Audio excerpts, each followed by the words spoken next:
It's the final day of the CrossFit Semifinal season here in 2022. Week 4 presented by Rogue.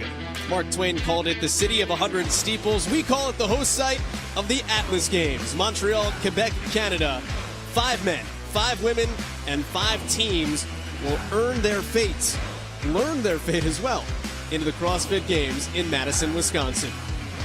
We welcome you high atop the Claude Robillard Sports Complex alongside the former CrossFit Games team champion Adrian Conway. My name is Joel Godette. We'll check in with Mike Arsenault in just a few moments down on the floor. Adrian, it is the final day. There are 2 events separating these teams and individuals from heading to Madison. What's it feel like? Your blood is boiling. My hands are sweaty just knowing what's going to take place today. And we've got a barn burner of events with these 2. One a little longer and one short and really fast. It's going to go down. Let's start on the men's side over the first 2 days of competition because we expected certain things from a very deep field, and we have now gotten them. Patrick Vellner, the performance of the day, has put himself where we thought in first. Yeah, we saw Pat get surprised on day 1. We expected him to be atop of the leaderboard, and yesterday he showed us that that's where he belonged, and I'm convinced that that's where he's going to stay even into day 3. Jeff Adler, no worse than a 4th place finish this weekend. We haven't really shouted his name a ton up here, though, right? He's just handling business as a true workman would, realizing that he's just got to punch his ticket to the CrossFit Games, and that's where he's going to be eyeing a top 5 finish, is on that really big stage. Adler was great in the lifting event. As we look on to the women's side now, where Emma Lawson has been great across the board at 17. We didn't have a doubt that she could perform at this level, but the way that she's doing this really has surprised me. I mean, she's shown dominance in a field that is really wide open this weekend. I'm surprised to say the least. She's 17 years of age. Her teammate from PSC in Ontario is Jack Farlow. He's a young one too, but the 3rd best lift across all semifinals with this yesterday. Listen, I talked to it. Hey, thank your parents, Jack, for that strength, but this young man has been working hard for it. He's been in the sport for quite a while. He's a part of an enormous generation of athletes coming up through the ranks, and that's the next gen right there. And Omnia Black, they are doing what we expected there as well. 16th at the Games last season, big expectations and living up to it. Yeah, and aside from Jack Farlow, we're just watching veterans do what veterans do. This gym has been to the CrossFit Games before, and they're showing that experience on the competition floor this weekend. Great execution. Our storylines coming into the final day brought to us by Guaranteed Rate. Top 5 teams comfortable right now, but there is a 35-point gap between 5th and 6th, and that's the difference between a 1st and an 8th. Yeah, you can't let your guard down. No matter where you're at in that top field, you got to stay focused. Emma Lawson show, that's a nice lead overall with a couple of event wins. Paige Powers trying to hunt her down. And then, the race on the men's side will be interesting. Pat Vellner is in 1st place overall. Adler's on his heels. But you go down to 5th, 21 points separate 5th from 8th. Let's talk more of the young guns in this field and check in with Mike Arsenault. Well, Joel, the theme of the Atlas Games entering the final day of competition is the rise of the rookies. On the women's side, 7 of the 10 athletes in the final heat are all looking to book their first individual ticket to the CrossFit Games. On the men's side, the top 4 spots are occupied by Games veterans, but 5 men in the current top 10 are looking for their first individual appearance at the Games as well. Only 2 events separate the athletes from a trip to Madison. A grueling 8-movement chipper and an all-out sprint. It's going to be a fantastic Sunday. Mike, thank you. On that note, this is Sunday. We will know the women that are headed to the CrossFit Games around 5 o'clock. The men by about 5:30. The teams will know by about 3 o'clock today, 3:15, who is headed. What do the standings look like right now? Well, it was a tie yesterday. Pro 1 and Omnia Black were at the top of the leaderboard. Pro 1 is still in a qualifying spot, but the biggest thing I'm looking at right now is the 35 points between East Woodbridge and 1855. The gap was 50 last week at the Granite Games. That closed prior to the final event. So let's see what happens here in Event 5. Drink O2 is our presenting sponsor of Event number 5. And Adrian, it is a grueling chipper. It is a grueling chipper, and we're going to get to see both synchronicity here and individual performance. The workout is 20 worm clean and jerks, where they're going to be doing that together, then 30 synchro burpees over the worm, into 40 chest-to-bar pull-ups, but here's the caveat. Each of them have to do it while the rest of the team holds the worm. Then they go back to 30 synchro burpees over the worm and 20 worm clean and jerks. We've got a 20-minute cap for this, and of course, we've got your recipe to success brought to you by Trifecta. And for this one, composure's king. As we noted, this is a chipper-style workout. You've got to remain composed on the front part of the workout so that you can really go fast on those chest-to-bar pull-ups. And don't forget, you can get 40% off your first order with code CrossFit. Get out that phone, get that QR code, and get in that order. Lena Simons here for event number 5. These will be different than event number 6 because they will reshuffle for the final heat. So get used to these for just the next 20 minutes or so. CrossFit Resurrection, that affiliate was 8th at the games last year. Flower City did tremendous in the lift. Gary Jones, 290 to clear the snatch ladder on the final 11th platform. Put on a show for us yesterday, old Gary did.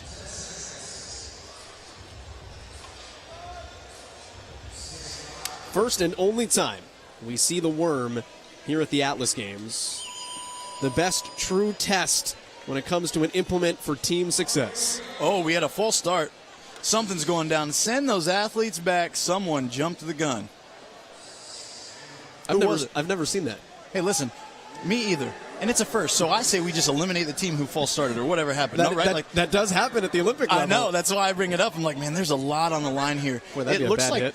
There might be something going on with the worm and its position. And we're going to move some worms around here before we get a restart. Yeah, well, and this gives us a little bit of an opportunity here to talk through what people are going to see on this worm. If you guys are unfamiliar with this odd-looking apparatus here, this came into the CrossFit Games all the way back in 2013, but it was introduced to us while we had teams of 6, and guess what? It wasn't this soft, squishy, pillow-looking apparatus that exists now that Rogue designed very gently for these elite athletes. It was wood pieces, and it came into play because many of, specifically adding to Dave Castro's history as a SEAL, they used one wooden object and they called it the lie detector. It's an opportunity to see who's the weakest, who's the strongest, who can follow, who can lead. Old log PT when it comes to the SEALs. That's it. Here's what's at stake today. Last chance qualifiers for the individuals. When it comes to the team competition, it is 5 teams looking to advance to the Noble CrossFit Games.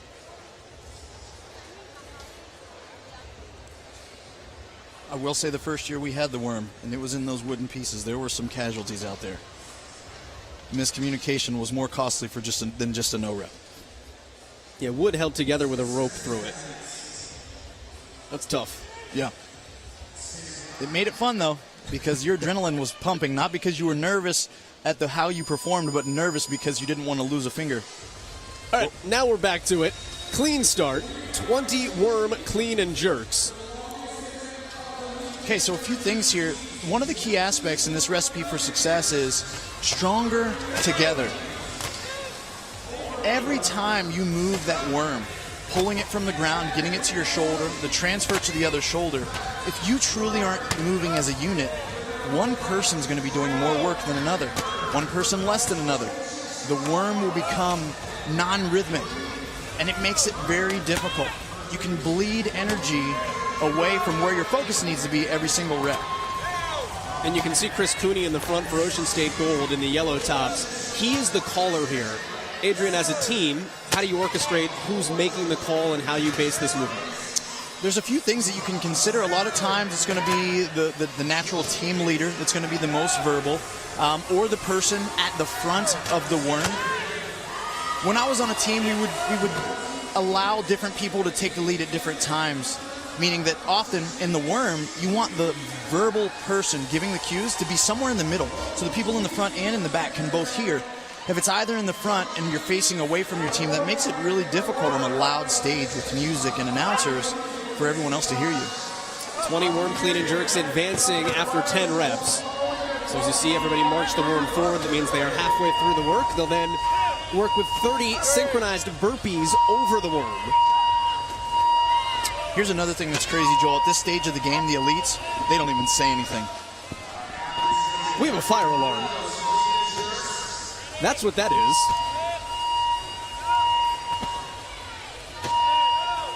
There are flashing strobe lights here in the building. And hopefully that is not a real deal, because we are all toast. Yeah, listen. We're going to stay here until we feel the heat. Those are the lights behind you. Oh, that's what that is. Thank you. I appreciate that. I was starting to get concerned, Joel.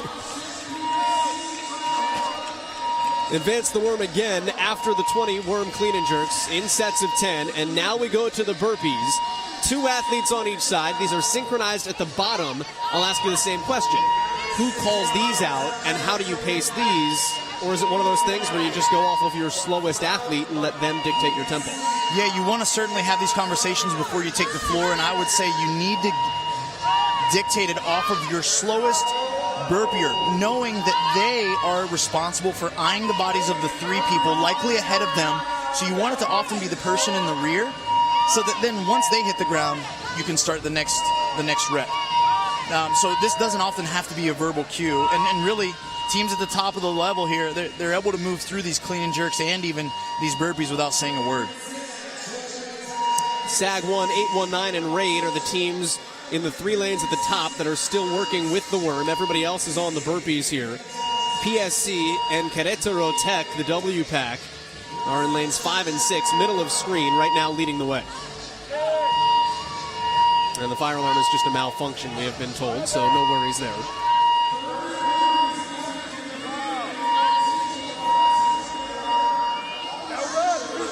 First of 2 times, the athletes will have to go through each of these movements. It is down and back. So the worm clean and jerks, then the burpees, then the pull-ups, and then back to the burpees and the clean and jerks. Yep.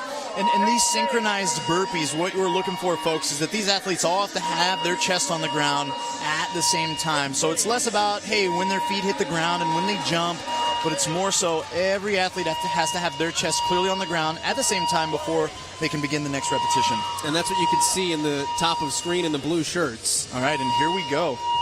In the middle lane here, we're starting to see athletes be able to chip away at their 40 chest-to-bar pull-ups.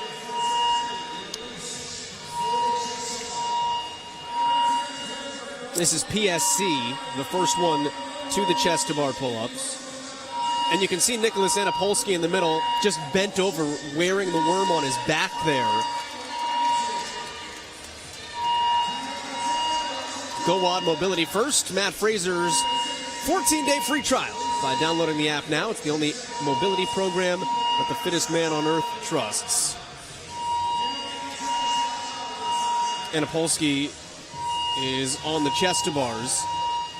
Now they're breaking here while the rest of the team is holding the worm. So there is a benefit to knocking these out as quickly as possible to eliminate the pain on the rest of your team. Yeah, you've got to have urgency if you want to be a contender for this particular workout.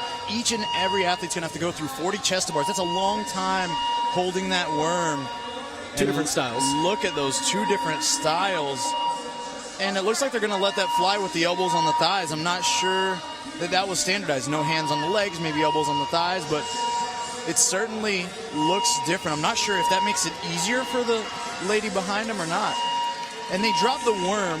I don't think there's a penalty at all. Nope. I stand corrected. That was Erica Folo who was doing the chest-to-bar. Anapolsky's wife was the woman in the back that was bearing the brunt of the worm, and now she will go and chalk up and begin her chest-to-bar. There are only 9 teams here in this opening heat. There were 10 yesterday, and Mike Arsenault has more information on that.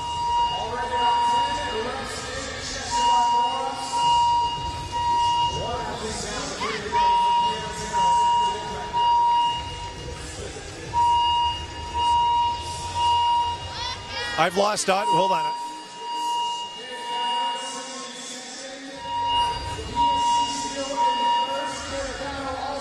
Check back in with Mike here in just a moment. 6.5 minutes into a 20-minute capped event here in Event 5. It's 40 chest-to-bar pull-ups for each of these athletes, by the way, not 40 total for the team. And Anapolsky is done, so she runs back to PSC.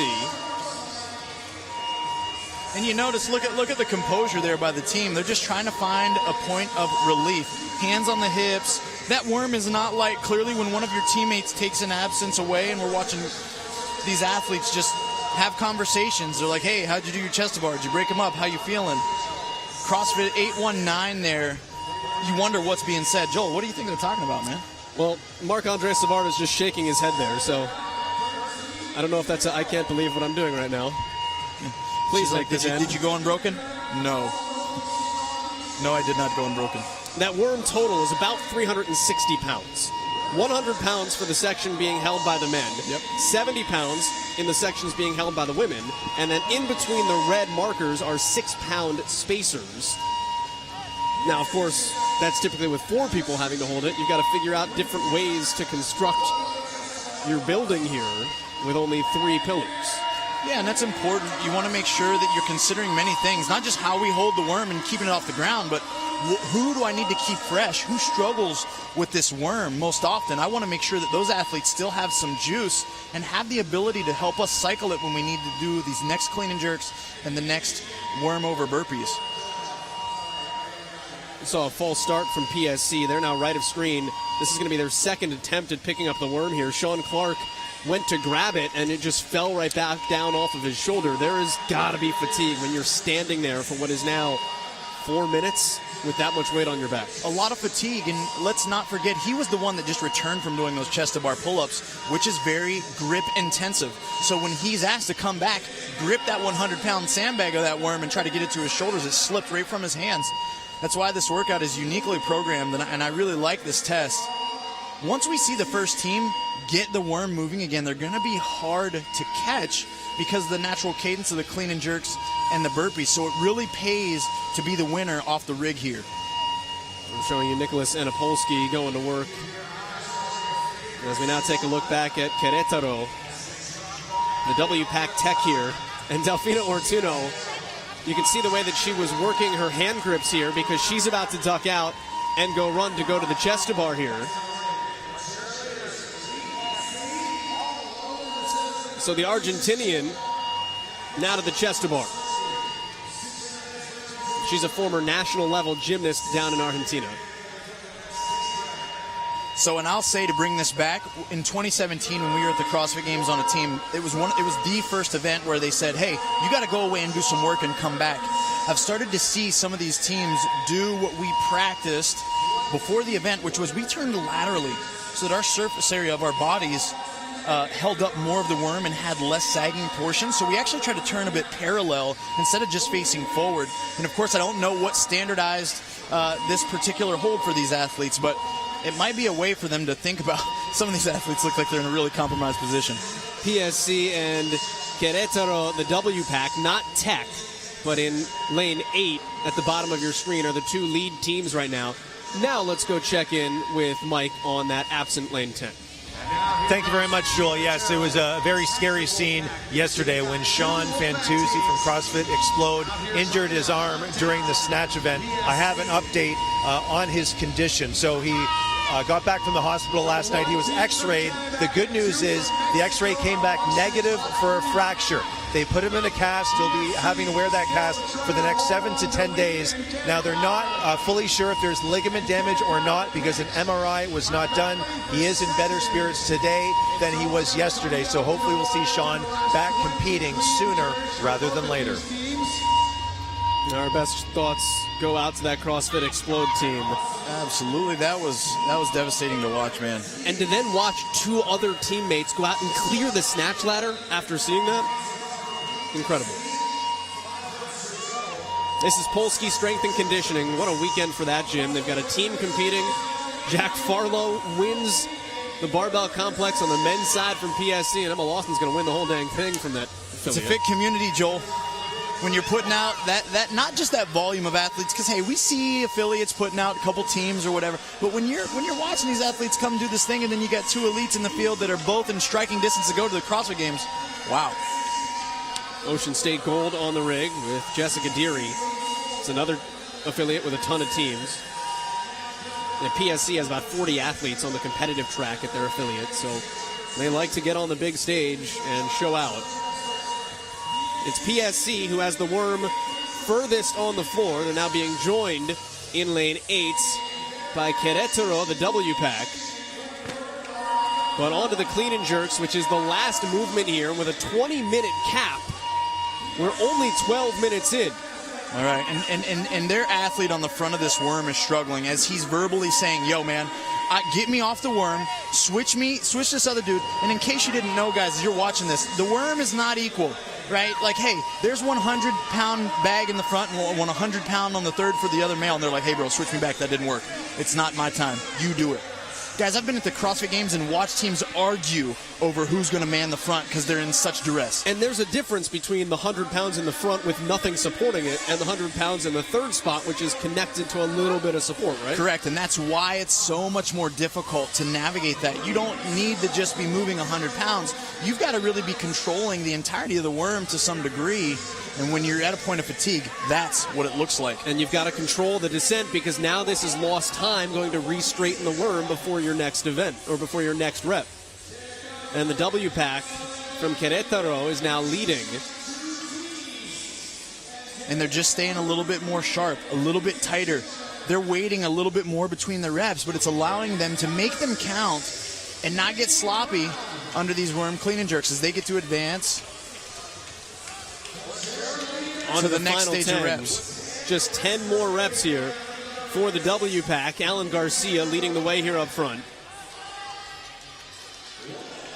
Alan being to the semifinal stage as an individual before, I think really helps him create the proper approach and overall mentality for the rest of his team.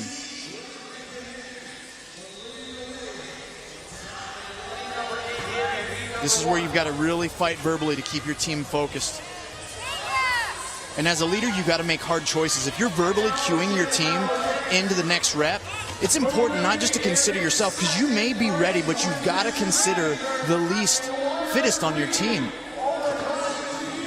You've got to know what they're capable of so you can push the pace, but you've got to understand where they're at.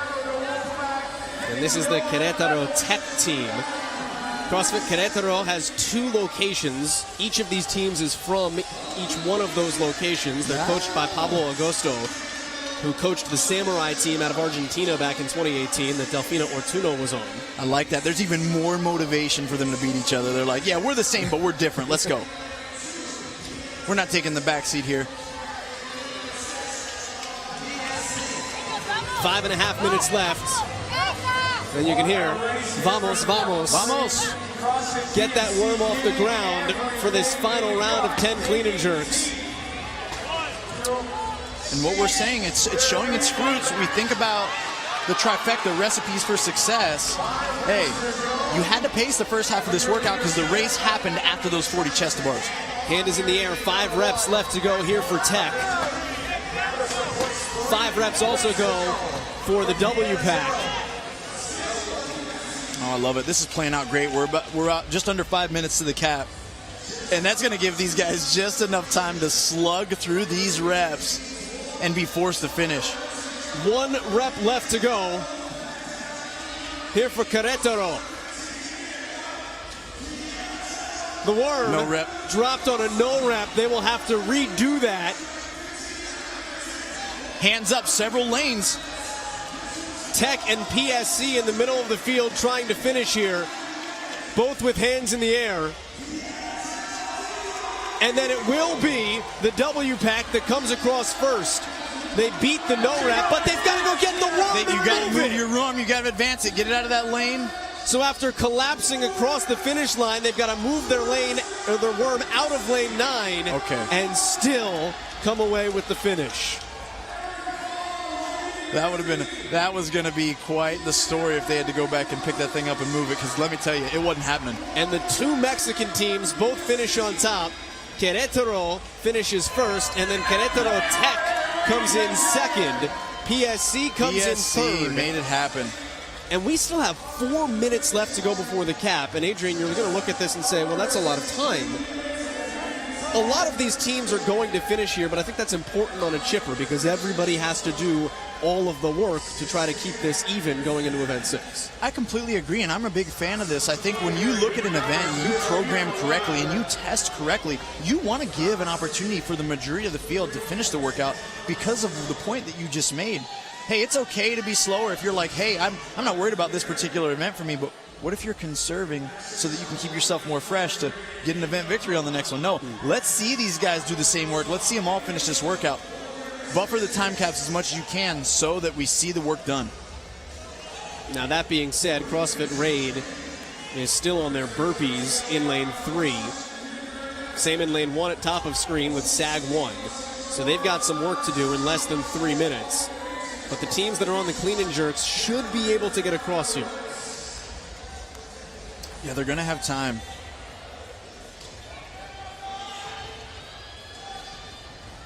Ocean State Gold, bottom of screen in the blue and gold. Flower City out there in lane 7, getting ready to pick up that worm again. All of their shirt. Oh, right as I mentioned their name, the worm almost decapitates the second male member there at the 3rd spot of the worm. But their shirts say don't. That's why I brought them up. Their shirts say don't. I'm not sure what they don't want to do. Don't stop. Which they are currently. 2 minutes left. Marc-Andre Savard in the front. And Marc-Andre is showing off all that body art. Looking good out there. Ocean State Gold finishes bottom in lane 9. We've seen this time and time again with the worm. You see, when you start to even drop it early, as they finish to get across. So 8:19 finishes. It looks like there are 3 reps remaining for Flower City with 90 seconds to go. Led by Gary Jones at the front. He snatched 290 yesterday. Former triple jumper for the Big Red out of Cornell. Yeah, Gary's a strong athlete. You watch it in all his movements. He's built the stamina and capacity to be successful at a sport like this. Could have been out there as an individual, but he's with the team and they just finished. With 1 minute and 2 seconds left to go. CrossFit Raid is on the clean and jerks. All right, now you've got 1 minute left to go. How are you pacing these clean and jerks, thinking to yourself, well, it's going to be tight, but do we go our normal pace here, or do we try to get in as much work as humanly possible, knowing that the clock is going to stop us in 45 seconds? Yeah, there's no thinking even going on out there at this point, to be honest with you. They don't even know how much time is left, nor could they care. These teams are at such a point of desperation, and you can see it in their body language. They're just like, can we get the next rep up, and when can we get this next rep, and that's it. It'd be nice if we could just be like, okay, now we're going to speed up. That just ain't how we can play the sport. Evan Smith in the front leading the way for CrossFit Raid. Warrant officer in the New Jersey National Guard. Trying to lead his troops here with 15 seconds left to go.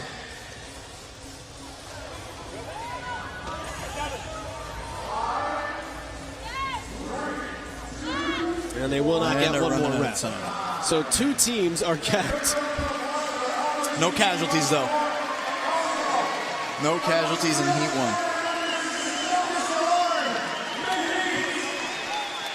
But it is the 2 teams from Mexico.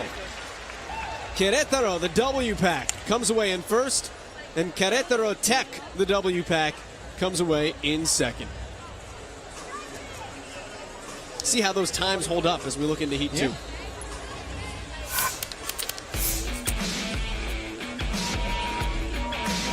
Look at the synchronicity there on those burpees. Smooth as fast there. PSC in front first. And we knew that was going to be a challenge, just the holds. But we knew the workout really started once everybody got back from those 40 chest to bar pull-ups. And wow, did it show. 16:04 for Querétaro Tech. And then 16:15 from TSC are the best times. Tech made it count when it needed to count most, which is on those last 30 burpees and those last 21 clean and jerks as they collapse across the finish line. And oh, by the way, get that worm out of the waist because other people are fitnessing here, Joel. Don't just be leaving your equipment around. Got a lot of eventing going on. I got enough trouble getting down to my burpees without your worm in my way.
Welcome back to the City of Saints, Montreal, Quebec, Canada.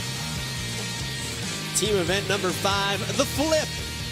Heat 2 here inside the Claude Robillard Sports Complex with Adrian Conway and Mike Arsenault, our reporter down on the floor. My name is Joel Cadet. Glad to have you with us here on a Sunday where we will send 5 teams to the CrossFit Games. Which 5?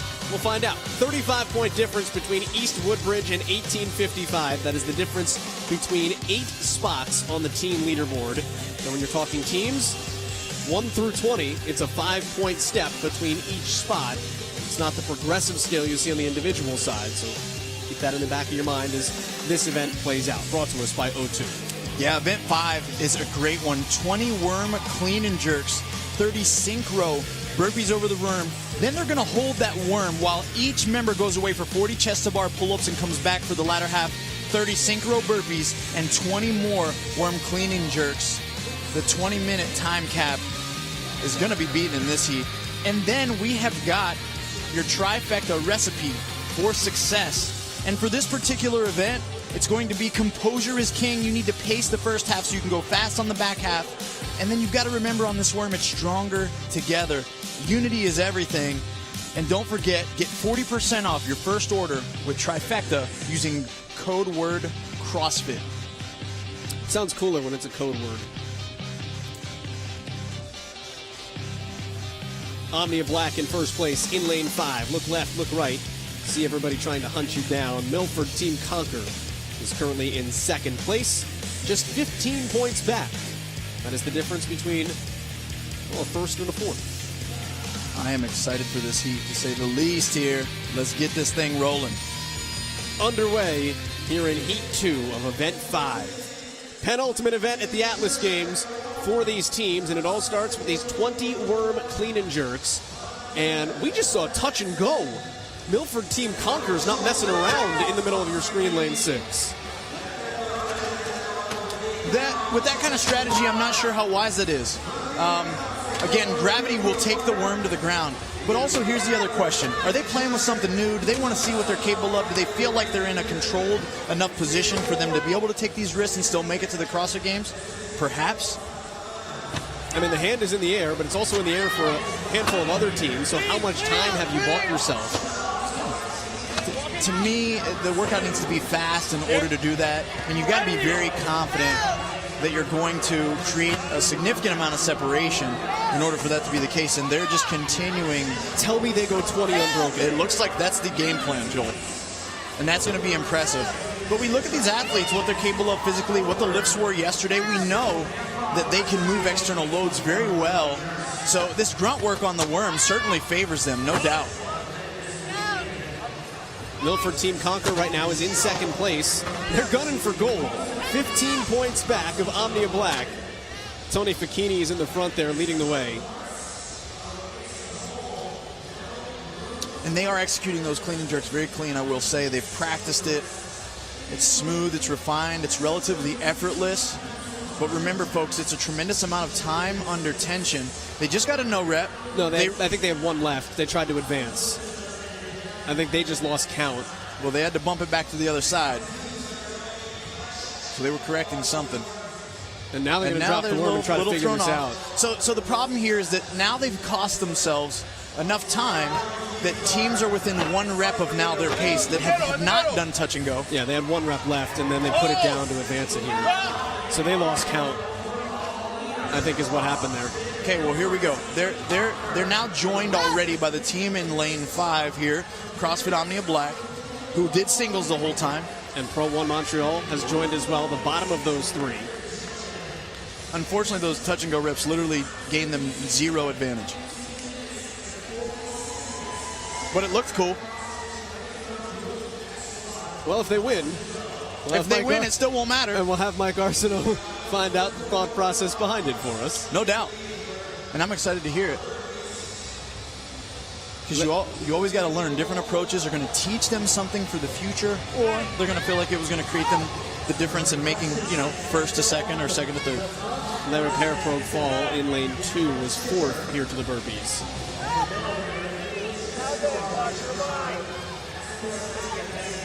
CrossFit Tyrannus Lifetree came in as the number 5 seed here at the Atlas Games. Took an 11th place finish in event 1. 4th in event 2.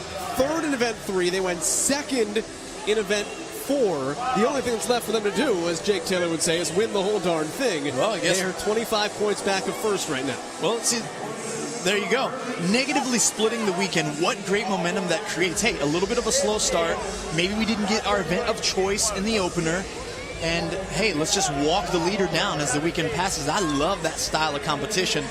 It's a lot easier on your mind than starting fast and then really slowing down as the weekend progresses. Caleb Boywood in the front there leading the way with Steve Howell, Kaylee McDade, and Christina Seeley. If you remember, Seeley cleared the snatch ladder last night and then hit on the 11th platform. O2 recovery drink, $25 off site-wide when you scan the QR code drinko2.com/CrossFit. All right. Big O2 fan. Here we go. Our leaders, Omnia Black, they're telling them to come back to the... So here's what we're seeing. Omnia is needing to advance the worm. We've just got miscommunication across the board here on worm advancement. And this is tough, right? With team events, you've got to specifically focus more on the flow almost than the workout itself, because so much time can be gained and lost in those moments. We're talking about a big stage at the CrossFit Games that these teams are really eyeing up as an opportunity. You can't have moments like that if you want to be in contention for a top spot. So Omnia Black's first athlete, Cooper Wise, is in the white shirt leading the way. He has 40 chest-to-bar pull-ups.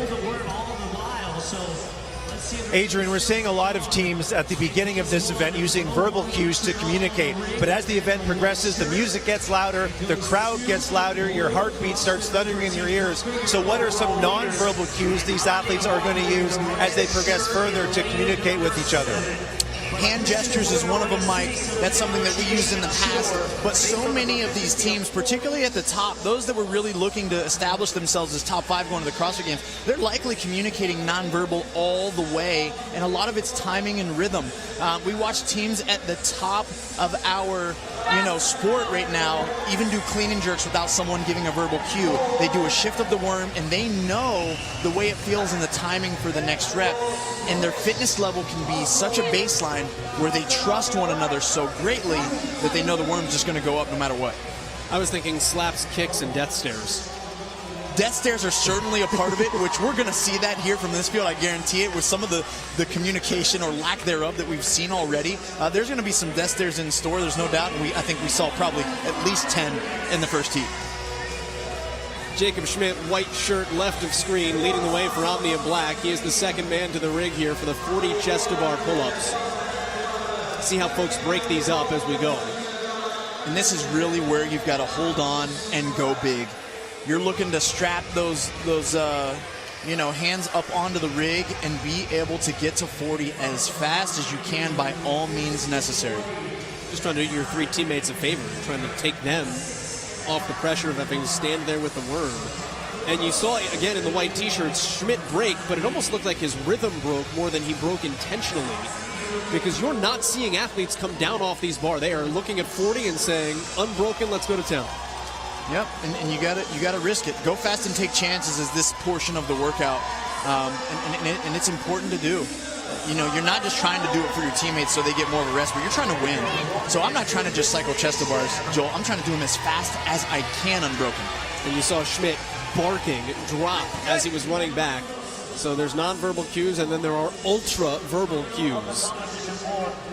You've got 100 pounds, 70 pounds, 100 pounds, 70 pounds, 6-pound spacers on your back. Almost 360 pounds here just crushing you.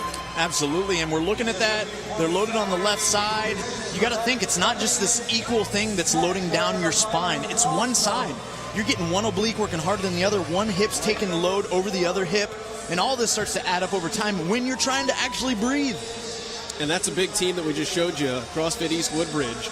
And Sandra and Ed standing in the front. They are right now in 5th place. Only 35 points safe of qualification. That's the difference between 8 spots on the leaderboard. And those 8 spots can vanish very quickly. Ah, yeah, there we go. And we're looking at those standings right now. And think about that CrossFit 1855, 35 points out. This is where you've got to be able to take chances and risk in order to close that gap. Let's check in with Mike Arsenault again. A cool moment between lane 9 and 10. The Stad CrossFit and Lucene CrossFit Sherbrooke. We talk about how important the community is in CrossFit. The two gentlemen 30 seconds ago who were holding the front of the worm, they're sharing the same block of chalk. So each athletes from each member of the team can use it for the pull-ups. So just a nice moment of camaraderie, even though these teams are engaged in a brutal competition. I'll tell you what, you got to love that. Because if that was my block of chalk, I'd be looking at him and winking at him as I put it in my pocket so that their team couldn't have any. This could be our chalk.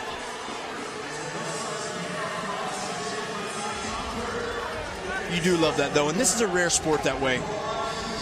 Hopefully you members of the CrossFit community don't think lesser of me for verbally admitting something like that, but that's how I compete, and that's what we're watching, is a competition go down in this event on the floor. We're not here to get fit. We're here to win money and go to the CrossFit Games, baby. I want to be one of the fittest men and or teams in the world. Pro 1 Montreal has taken the lead. They're in 4th place overall now. They were in 1st heading into competition yesterday.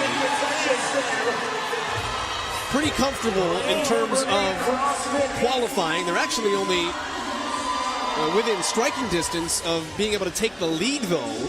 So the thought of going to the CrossFit Games isn't so much an issue. It is the thought of, hey, can we still win the Atlas Games for Pro 1? The teams to keep an eye on for us right now on that cut line are lanes 3 and lanes 8. That's Woodbridge and 1855.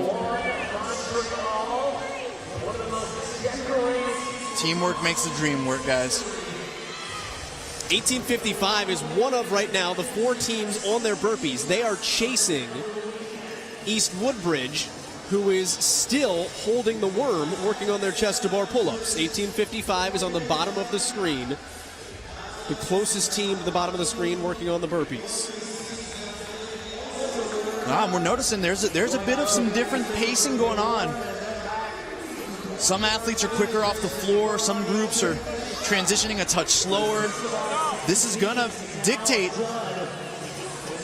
not who picks the warm up first, because I'm still guessing that we're going to see that at a CrossFit Pro 1, but how close is the next team behind them getting those clean and jerks? We got a hand up for Pro 1.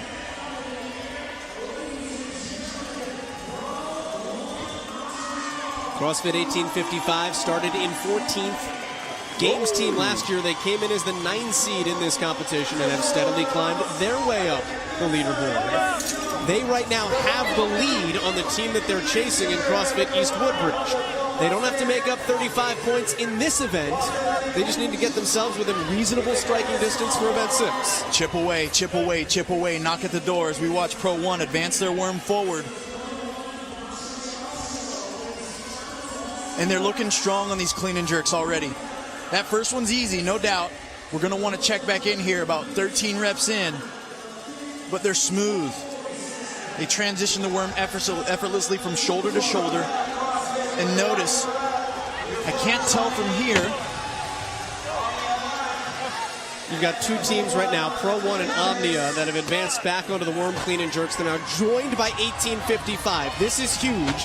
1855 needs as many teams as possible to get to the clean and jerks here before the team in lane 3, East Woodbridge, and they're going to get another right now in lane 2. That's Le Repair.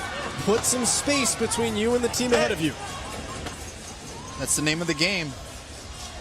And when you're in a position like they are, that's what you need, is a little bit of help, right? And that's what you're alluding to, is that when it comes to points and we think about separation, you do have to handle your business and what you can control, but you may need a little help from the community there, and hope that these other teams' fitness levels helps yours match out so you can get a spot for the CrossFit Games. East Woodbridge is in no better than 7th place right now. Second place is where 1855 is standing. The time to beat is 15:40. We're still a ways away from Heat 1 times factoring in here as we work on the 20 worm clean and jerks. Pro 1 is on their final 10. Pro 1 is on their final 10. Here comes Omnia Black.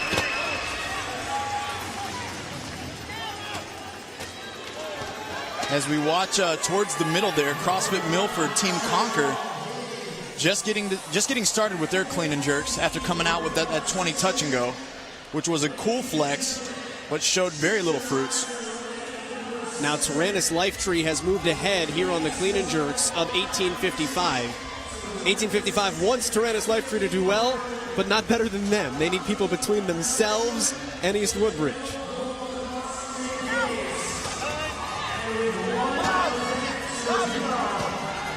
Pro 1 had a third and a second yesterday. It knocked him out of first place overall. And they will pick up an event win. It's their first of the weekend here in front of a home crowd.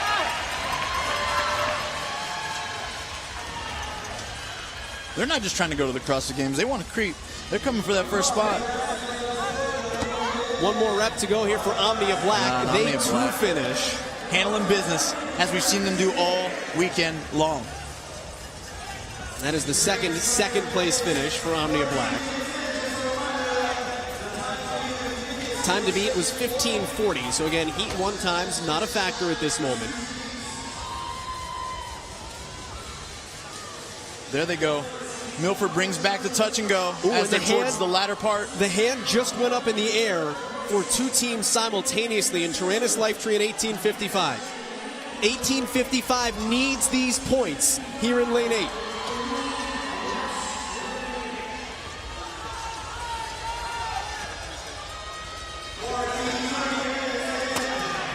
1855 is in a race right now with Tyrannus Lifetree. They need the 5 points, and they're not going to get them. Nope. Tyrannus Lifetree comes in third.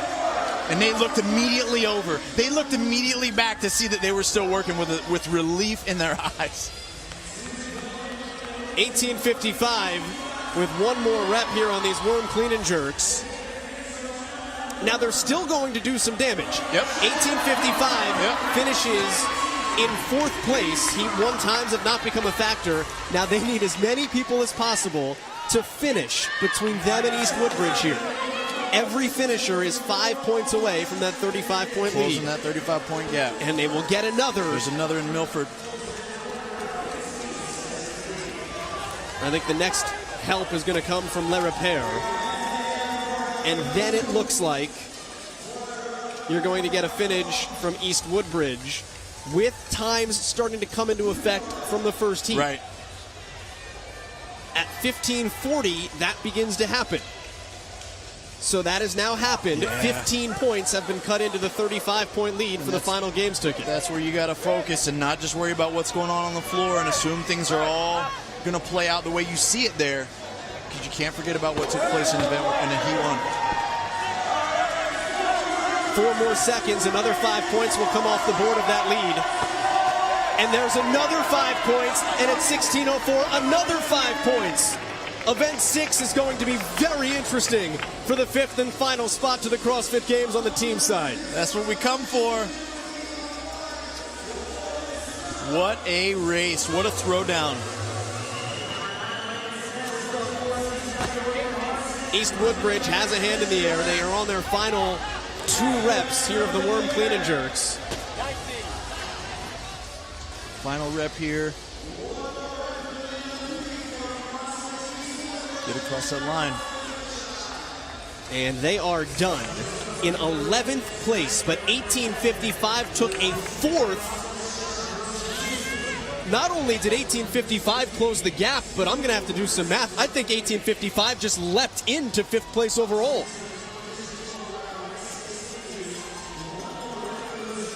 Yeah, 1855 with that 4th place finish and everything else playing out the way it did. We're gonna do some math and see exactly where they stand.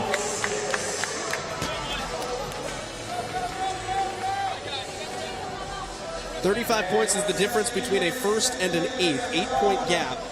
4th and 11th, that's a 7-point stretch. So actually, I think, and this is unofficial, there will be a 5-point lead still for East Woodbridge heading into event 6 over 1855. It's going to be an exciting finale. We still have time before the cap here with 2 teams still on the floor. Still grinding. Stay together, move together. Stay together, move together. Fit to Prove is on the right of your screen. Luzine CrossFit Sherbrooke View is on the left of your screen in the Horn Primitive.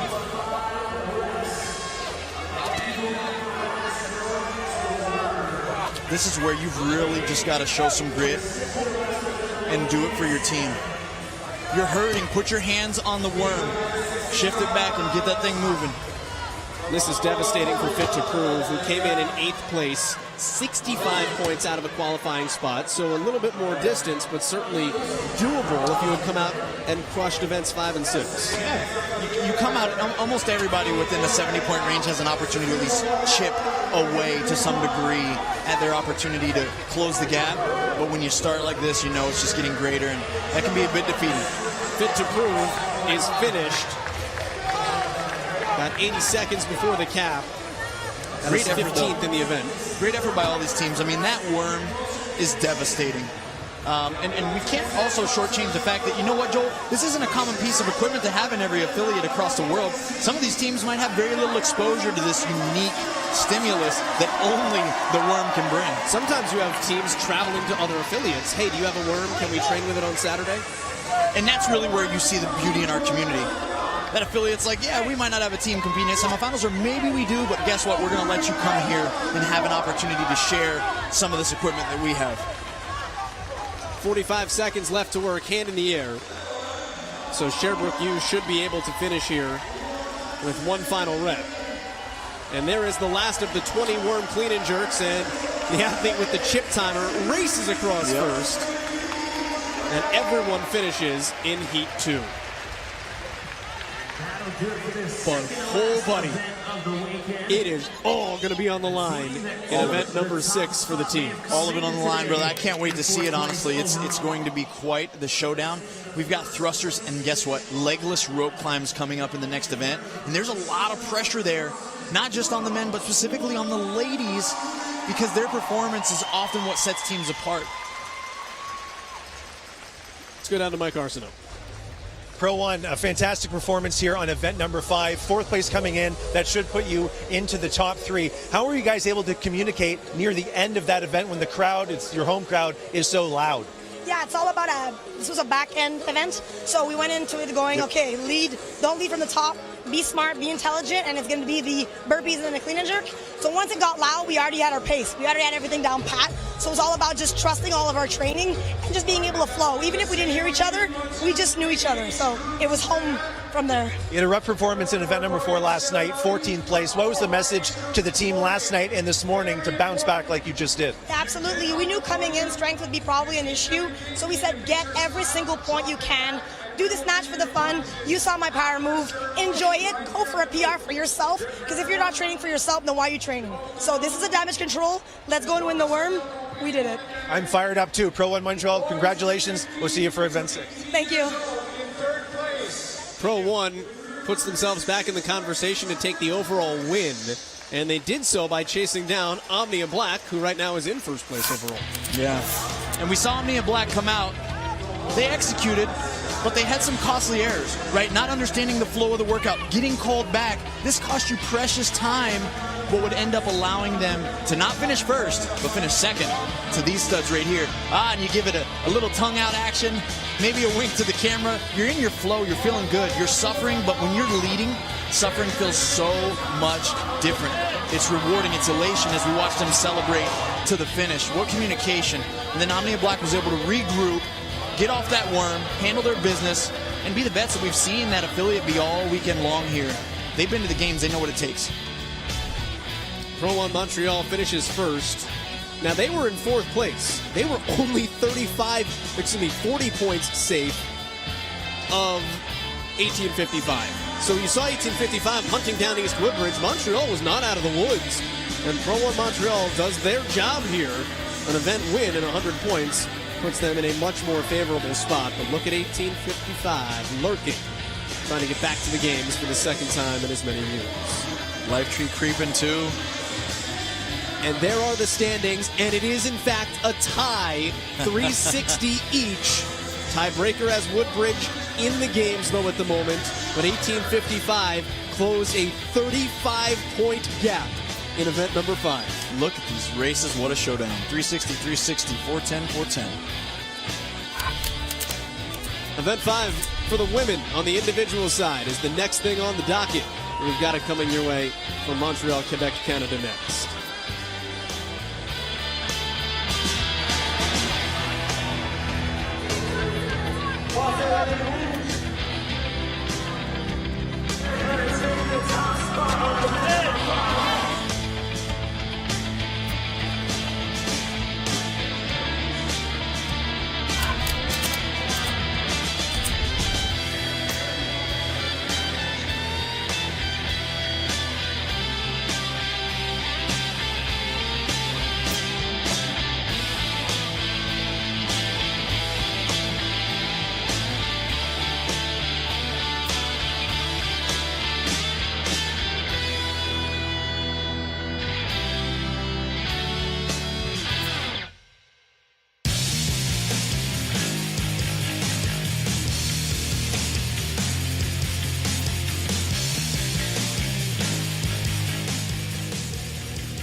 The 2022 CrossFit Atlas Games semifinal is brought to you by Rogue.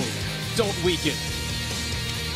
Noble, the official footwear and apparel brand of CrossFit. Thorn, the official supplement partner of CrossFit. U.S. Army, know your Army. And by Trifecta, the official meal delivery partner of CrossFit.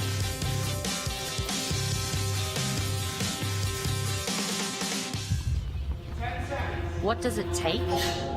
How do I train? What do I eat? How much do I sleep? How do I react? What if this happens? What if that happens? It all adds up. It's not about what I do. It's about what I don't do. No excuses. No shortcuts. No gimmicks. No tomorrows. No bull. It's super important to have a baseline level of where you're at. Being able to have data at your fingertips is just a great way to improve your overall life and health. The at-home Thorn tests are just an amazing tool. You can have some tangible evidence as to here's what's going on in your system. It's looking at the body as a whole and trying to fix different systems that will then contribute to overall health.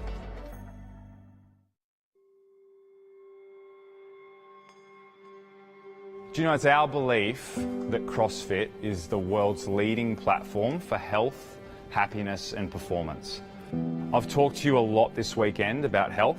I've talked to you a lot about performance. This concept of happiness, I reckon there's a lot of folks in the world right now that are pretty short on happiness for obvious reasons. But if you asked a CrossFitter what is it that makes them happy, I guarantee near the top of the list they're going to mention something to do with CrossFit. Guys, we get the privilege of wearing the red shirts for a weekend, and it's a pretty cool job. We love doing it. Like, we get to come in here and speak to, for the most part, CrossFitters about doing CrossFit. But The real work is done at an affiliate level and at a trainer level. The real work is what you guys are going to go out and do. We are here after 7 months of lockdown at our first level 1 in Melbourne at CrossFit Richmond for the weekend.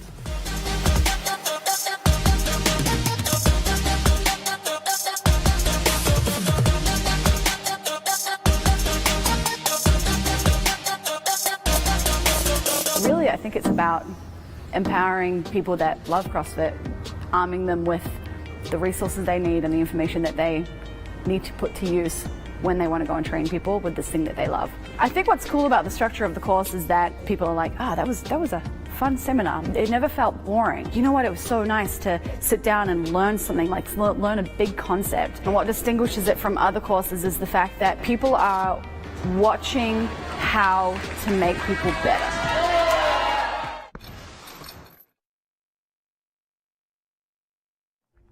Doctor said my season was totally over, but it was not only that. He told me, oh, maybe you will not be able to go back to the top of your sports. Lots of persons forgot me after injury. It was okay, we're done. Oh, next athlete.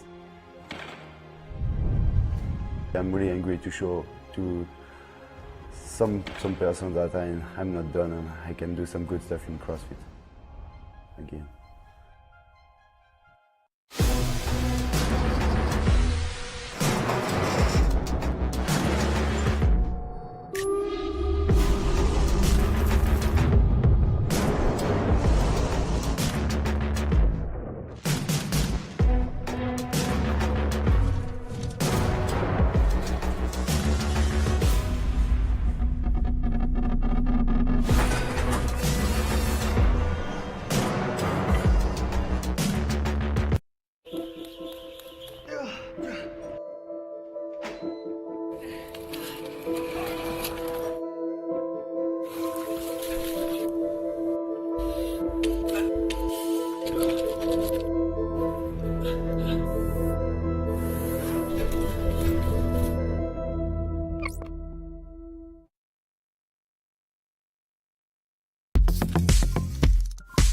What is this course about? Well, this weekend is your level 1. It's the introductory component. The flow and content is going to look like this. We are going to have what's called conceptual framework lectures. We're very big on defining things. So we'll define CrossFit, talk about fitness, give you our stance on nutrition, talk technique, as well as programming. In addition to that, we're going to have what's called 9 foundational movements, and we're going to give them to you in 3 series. We'll have a squat series, a press series, and also a deadlift series. While those lectures are going on, you'll have a demo person up front here on a box showing you all the things we want to see in movement and also some areas that can get yourself into trouble. From there, we're going to break out into small groups onto the main floor here, where you're going to get a chance to be led by one of my ninja/rockstar trainers. It's very hands-on, very practical application. So if you're that person that came here this weekend looking to have your own personal movement corrected, that's going to be an opportunity for you. But in addition to that, if you're looking to become a trainer or you're currently a trainer looking for some additional cues and corrections for fixing movement, it's going to be appropriate for that as well. One of the coolest things about this program is its infinite scalability. And so whether you are a games athlete or whether you're somebody that is never done a CrossFit workout before, we have no way of knowing that. And so when it comes time for the workouts, if you'll just let us know where you are in the process, hey, I got a nagging shoulder, elbow, or whatever the story is, we will take care of you. And our goal is to make sure that we give you the appropriate stimulus for the workout that we're doing, but also keep you safe in the process. You're going to have a good time this weekend. Going to learn a lot, going to laugh a lot.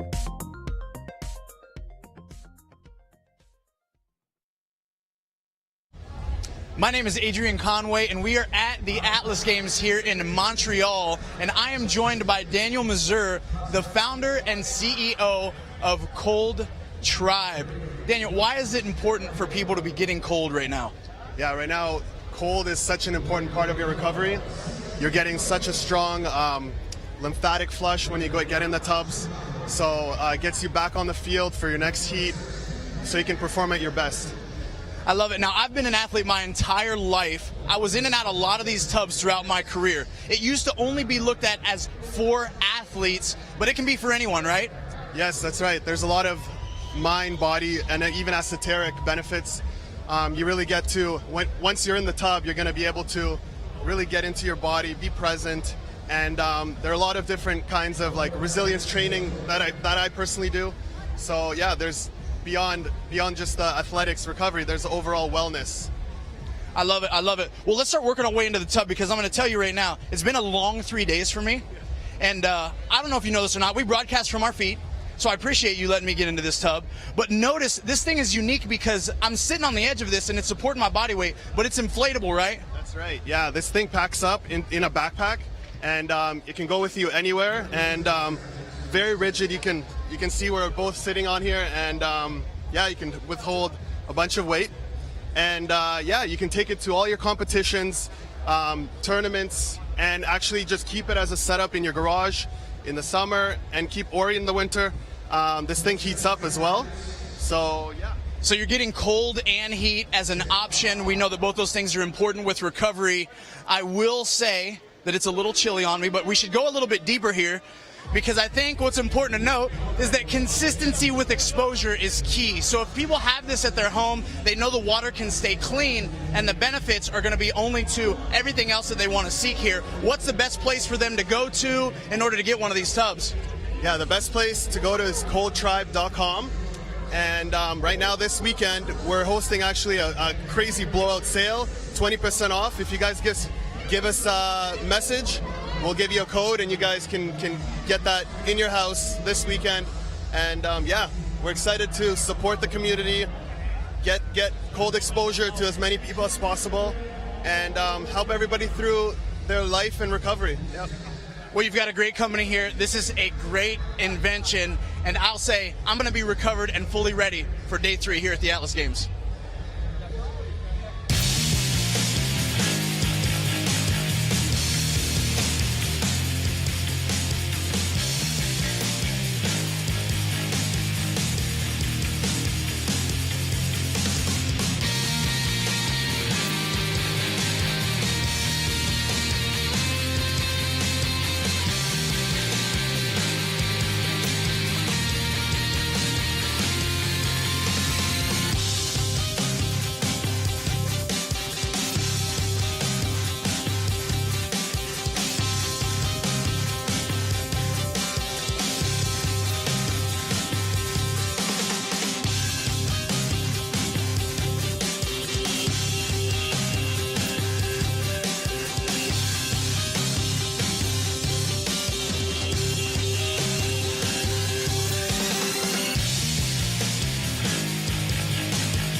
1 minute, athletes, 1 minute.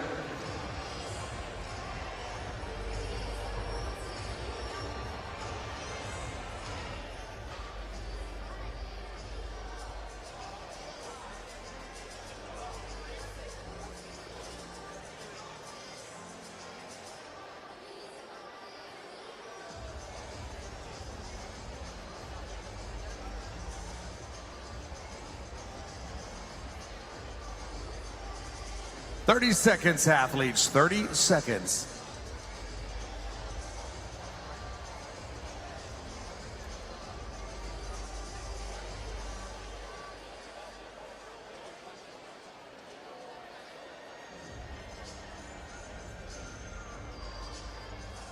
"10 seconds.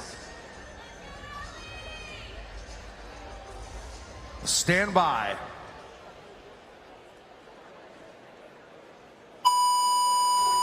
All right, here we go. He's number 1 of 3, your individual elite athletes. 22-minute time cap, starting on that Rogue Echo bike. Lane number 1, Elena Savage.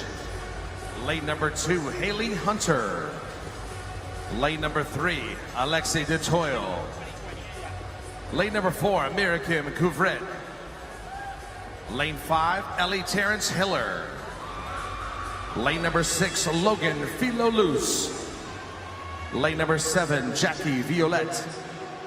Lane number 8, Sabrina Gordon. Lane number 9, Michelle Palmer. Rounding out the heat in lane number 10, Allie Duckworth. Once again, a 22-minute time capped event. 2 events for your individual female athletes today. 20 calories on that Rogue Echo bike, and then 200 double unders. Lane number 6 off of the bike, Logan Filolus. 200 double unders, and then a 100-foot handstand walk. Back to the rig for 100 wall balls. Another 100-foot handstand walk to the Rogue GHDs for 100 GHDs. One final handstand walk, finishing up right where they are right now, 200 double unders, and then back on the bike for 20 more calories. We'll just call this the hundreds.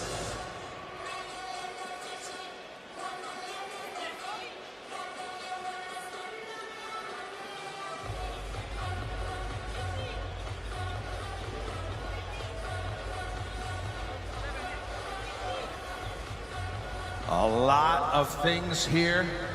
Gonna throw the kitchen sink at them here for their second to the last event. 200 double unders. They gotta focus, settle in.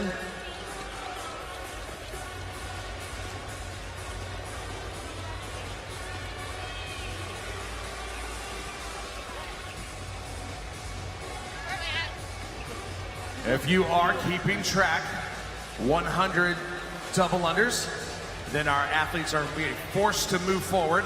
Another 100. And when we get to the wall balls, 2 separate targets for each athlete. 50 on one target, and they'll slide to the next target over for 50 more. And we'll do that through each portion as we come up on the 3-minute mark. Lane 6, Logan Filolus, your first athlete to the double unders. We'll see how it goes after 200 double unders.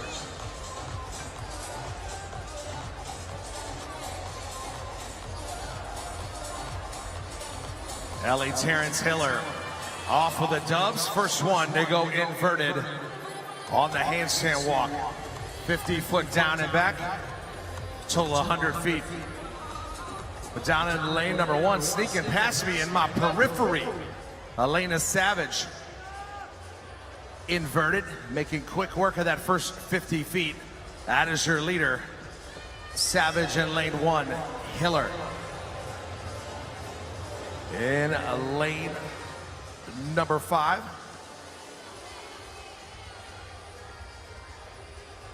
DeToyle in lane number 3. You're 1, 2, and 3 at the 4-minute mark. Palmer, lane number 9, making quick work of 50 feet as well. But your leader down in lane number 1, you're looking at the rig all the way on the left side, working on that first set of 50. 100 wall balls as we make our way through this chipper. Hiller hitting the wall ball portion.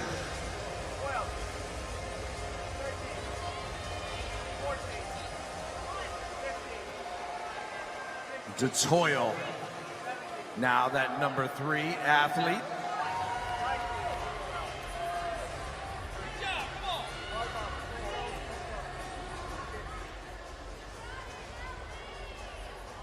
And now Couvret.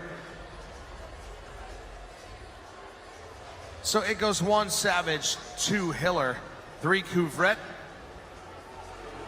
and 4 Palmer at the 5-minute mark. 100 wall balls, and then back out for some more handstand walking. After that second handstand walk, we're mounting up on that Rogue GHD for 100 GHD sit-ups.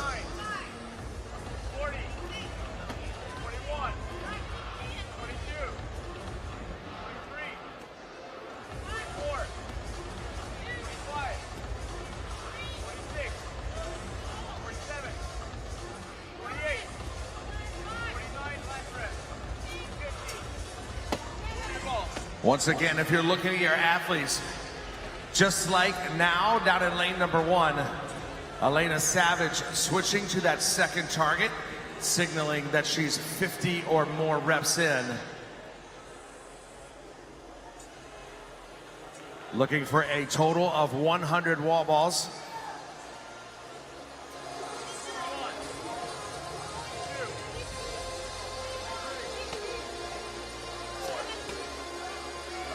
And Ellie Terrence Hiller, lane number 5, switching to her second target.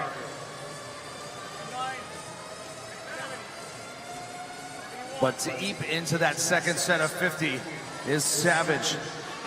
Savage out of Upper Valley CrossFit. 6.5 minutes have elapsed. A 22-minute time capped event. For your ladies, don't forget 3 full heats of your elite female athletes.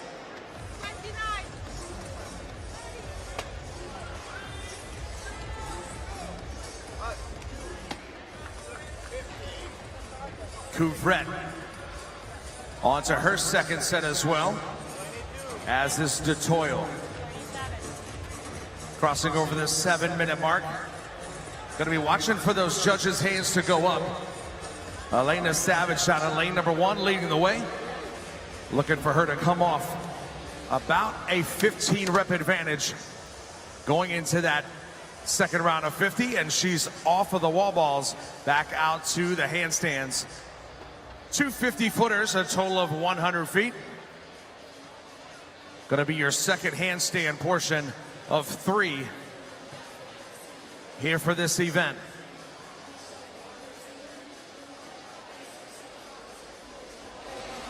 Staying up on her hands, 25, 30 feet in, and now just about at that 50-foot marker.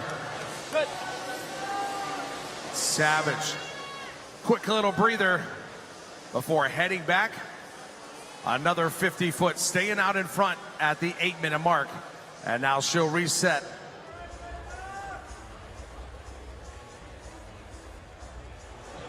Terrence Hiller and Couvret.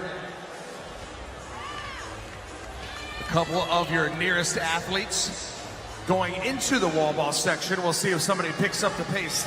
They're in that big old set of 100, and Terrence Hiller, center of your competition floor with that bright pink top, heading out to the handstand. Quick on the handstand is Hiller, but Savage first to mount up on that Rogue GHD. We're looking for 100 GHD sit-ups. Behind your athlete, you'll see that crash pad.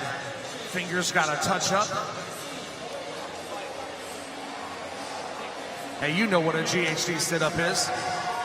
Hiller and Palmer off onto the handstand. Hiller about a 30-foot advantage. But Mirakim Couvret up and handstand walking as well. Check out your athletes. 3 athletes handstand walking and 3 totally different styles of handstand walking.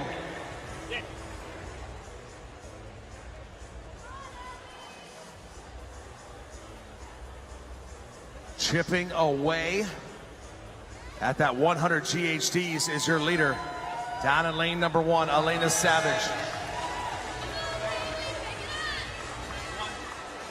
Couvret out of CrossFit, the Flying V. In lane number 4, turning and burning. Putting the pressure on Hiller, holding down that number 2 position as Hiller gets to work on that set of 100 GHDs. Coming up on the 10-minute mark, athletes, just about 10 minutes in. It goes 1 Savage, 2 Hiller, 3 Couvret, and 4 Palmer.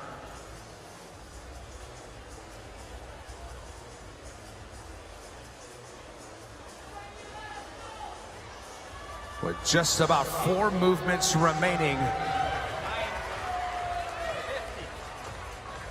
DeToyle making quick work of that 50-foot second. 21, 22, 23, 24, 25. Gonna make the walk over. 26. Check out 27.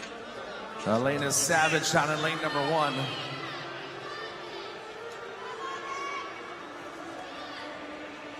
$60 reps in for Savage.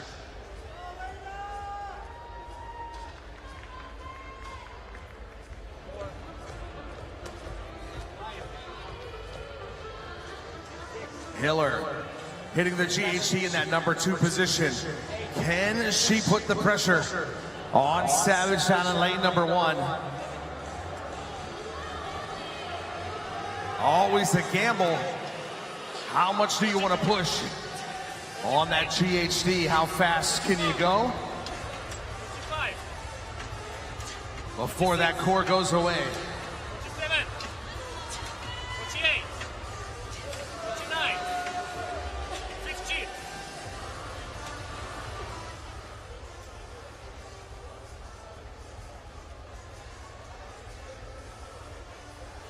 Violette about halfway on her second portion of 50-foot handstand walk. Trying to get to that road GHD coming up on the 12-minute mark.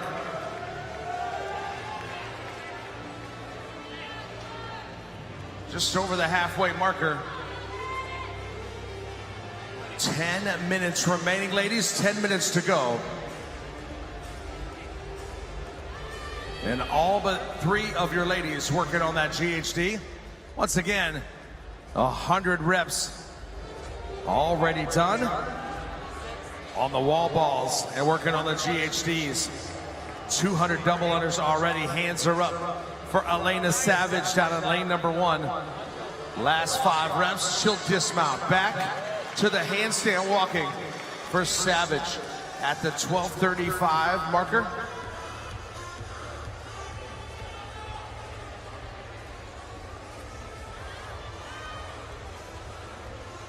Ellie Terrence Hiller, your next athlete, as they hit the GHD, followed by Mirakim Couvret. 50 feet in for Savage. 23, 24, 25, 26. Your leader, lane number 1, after the handstand walk, back to the double unders for 200 more double unders. And once again, 100 double unders. Our athletes will be forced to move for that second 100 double unders. Hands are up now for Terrence Hiller. 3 GHDs, make it 2. And Hiller fast on her hands, but savagely leading here in heat number 1. With 2 more heats to come, can she put up the top time to beat as we come up on the 14-minute mark?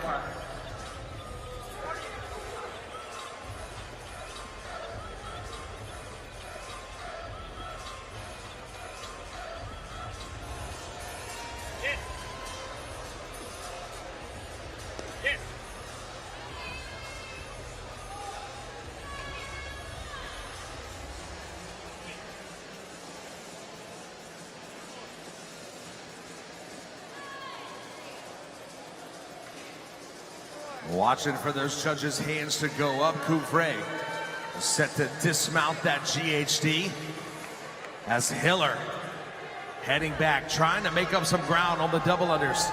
Savage, her leader in lane number 1. Pressure coming by way of Terrence Hiller and now Mirakim Couvray.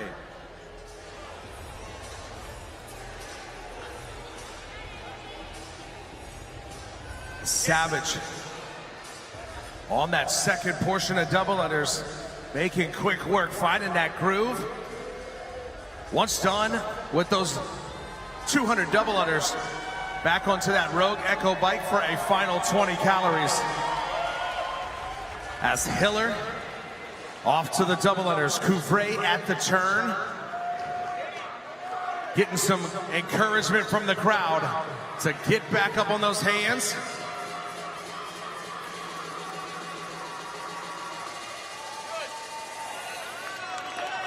$15:30 on the clock. Your leader, Elena Savage, out of Upper Valley CrossFit, on to the Rogue Echo bike. We're going to be watching for those judges' hands to go up, signaling 5 or less calories remaining, and then a quick sprint across that finish line to take heat number 1 here for event number 5. Palmer off of the GHD. Couvray now gonna go back and get to work on her final set of 200 double unders. Hiller taking a break, but chugging away down in lane number 1 with 5 calories remaining. Your heat number 1 leader out of Upper Valley CrossFit. 2 calories to go, looking to lead the way here in heat number 1, and 2 more heats to go. Montreal, make some noise for Elena Savage.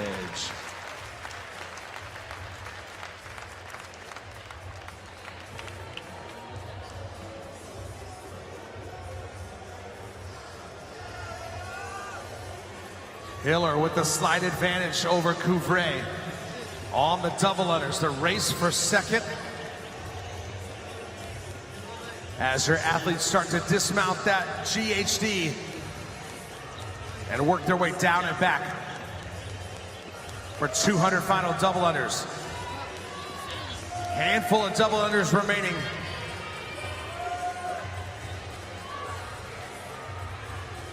Couvray 100 in.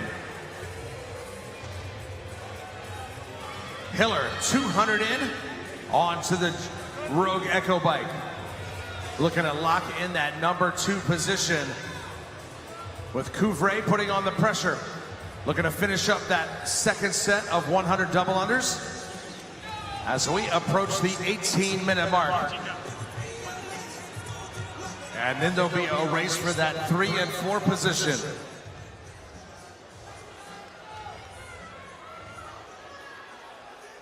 Hands are up for Violette.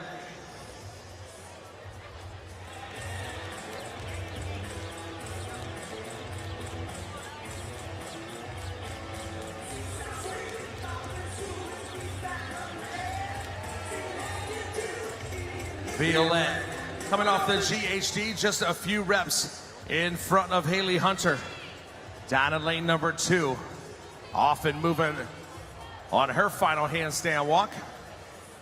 5 calories to go for Ellie Terrence Hiller. At the 18:30 marker, judges' hands in the air. And that nice, cool breeze coming off of that Rogue Echo bike. Those last couple calories, oh so hard, but feels so good to finish up and be done. A quick little jaunt, if you will, across the finish line for Ellie Terrence Hiller.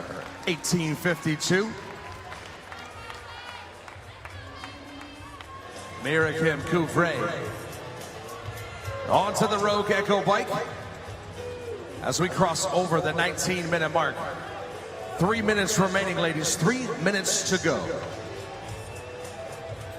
Double unders, then Echo bike calories, and then they're done. Keep track of your athletes as they make their way down and back on this competition floor.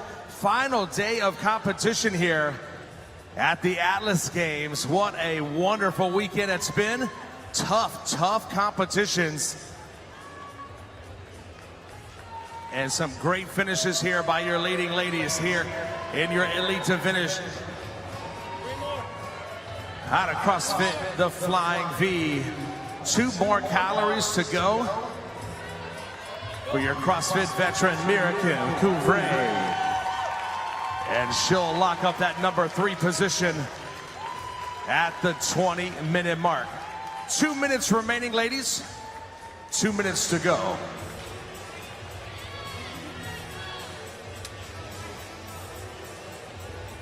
And Michelle Palmer jumping up on that Echo bike. Looking to get all 20 of those calories in before that time cap.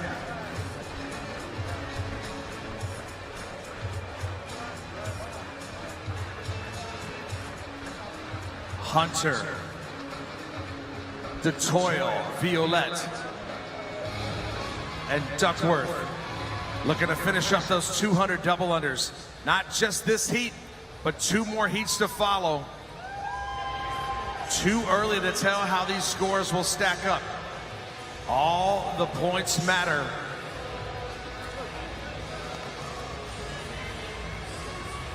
DeToyle and Palmer on the Echo bikes with 1 minute to go. 3 calories remaining for Michelle Palmer. Whipping hair back and forth is Palmer. And now she'll run across the line. Is that a smile we see? Nice job, great performance here. Michelle Palmer with about 40 seconds to spare. And now lane 3, Alexis DeToyle. 25 seconds remaining, ladies. We're gonna count you down, stay moving. 15 seconds remaining. 10 seconds.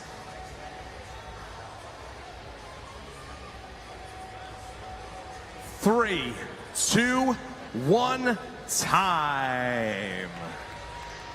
Nice job, ladies. And that'll do it for heat number 1. 16:35 unofficially. The score to beat. Leading the way here for your elite ladies, Elena Savage.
The women are up next here for event number 5 at the Atlas Games.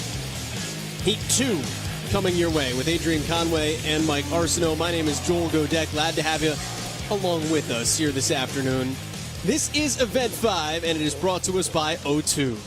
It is an amazing chipper. We're going to see a tremendous exhibition of work capacity. 25 calories on the bike for the men, 20 for the ladies, 200 double unders, 100-foot handstand walk, 100 wall balls, another 100-foot handstand walk, 100 GHD sit-ups.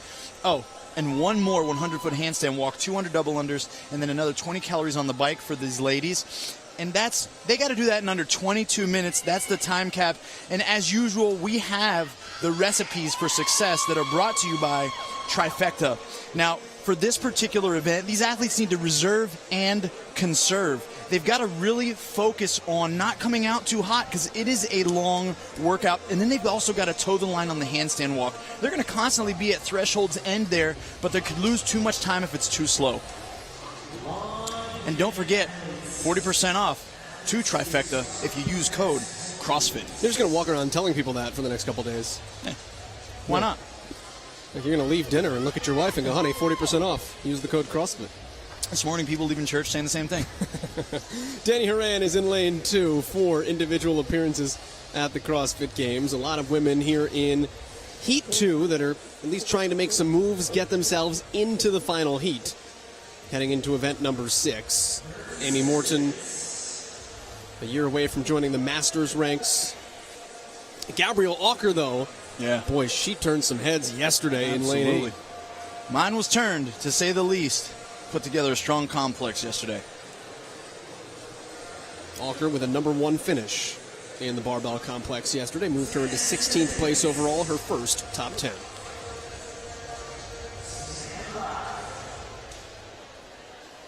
See a slap of the thighs there, waking the body up. Let's get this thing going, she said. Hannah Morochik and company onto this bike. 20 calories for the ladies. You would expect that to take how long?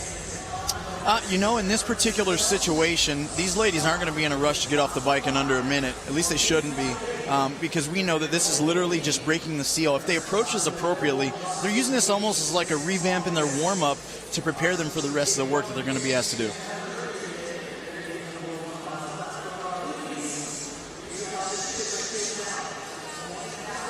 Fun thing about the Rogue Echo bike is it does spin the wheel back in your face, so you do get a little bit of air conditioning while you're doing this. You do. That's why we see the hair going all over the place with some of these ladies. They're getting a nice steady breeze to keep that body cool as we start this long chipper. And if we were outdoors, it'd be even more of an issue. They'd appreciate it even more because we saw athletes last weekend, even in an event like Granite Games, where overheating was legitimately a concern in a long chipper like this because of the sun. But they're in the comfortable indoor arena here. It's feeling good. What a better way to kick off day 3. And we've got hands in the air as some athletes are popping down toward the end of the bike, and you can see Hattie Canio staring down the line. As hands come in the air, everybody starts to check on where other people are. Yep. Addison DeRosers out of CrossFit Free is the first one on to the 200 double unders. Composure. Reserve and conserve was one of those key aspects of the recipe to success here. And we're going to start to watch that take the shape, not here, not at the double unders, not even into the first handstand walk, but really as we start to exit the wall balls of 100 reps that they're going to be asked to do somewhere right in the middle. Although the gnarly part of the way that this event is programmed, to do 200 double unders right into a 100-foot handstand walk, your shoulders are smoked. And they're screaming. And that brings a really great talking point to the proficiency of double unders. What we're looking for these ladies is they're bounding from the ground repetitively. You notice, of course, they're spinning the rope twice, not once, folks. So although it looks like a blur, you can see the speed through their hands. They're responsible for 2 revolutions around the body every rep. They got to do 200 of these things. What they're trying to do is jump as little as they can so that they're not becoming so ballistic. The more you jar your body, the heart and lungs moving up and down, that makes it really hard. And you can see the difference stylistically. Yep. You've got some people will have their hands a little bit wider. You want those hands as tight as possible to the body. And then you can see the ferocity with which Addison DeRosers is spinning the rope, and a little bit easier and more relaxed for Stacey Lucian on the left. Yeah, and to each his own to a degree, but we can start to identify where duress is starting to meet some of these athletes that are jumping higher and having to spin faster simply because they're a little less efficient. I love the double under because it's often something that can be reflective of someone's running capacity. So what I've seen in the history of the sport is if I see an athlete that's has a history of running and they understand the rhythmic necessity there for double unders, they can do big sets and they can do them pretty often without spiking their heart rate or losing control. And athletes that are poor at other bounding movements like a box jump or running for long capacities tend to struggle here, or they've got to spend a lot of time developing the capacity for that unique skill set. Down and back here for 100-foot handstand walk in 10-foot segments. You can kick down at each blue line if you need to, but we're going to see Addison DeRosers here fight right through it. Nikki Matarazzo, top of the screen in lane 4, is being hunted down in the middle by Hattie Canio. Look at the speed. Now here's Danny Horan.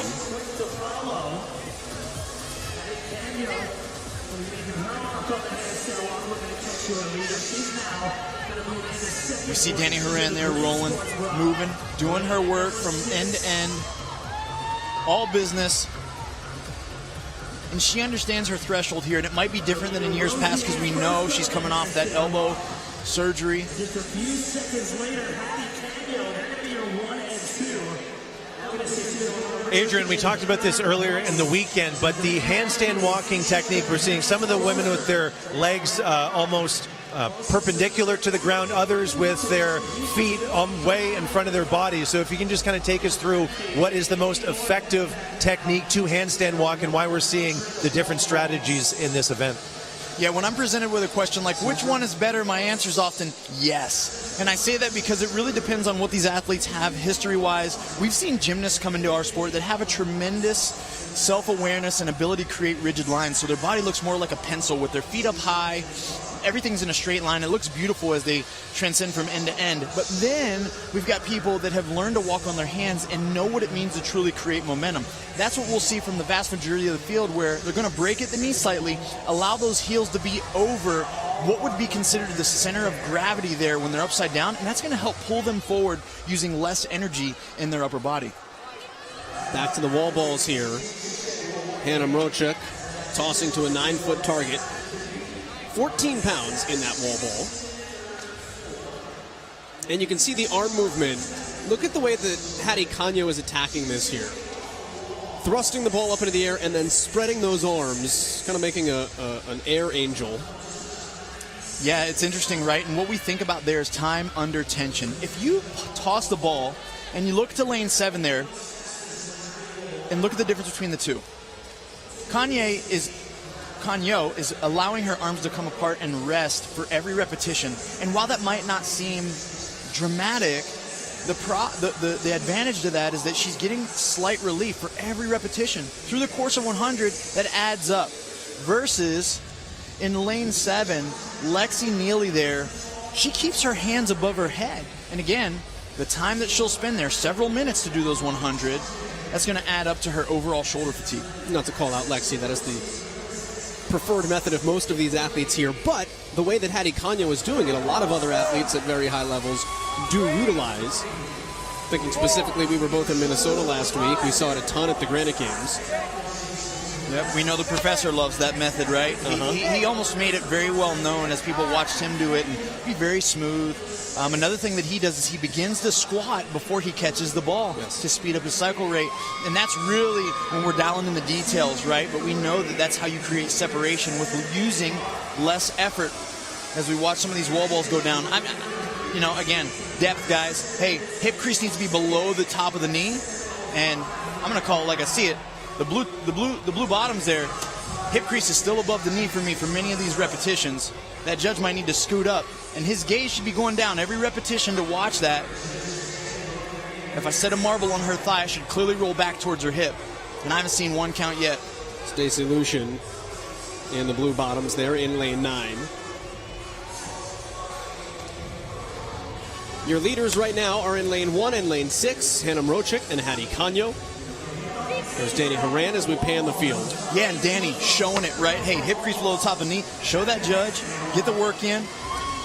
Make them count. Another one. Great squats. We still have a ton more work to do here. After these 100 wall balls, back to another 100-foot handstand walk. Then we'll move to the glute ham developer, which is the torture machine that you're looking at. If you've never seen one before, it's actually not that bad. With the red pads. Then another handstand walk double unders, and back to the bike. It is a long workout. We're still at the pacing component, right? We're still thinking like, hey, how fast do I go? Does it matter where I'm at? Not really. You need to make sure that you're staying under your red line. What you'll watch for is if ladies start to struggle to hit the target in the wall ball, or when you watch body language, what do they look like when they rest? This body language looks really good here from what we're seeing. Kicks right up right when she approaches the red line. And it looks like Addison DeRozers likes chippers. And in my opinion, if I watch an athlete like this work through a long workout and she attacks these handstand walks with such aggression, this is a confident movement for her. Take a look back at that recipe for success cooked up by Trifecta. Over 40% off your first order with code CrossFit. Yeah, and you got to reserve and conserve. Pace yourself early. And then on these handstand walks, you got to toe the line. The speed here at which you transition, because this movement continues to be revisited throughout this chipper, it's important how long you stay here. You got to get in and get out. Addison DeRoser still leads. Molly McGrandy is in second place, top of screen. That's no surprise. Former high-level gymnast. Till a couple of back fractures, L4 and L5, forced her out of that. Moving smoothly, you'll notice the different techniques.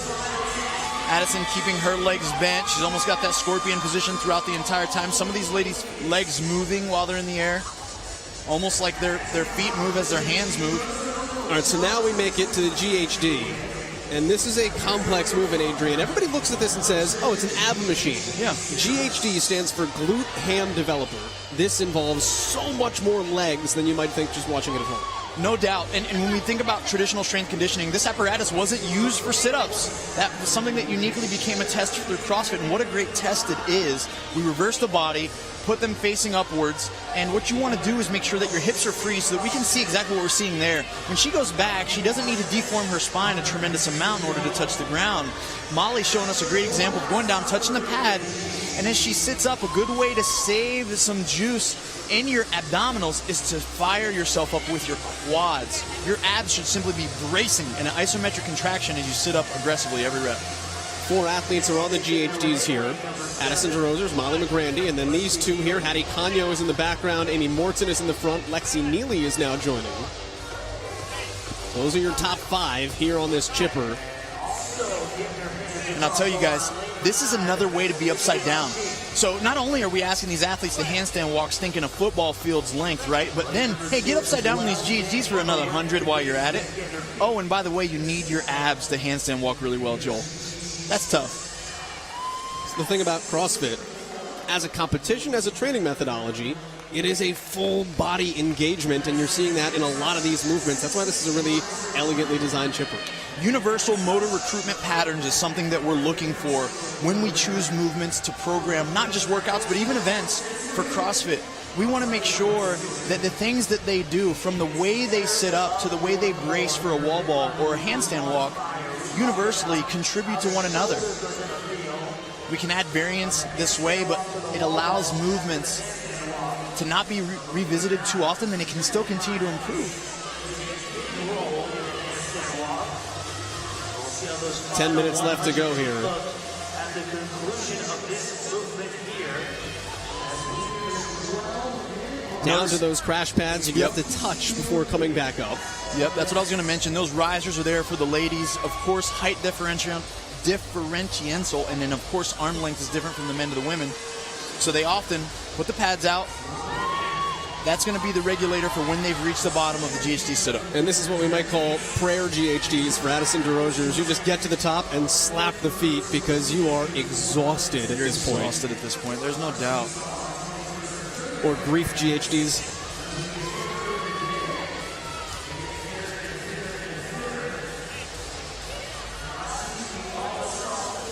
A little moment of relief there as she grips the pad.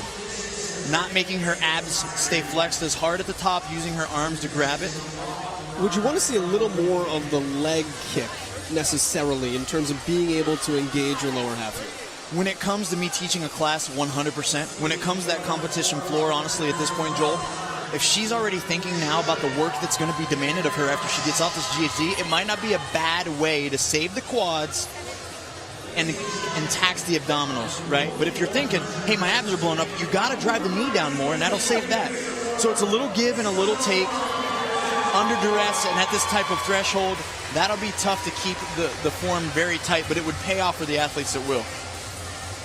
Elena Savage was that in the first heat. That time is about 3 minutes away, and these ladies still have another 100-foot handstand walk, 200 double unders, and 20 calories on the bike. I do believe Elena Savage will still have the time to beat heading into Heat 3. Adrian, we're just about to do our third handstand walk. First two look fairly simple for these females. Wondering, will the impact be of those 100 GHD sit-ups on the core, on the midline for this final handstand walk? We're about to find out, Mike, and I'll tell you what, as we watch Addison kick up here, again, same body position for her. Her upper body looks tremendously strong, a lot of endurance there, and that's allowing her, no matter what fatigue she's got in her midline, look at her go. She's going to go 50 foot unbroken here. And what we're wanting to see now is, did they do their job on pacing the workout up into this point? Meaning, did they break the handstand walk up early enough so they could have success and go bigger chunks on this third segment? As she stands there for quite a while before she rallies to make this final walk. We'll see if she goes unbroken.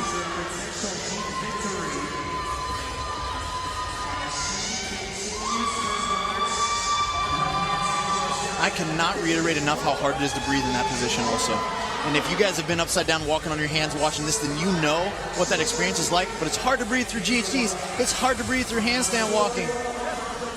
Unbroken for Addison DeRosers. Like a pro. She picks up that jump rope and gets right back to it on her feet. Now this will be another 200 in 100 rep segments here. Back to the double unders with McGrandy on the left of screen, Hattie Canio on the right of screen. And you can see the more straight up and down movement for Canio and the leg whip that Molly McGrandy is recruiting. Yeah, let me tell you, Canio is fast on her hands. She makes fast work of this, and the advantage to the speed at her turnover is that you just have less time upside down. It's less difficult for her to breathe because she knows she can go 50-foot segments, yet it's only taking her a fraction of the time. Both these ladies are moving on their final handstand walk. We are a minute away from the time to beat, and we still have more than 100 double unders and the bike for DeRosers, so tremendous job by Elena Savage. Yeah, Savage, she set a real tough time to beat early. And this is something you can see with events like this. We feel like we might have a wrap on how the events are going to play out, but these outliers, something like a strength event from last evening, or something that goes really long here and tests a high-end work capacity, sometimes the outliers are all the way back in Heat 1. It'll be the best score for Elena Savage, or it'll be her first top 20 with this performance. Adrian, these women have been working for over 16 minutes. They're on the second round of double unders, and we know sometimes when you're fresh, it can be difficult to count double unders. Do you think these athletes are counting in their heads or purely depending on the numbers they're hearing from their judges? You have to have the awareness to count in your head. You've got to have some kind of game plan and some kind of idea on where you're at, even to make sure that you and the judge just have the same expectations and are on the same rhythm. I'll speak to this again. These judges are volunteers. They might know movement, but sometimes they get caught up in the emotion of the event. They have forgetful minds, and sometimes they need to be reminded as well just by you showing that you have awareness to where you're at, and it helps hold them accountable. When you talk about judges, Adrian, I think maybe one of the most difficult movements to judge is the double under, just because counting it is so difficult. It really is. It's very difficult to count. One of the keys, even to the audience as we're watching, it's like, don't watch the rope, guys. Watch the feet, and every time they hit the ground, as you hear the rope, and you can see the momentum as it passes twice, that's one of the keys to keeping track. That seems so obvious, and I have never thought of it until right now. So yeah, thank you for that. Absolutely. You got to watch the feet. You'll see the rope hit the ground in front of the feet every repetition. And then, of course, when they get a no rep, you just got to remember you're going back to the previous repetition to pick up the count. Hattie Canio, and you can see the wear and tear. She is fighting through these final 100 double unders.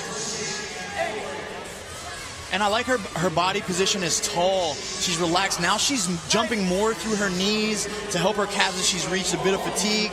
But she is grimacing through these reps and way to fight. That's impressive. She created some separation there. Now make your way back to the bike. A different bike than we rode at the beginning.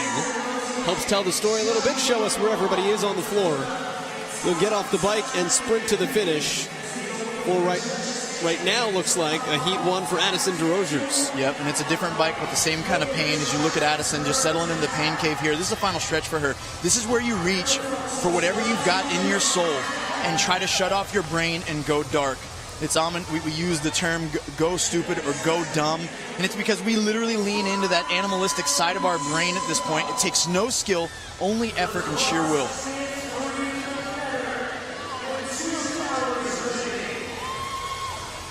Push, pull, push, pull, push, pull. That's all I'm thinking, Joel.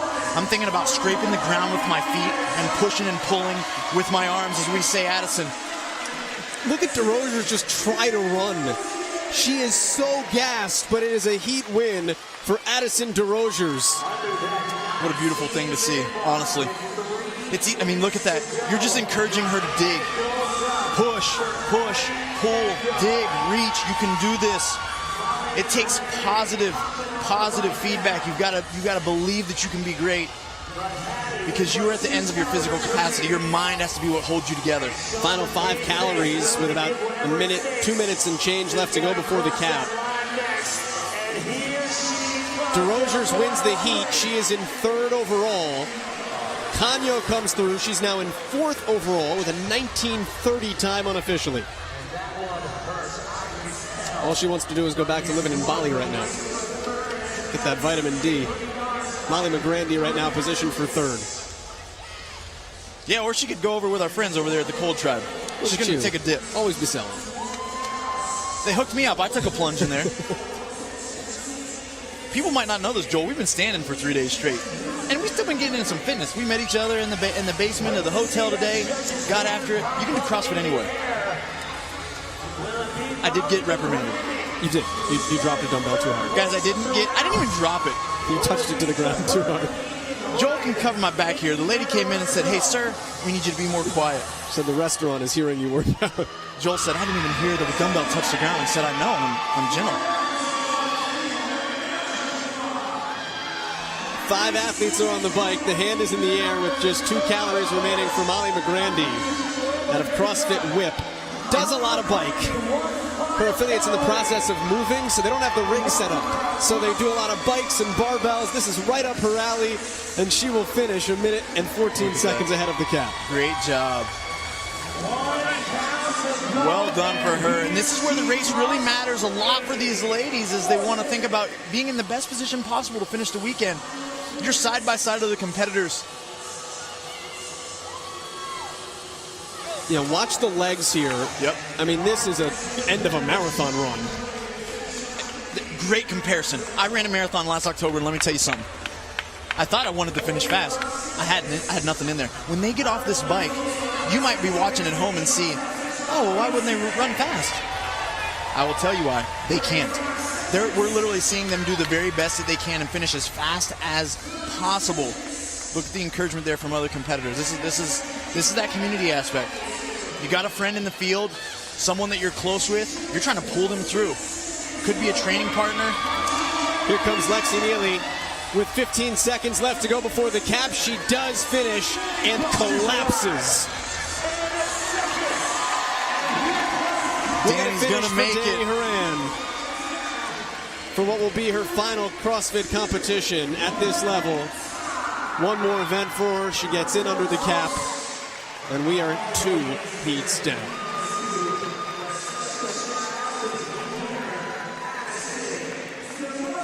Addison DeRozers wins the heat. She's in 3rd overall. What an example of sheer work capacity she put on. I'll tell you, Ellie Terrence Hiller sitting there with the 2nd place time. Talk about having strengths, having your home runs. She's hit a couple this weekend. No doubt. You've gotten to mention her name several times. Take a timeout with Heat 3 coming your way next.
CrossFit Semifinals brought to you by Rogue Fitness here in week 4.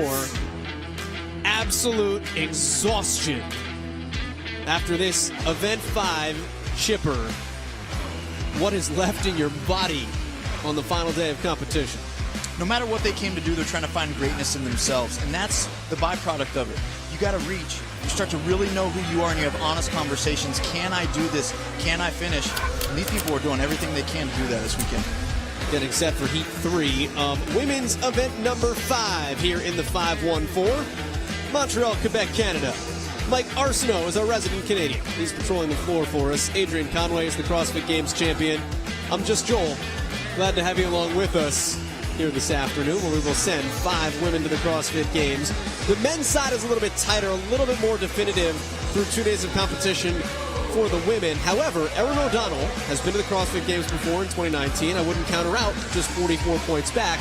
We saw 35 points already evaporate on the team side. Yeah, you can get right into it, man. I'll tell you what, she's got a chance. She's got to do something right here in this workout today. Event number 5 is brought to us by O2 Recovery. We got a gnarly chipper. We do. We're going to open up with 20 calories on the Echo Bike, advance to 200 double unders, followed by a 100-foot handstand walk, 100 wall balls, 14 pounds, 100 GHD sit-ups, another 100-foot handstand walk, 200 more double unders, and then they're finishing with whatever they got on that Echo Bike for 20 calories. It's a 22-minute time cap. Tell the people how to get 40% off Trifecta. Oh, I can tell them. They can use the code CrossFit in order to do that, and that's going to be tied directly into our recipes for success, which are brought to you by Trifecta. And it's simple and straightforward. They need to reserve and conserve. Pace the front half of this workout in order to finish very strong. But the whole time on these handstand walks, it's a whole football field. You got to toe the line, stay just under your threshold throughout. Emma Lawson is your leader overall at 17 years of age. Youngest competitor in the semifinal field, men or women, and she about to go win the darn thing. Yeah, I can't wait to really watch this long workout from her and how she puts a game plan into play for longer tests.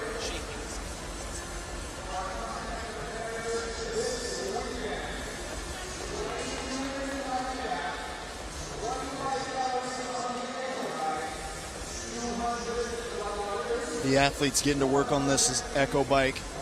Nothing to be stressed about. You know, you pace this accordingly. You conserve energy in your legs and your arms. You breathe easy and allow this again to be the Kickstarter. We just talked about Erin O'Donnell. No one has told us otherwise, but that is her bike that was sitting unoccupied. So Erin O'Donnell right now, the event has started, is a scratch, and that certainly changes the standings. It makes Tori Dyson the next chaser, 75 points out of a qualifying spot. So that lengthens the gap, of course, that these ladies are feeling threatened by, if at all they were already. You got to wonder why. What's the full story there? We'll have Sickness, Mike Arsenault check injury. in on that one for us. But a 2019 CrossFit Games competitor, she finished 50th back in 2019.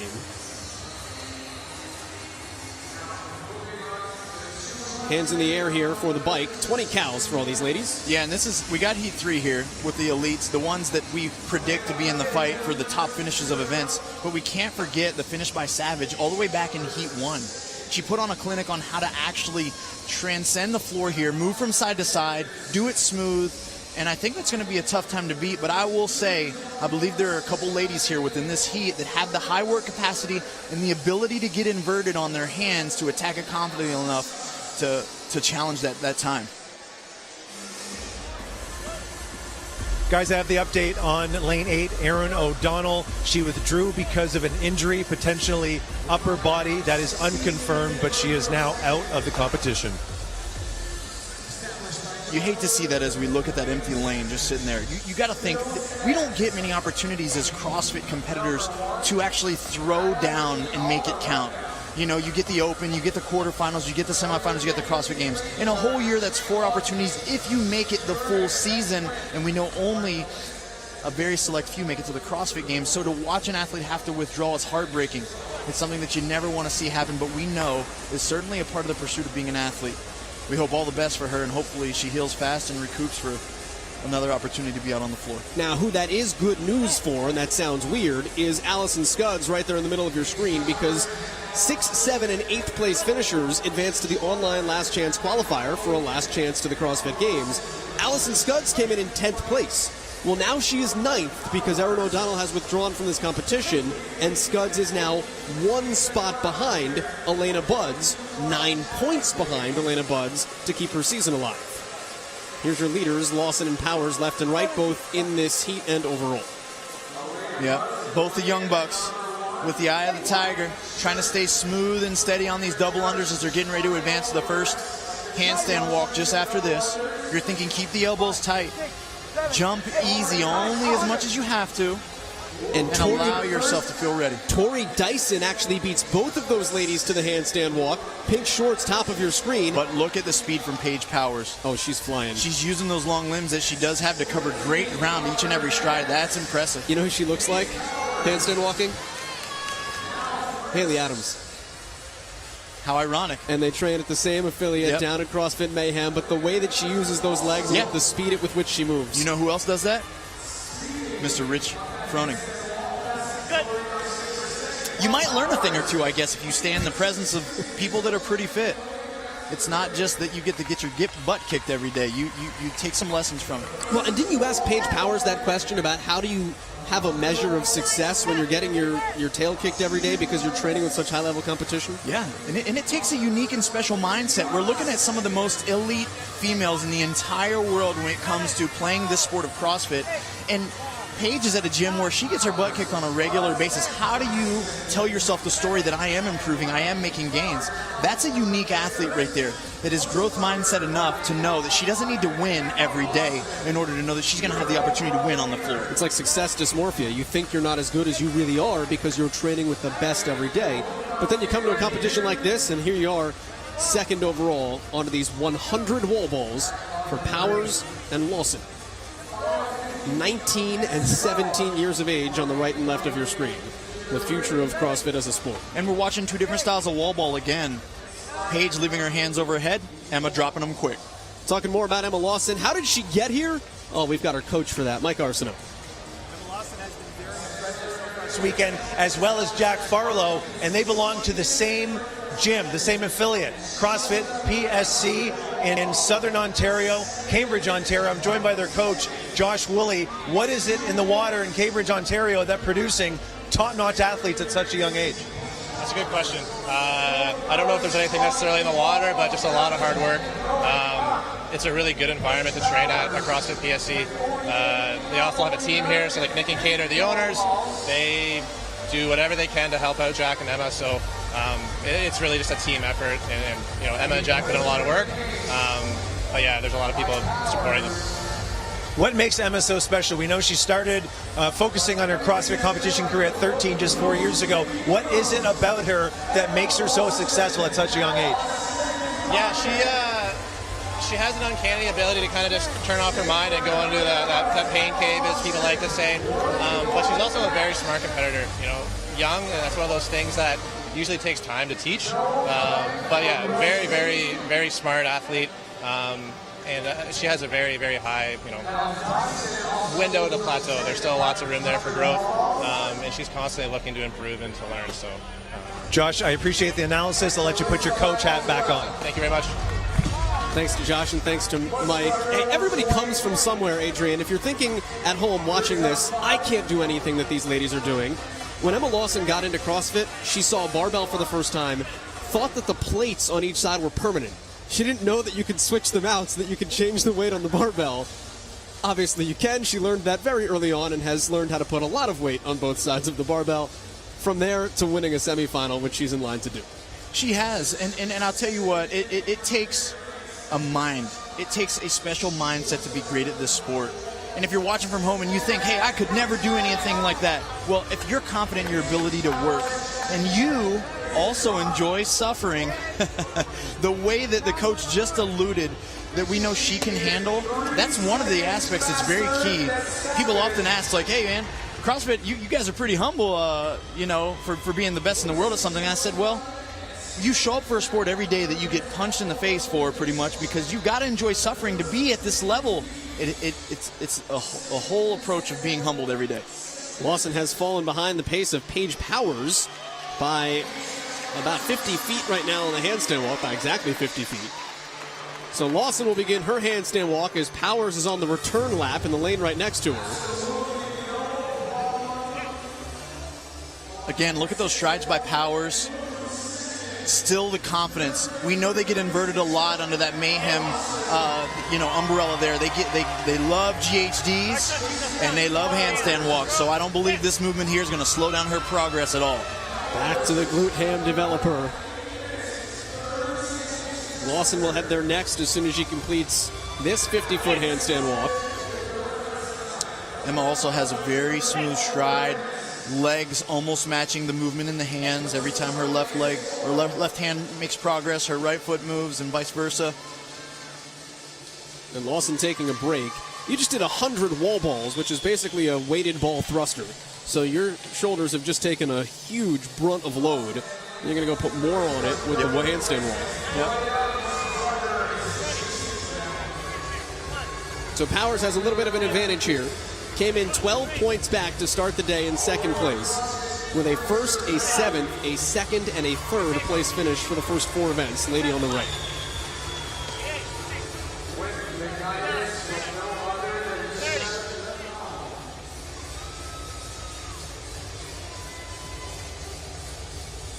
Pacing even matters on these GHD sit-ups when you're doing 100 of them total. If you have just a significant cycle rate that can be a little bit slower than another, it really starts to add up.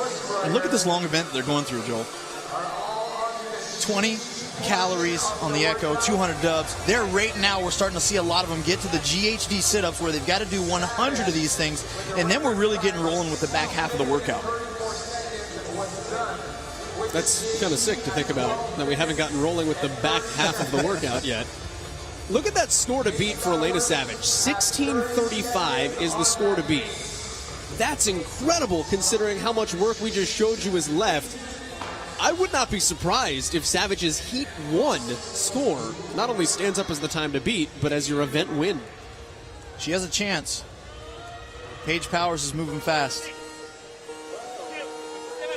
If she can keep up the speed of the handstand walks, I'd like her chances.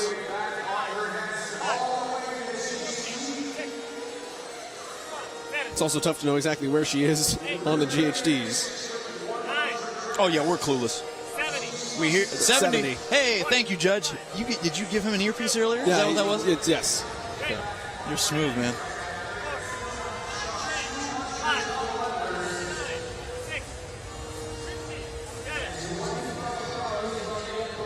Again, steady work here. Athletes have to touch the riser and touch the pad where their feet are. Some grabbing the pad, as we saw earlier, a moment of relief. Some barely tapping it with their fingers. And when you're barely tapping it with your fingers, to me, I'm looking at, hey, you mean business, because you're just trying to get back down faster. You're not looking for rest. You're here to send an event record and get a W. If you need to recover after all of this, hey, visit drinko2.com, $25 free. When you scan the QR code on your screen, drink O2 Recovery. Final 4 reps here for Paige Powers. And Paige is putting on a clinic right now. This pace and the smoothness that she's executing, very much confident here. Let's watch this transition here, because this is where we're really going to know. What's the pause like? How long does she wait before she gets upside down? Because Emma's not going to be long behind her. And let me tell you what. Wow. Immediately kicks up, same body posture, a little bit of side-to-side movement, but it doesn't shake her. Look at her fingers, how they're spread onto the floor, creating a greater surface area for more balance. It's like she's done this a time or two. And Powers is now way ahead of Lawson, who is not yet onto her final 5 reps. They got to the GHD not far behind one another.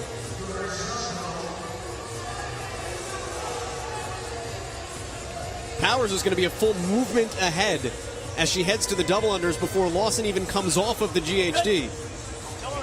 With still plenty of time to go before that 16:35 time to beat by Elena Savage in Heat 1. Yeah, you were right on that one. Paige Powers is going to hunt that down. And now 4 more reps on the GHD for Lawson. And here's the temptation for Paige. It's like, what's Emma's pace? Where do I need to stay? She's not worried about Elena Savage, and she's not even necessarily worried about a first place. But from a young competitor, you know what fires me up and what I like to see? Let's go get a win. Do what you can to take the dub. Leave the rest of these ladies in the dust. Make a statement. Create momentum for the rest of your season. 16:35 is the time to beat. The next time is 18:52. Wow. So you've got a lot of wiggle room for all of the women in this heat. Emma's still looking strong, just like Paige. Right, we are so far deep into this workout, the local muscle fatigue, the breathing rate of these young ladies, and for their ability to stay so cool, calm, and collected and still execute. And that's Power's third, I think, break on the double unders. I don't know if anybody necessarily broke on their first 100. This is her first set of 100 on her second set of 200 here. And I think they were more breaks of fatigue. I think she tripped herself up, certainly stopping that many times that early. Yeah, and that's what happens. You feel like you're in a rhythm as we cue in there on Scuds. Looks like taking Scuds a just break. saw God. Yeah. I've had those revelations in the middle of a workout. Told you what was at stake for the young Scuds. Trying to make it into the last chance online qualifier, and the chances of that going up with Erin O'Donnell's withdrawal here. Now just one position out of that. And the woman that she's chasing has just hit the handstand walks. That's Elena Buds in the white shirt top of screen, who quite literally used to handstand walk around the grocery store as a child. Her mother would have to explain to other customers, don't worry, it's fine. It's just what she does naturally. She's not possessed by a demon. And just please be careful and don't knock over the fruit stand. That's an amazing story, though. I love it. So this is no sweat for her. She was very pleased to see a football field's length of handstand walking involved. I'll say that looks like a walk right down aisle one. That's it.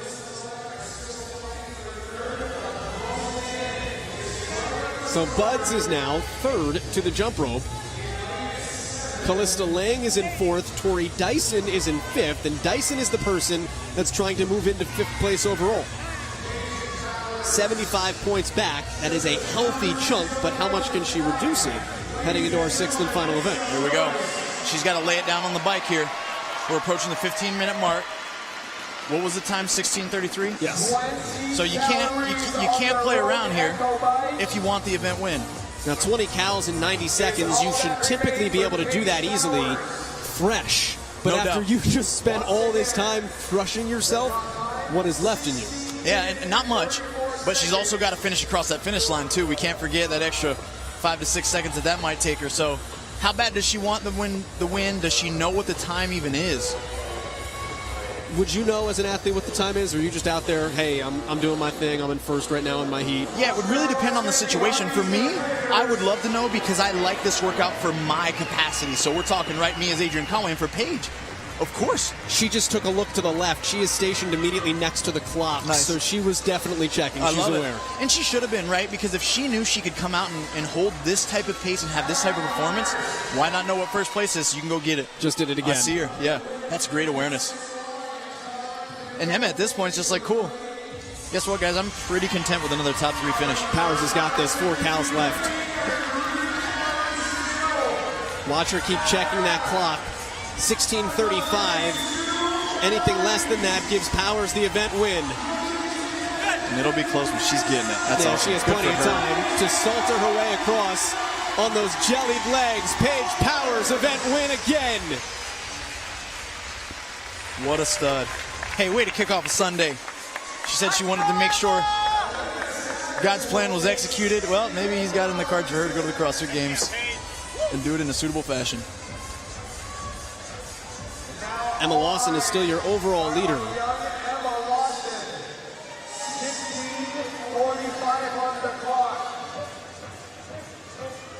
Emma out there by herself on the bike. That's a lonely place, but also it's relieving because she's in the driver's seat of her weekend and she knows it.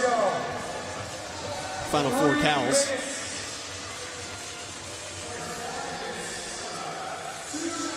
Now, as we watch the rest of the field start to get ready, there's some desperation that's going to be coming from some of these other ladies. There's a lot more on the line for some of these other ladies. Yep. Carolyn Connors, Freya Moosbrugger, then Carolyn Prevost are 3, 4, and 5 in terms of qualification. With Erin O'Donnell out, Tori Dyson needs to finish as high as she can ahead of as many of those women as possible. Yep. And Dyson is right now at the head of the pack. Elena Buds is in front of her, but otherwise, she's got an opportunity to make up some ground if she can hustle up in the pink trunks top of screen on these doubles. Her judge got a serious hand motion going. Oh, there we go. Sorry, a couple other athletes on the bike. One of them is Freya Moosbrugger. Yep. And Callista Lang is on the bike, too. There's Lang in front. Moosbrugger is in back in the navy, or in the olive, I should say. Two very not the same colors. And I like Freya's position. I like all these ladies' position on the bike. They're staying seated. Notice they're staying seated. Extension for their legs should be at the top end of their end range. So that means they want that seat as high as they can without having to shift their feet or their hips from side to side, because that's where we're strongest with power output. And then, of course, they're leaning into those handles. Push and pull. This is going to maximize the contribution of your upper body to keep the wattage as high as you can. Got a hand up here. Judges will put their hand in the air with 5 reps remaining on any movement, as we see throughout competition. She got it. Got to go. Callista Lang, 18:45 and counting. Lang is done. She beats Hiller's time, so Lang has 4th overall in the event. Moosbrugger and Buds are in a race here. 1 cal left for Freya. And Freya's off the bike. She'll beat Buds, who had 3 calories left. Great finish for Freya there. 6th place in the heat for Freya Moosbrugger. Excuse me, 6th place in the event for Freya Moosbrugger.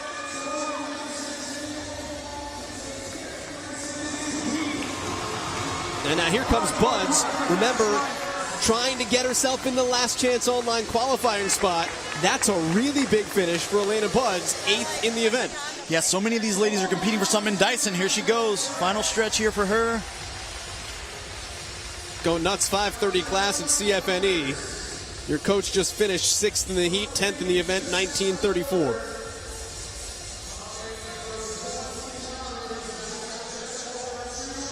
Yeah, this is when it's hard on those double unders, man. You're trying to breathe any way you can. You got to bend over to find that relief. And double unders have been kind of a bane of the existence for Carolyn Prevost. And you even notice the movement. Look at the effort she's putting in. That's what you want to try to mitigate as much as you can. You want to jump less, spin the rope faster. She's jarring her body. Heart rate gets spiked. Listen, she's getting the work done, but it's a very challenging way to work through 400 double unders in a workout when you're jumping like that. So on the bike. Now how much gas is left in the tank? We talked about this earlier when Paige Powers hopped on the bike.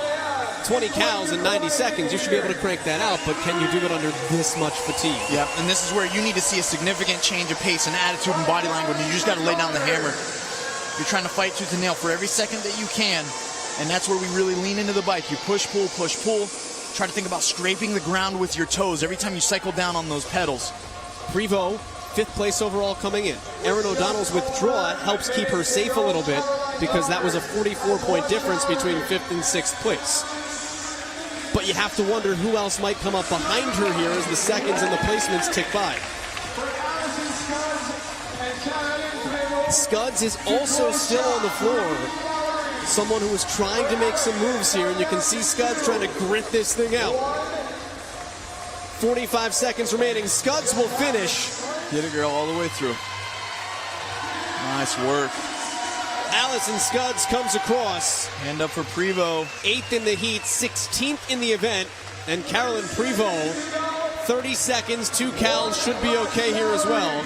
It'll be damage control with her trying to hold off the surging Tori Dyson. So Prevost conquers her demon of the double under and does finish inside the time cap with an 18th place. It'll be her worst of the weekend. The question is whether or not it will keep her in the top 5. I think the answer will be yes. We'll just see what the margin is trying to hold off the rest of the field. Paige Powers, her 2nd event win though. And she's only going to get better. Yep. She did a great job. I'm very impressed with what we saw there. General work capacity from all these ladies. Now, Powers finishes first. Lawson finishes third. So that's a 10-point difference between the two. Excuse me, an 8-point difference between the two. Boy, could you imagine if Paige Powers is able to close the gap even more in Event 6? She and Haley Adams win. You get a couple Mayhem women that win semifinals. Ooh. That'd make for, either way, it's going to be an exciting summer for those two, but that'd make for quite the storyline. They're going to be great training partners heading to Madison. It was all Lawson and Powers here from the go. Yep. Look, again, the speed of the handstand walk really did a huge favor to Powers' ability and created separation early, and then she just grew the margin once we hit the GHDs, and I think that's really where she started to pull away. The GHD and that final handstand walk is where she kind of left Emma right there in her trail, and then Emma still pushing and pulling and doing exactly what she's done all weekend long, which is be one of the most well-rounded athletes, clearly, that we've seen right here at the semifinal. Both of them are once again with Mike Arsenault. Emma and Paige, you two continue to separate yourselves from the rest of the field throughout the Atlas Games, jostling back and forth first and second. Paige, the 100 points there may have put you on the top of the leaderboard after 5 events. There's 8 portions to that workout. All of them look relatively easy for you, none more so than the GHD sit-ups. Why is that such a great movement for you? We do at least 150 per workout, and maybe we do that 2 times a week. So we do a ton of GHDs at the barn with Rich. So. Emma, that is your 4th performance inside the top 3 so far through 5 events. Why are you such a consistent athlete, being able to put up performances near the top of the leaderboard no matter what's involved in the event? I just am really focused on my game plan, try not to worry about what other people are doing, and stick to my plan and just execute to the best I can. Speaking of paying attention to what other people are doing, you two have been beside each other pretty much every heat. Are you kind of keeping an eye on where Emma is as you move through each station of the event? Yeah, pretty much Emma, because she seems to usually be always behind me, besides me, or ahead of me. But I'm kind of keeping an eye on everybody and just knowing when to pull it back a little bit, knowing when I need to push a little harder. Well, it's been 5 great performances from both of you thus far. 1 more to go. We'll see you for Event 6. Well, they always say run your own race, except running your own race does involve tracking the other races. The women are done for Event 5. The men are up next. Event 5, Heat 1.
Seconds. Stand by.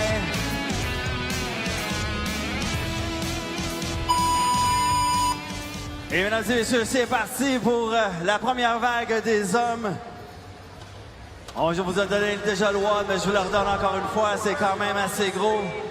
Les hommes devront compléter 25 calories avant de passer à 200 double unders. Et entre ça, quelques handstand walk, 100 pieds d'handstand walk. Pour revenir, compléter 100 wall ball. Vous allez remarquer qu'il y a 2 targets, c'est 50 wall ball par target. Ça va vous donner un peu l'idée de où sont rendus les athlètes dans leur wall balls. Compléter 100 pieds de handstand walk. Et aller détruire leur corps avec 100 GHD. 100 pieds de handstand walk. 200 doubles, 25 calories et tout ça en bas de la barre de 22 minutes. Et comme vous avez constaté, les filles juste avant ont rentré d'excellents scores aux alentours de 15, entre 15 et 14 minutes pour le meilleur temps. Et on a déjà l'athlète dans la numéro 7, Gunnar Reagan, Au double, Gunnar Reagan already on double unders.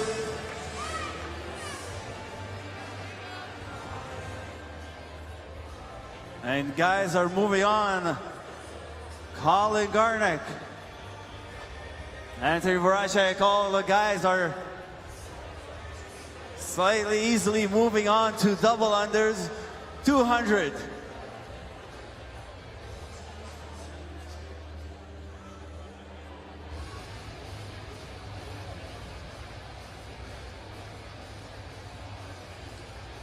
Et chez les femmes, le score dans la première vague a tenu quand même jusqu'à la troisième avant d'être battu.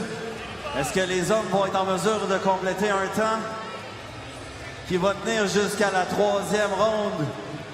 Will the men have a score that will hold up to the third round as the ladies did just previously?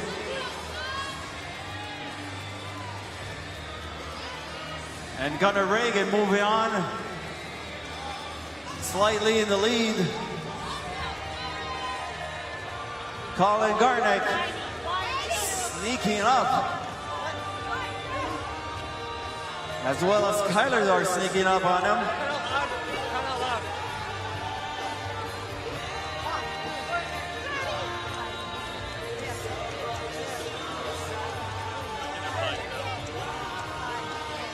Once the double unders are done, the gentlemen will start their first handstand walk 100 feet. So 50 down and 50 back up before switching over to their wall balls. Already 3 minutes in. And Mr. Reagan moving on to his handstand walk, keeping up his lead.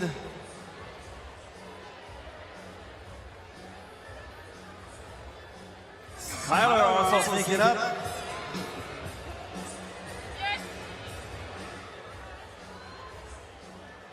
$50 pieds de complété. And a little no wrap. That's gonna give a little edge for Skyler to tie it up and close down on that lead.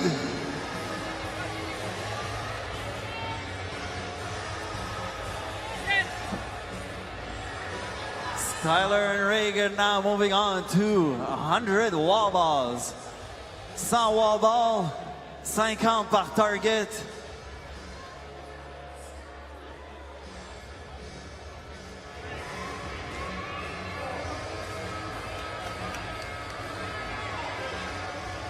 Les femmes avaient complété les 100 wall balls à la marque d'environ 7 minutes et 7 secondes. Il leur reste environ un peu moins de 3 minutes pour battre ce temps.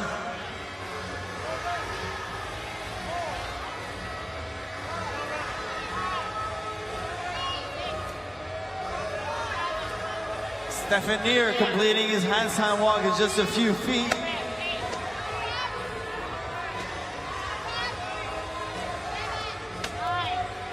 Guys are taking a smart move and breaking up these wall balls. You want to shadow your shoulders before taking on an additional 100 feet of handstand walk, so smart move to make sure that you complete that 100 feet.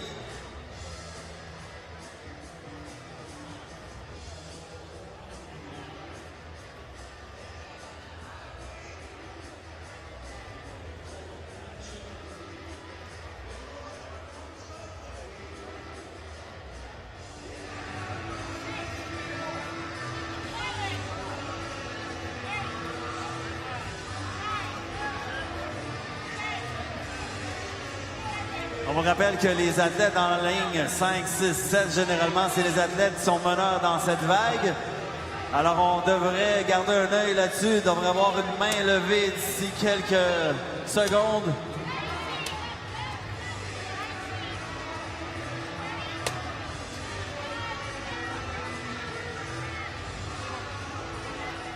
Six-minute mark, and we got a hands in the air for Gunnar Reagan.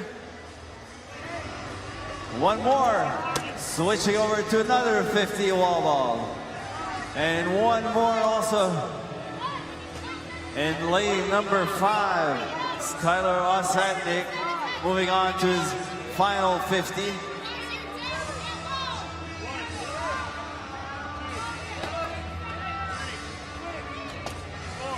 .630, and reminding you that Paige Powers completed wall balls in 7:17 approximately unofficially, but it's going to give you a hint about these guys if they'll be crushing that time or not.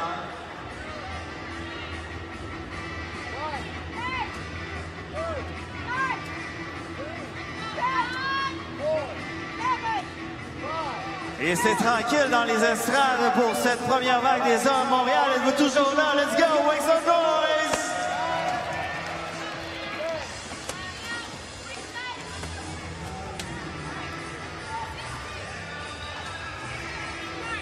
La majorité des gars ont déjà complété leur premier 50 et complètent leur deuxième set.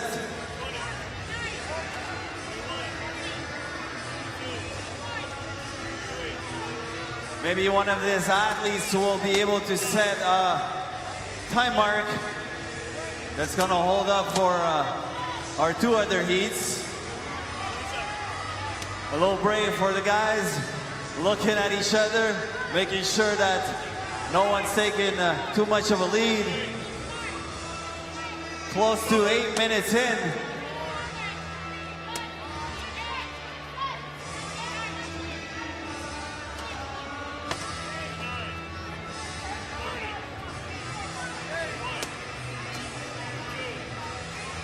So once you've shattered your shoulders on these wall balls and then handstand walk, we'll make sure that your core has been tested with handstand 100 GHGs.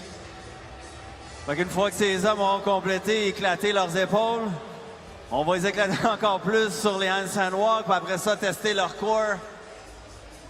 Il suffit pas juste d'avoir des abdos, là, ça, on va vouloir compléter ces 100 GHD par la suite. On a une main dans les airs. We got already hands in the air.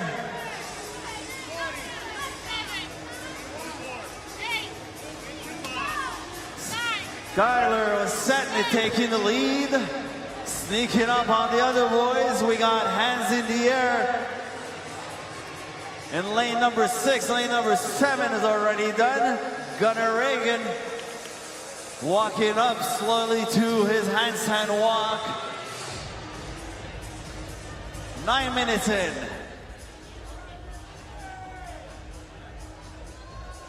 Easy breezy, 50 pieds complétés.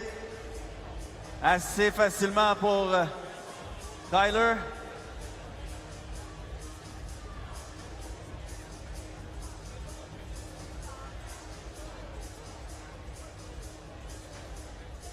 And it's the first handstand race in aisle number 7, number 6. And number 4, 50 feet completed as Skylar is walking towards the end of his 100 feet before going to complete 100 GHDs. We're about 10 minutes in, boys. 22-minute time cap.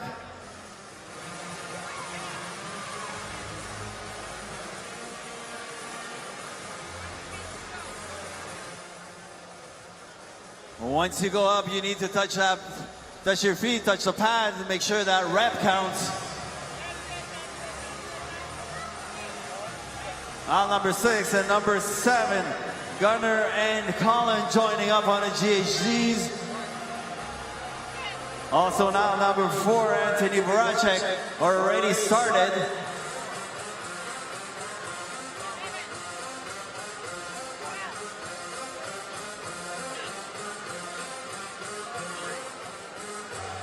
Ce WOD-là, il est gros, mesdames et messieurs, il est très gros.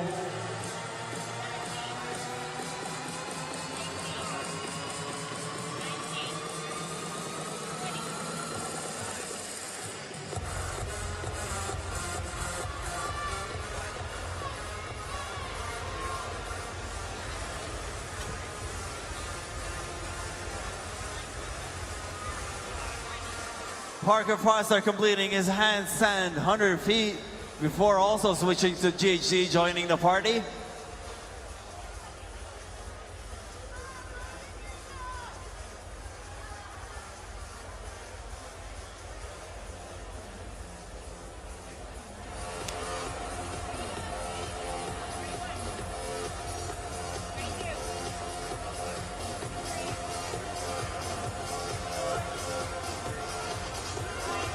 En tout cas, si les boys n'avaient pas fait de GHC avant cette journée, je pense qu'ils vont le sentir demain et après-demain. C'est quand tu commences à sentir tes côtes, tes abdos déchirés. Mais ces gars-là, je pense, devraient être corrects.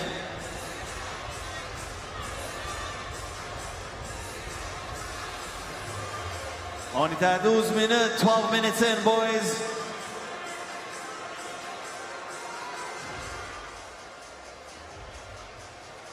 A little less than 10 minutes left in this heat.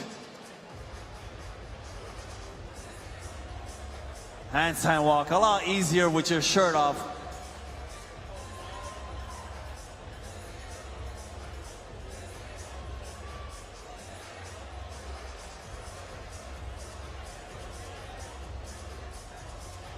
Which one of the boys in aisle 5, 6, or 7 will be able to get off the GHCs?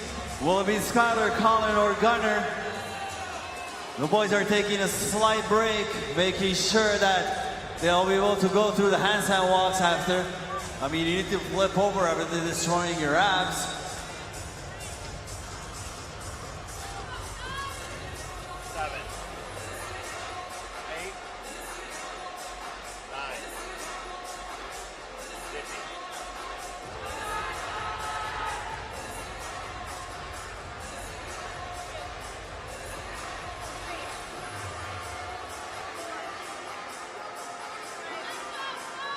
Allez Montréal, on veut vous entendre encourager ces athlètes se détruire sur les GHC. Make some noise Montreal, come on, let's hear you.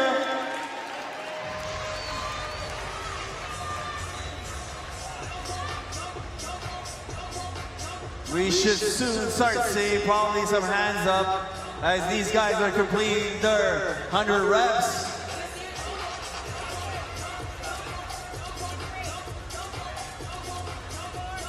You never know who's going to be sneaking up on the other one and take the lead.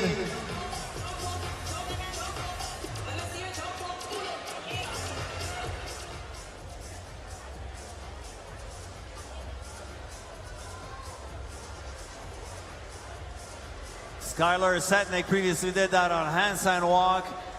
Does he still have the lead? We'll just see in just a few minutes.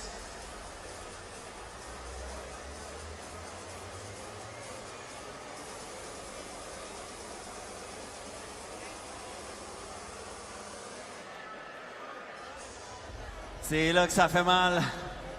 Tu veux garder une excellente technique, t'assurer pas de t'éclater le dos.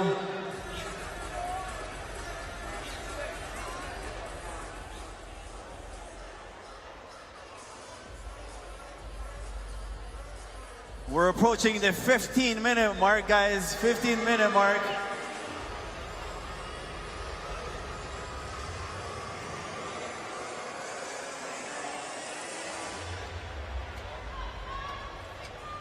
And we got hands in the air. Yes, we do. Aisle number 5 and number 4, respectively, Skylar Setnik and Anthony Voracek. Anthony Voracek and Skylar getting off at the same time. Not losing any time. Il perd pas de temps, switcher sur le handstand walk.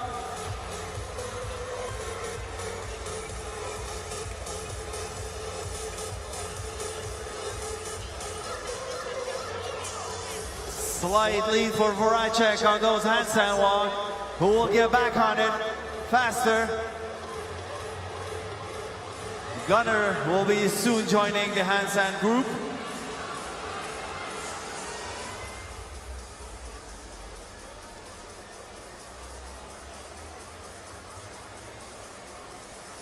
Hands in the air also in the aisle number 6 for Colin Garneck. And now the guys will need to complete 200 double unders, then switch back to the final 25 cal on the bike. Colin Garnick coming over to the handstand walk, trying to make up some ground towards Gunner.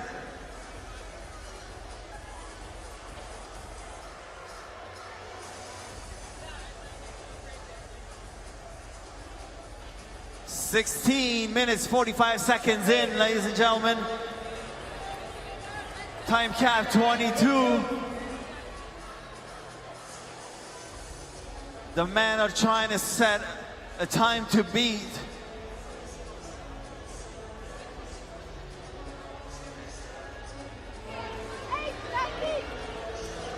Gunner going all out on these double unders. So is Voracek. These guys want to keep the lead, but it is Colin Garnick that's not.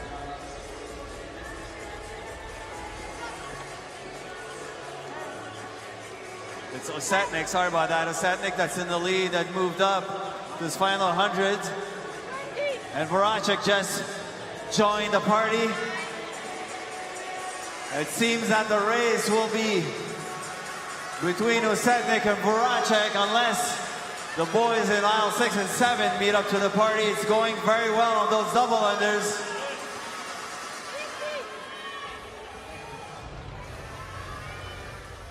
Stephen Neer complète ses handstand walk. Il va tenter de joindre les boys sur les doubles.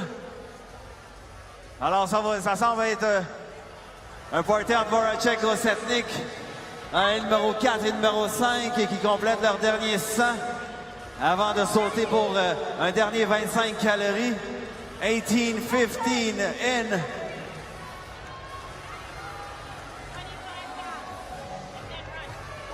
And Osetnik, Skylar Osetnik is on his final 25 cals.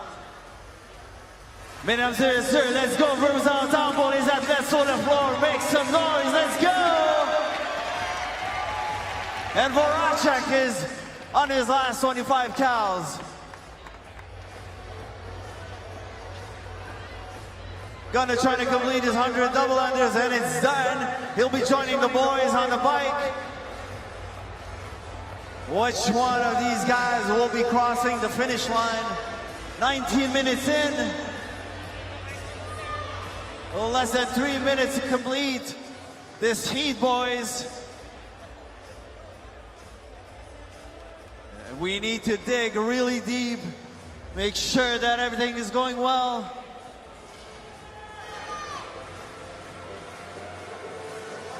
Est-ce qu'il y aura une surprise à la fin?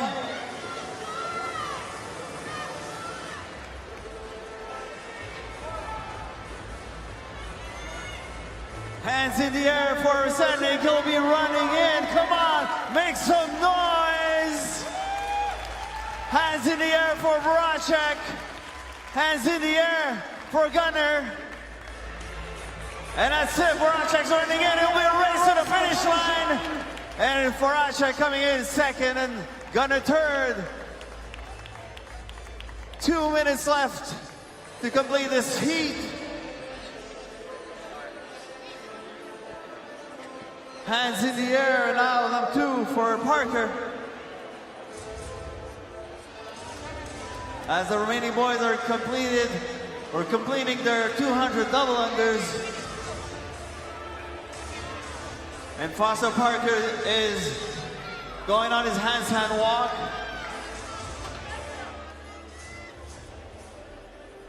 A minute and a half left, boys.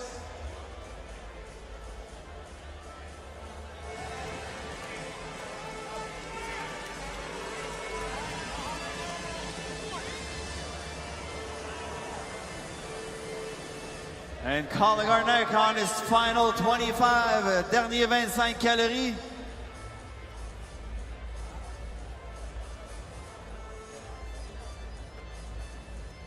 And we're officially on the 1 minute mark left. 1 minute left to this heat.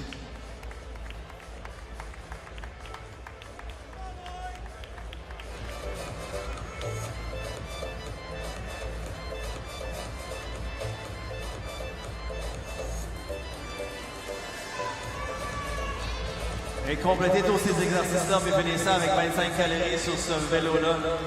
C'est de la torture. 30 seconds. Come on, Montreal. Let's make some noise for these athletes on the floor. Faites du bruit, let's go.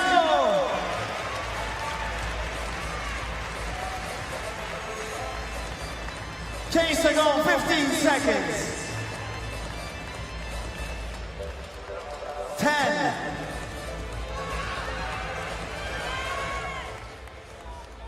3, 2, 1, time. Faites du bruit, mesdames et messieurs. Make some noise for your first heat, men's elite division.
All set for event number 5, Heat 2 for the men here in Montreal, Quebec, Canada. The City of Saints, alongside Adrian Conway. Mike Arsenault is our reporter down on the floor.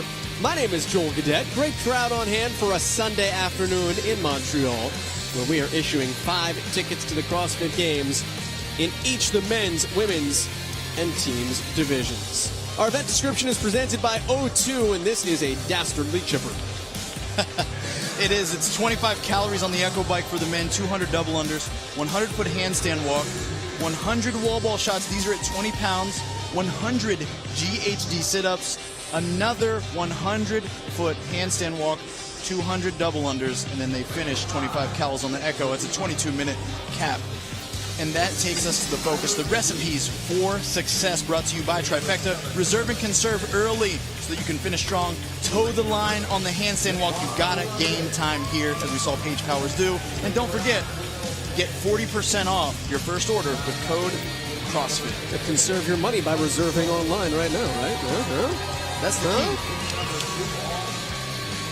Joel, you don't have to earn a ton of money to be wealthy. You just got to save a ton of money and make it work for you, you know? Start list, Drake Lewis in lane 4, dominated yesterday in the lift with a second-place finish on the barbell complex. Jack Rosema, though, is in the best position to get out of heat number 2 and into heat number 3. He's 2 points behind 10th place and 12 points behind 8th place, which puts him in last chance online qualifying position. Still a chance to get to the CrossFit Games. I'm just glad that I'm accompanied by a man that had higher math grades than I. I appreciate you. Yeah, you. No, that is not a factual statement. No. Just basic math. But see, you're passionate about this sport here, CrossFit, so you're excelling. You're excelling in that. You should know how bad I am at math by the conversations we just had before we came back on the air. We won't disclose that information. We'll tell the proper story right here on the air.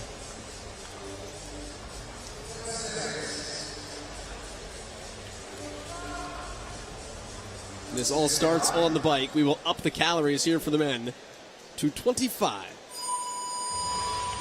And right away onto the bike, Jean-Simon Roy-Lemaire going to work.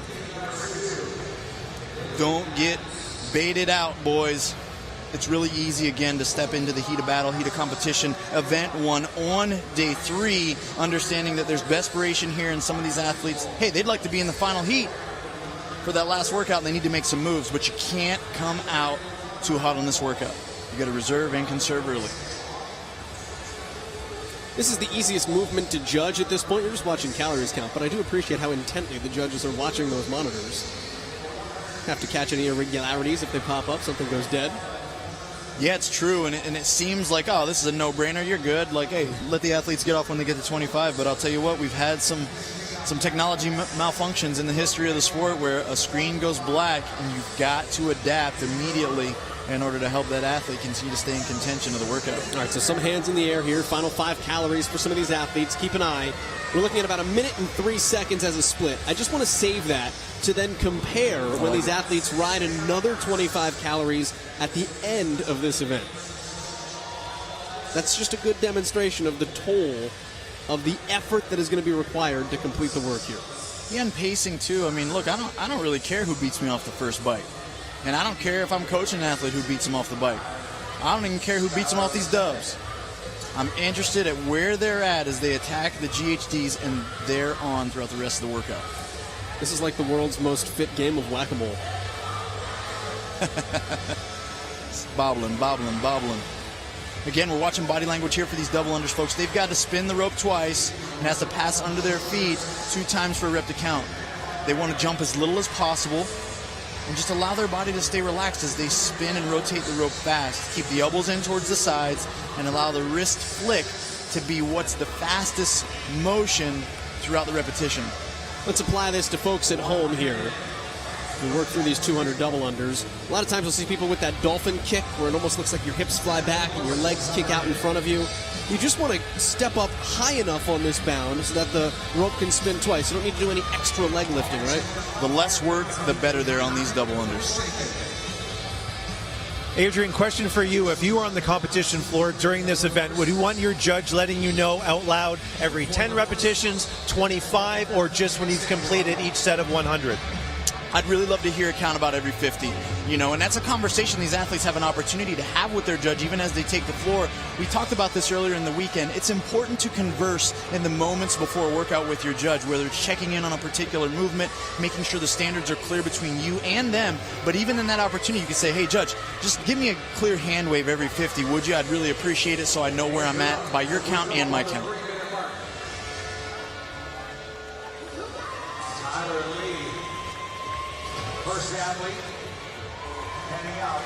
Tyler Lee, no hesitation. Right up onto his hands, and he's working and moving. Lee comes in 30 points, back of Last Chance Online qualifier position in 12th place overall. 30 points more than make upable.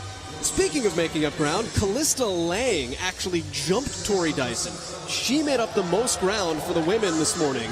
She is 33 points back of Carolyn Prevost. But look at the top. Emma Lawson, Paige Powers, 4-point difference. That is the difference between a first and a second place finish, which is what we just saw. So if Paige Powers wins event 6 at all over Emma Lawson, she wins the Atlas Games. That would put them tied for points. The tiebreaker is your best event finish. In that scenario, Powers would have 3 firsts to Lawson's 2 firsts. Beyond that, math gets more messy. Well, yeah, and we've got great storylines all around. We still have someone within striking distance qualified to the CrossFit Games. We need to still continue to eye out spots 6 through 8 because they're fighting for another chance to qualify in the Last Chance qualifier. And of course, we've got this head-to-head action at the top, which you love to see from these 2 young ladies. Rosema is your leader here in the heat, being chased down by Roy Lemaire and by Pistol Pete Mason. And the men are throwing higher than the ladies, so they've got to throw at or above the line, which is a 10-foot standard. And in most cases, the judges, of course, are looking for a squat, hip crease below the top of the knee, but they need the vast majority of the ball to pass over the top of the line. So if you see the ball touching the line, that's not a no rep, as long as if you split the ball in half, it's above the line. Although at the Granite Games, it was just touching last week. In any way. And that's really where it's dependent upon the particular standards that are set in the athlete briefing directly communicated to the athletes. And it's always different from competition to competition. They have the opportunity to dictate that. If you're wondering, well, why don't you just have one target then? Well, the lower target is where the women were throwing to. The upper target is where the men were throwing to. And again, we're starting to see some different styles, some leaving the arms straight over the head and letting them hang, some dropping the arms straight down, and some using the helicopter method out to the side, almost like a thigh slap before they receive the ball. Saw this from Phil Toon at the Granite Games last week. First time I'd seen the thigh slap between the repetitions.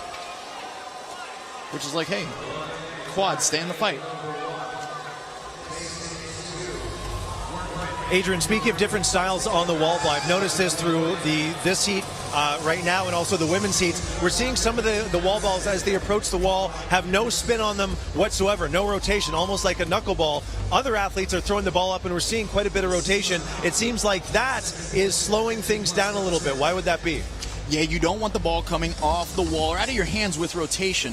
The more that ball is shifting or moving in space, you've got to squeeze it and stop it in order to redirect it to go back up towards that target. And then often that's where your accuracy becomes a bit of an issue, and there's volatility there behind every rep, and you can't do that on wall balls. Each one of these repetitions is much more costly than it may seem if you get a no rep, and it's really important to aim small when you're doing these. That means you want a dead ball in the air, and you want to aim at a very small, specific thing there on that target so that you can be accurate through all these 100 wall balls. 4, 5.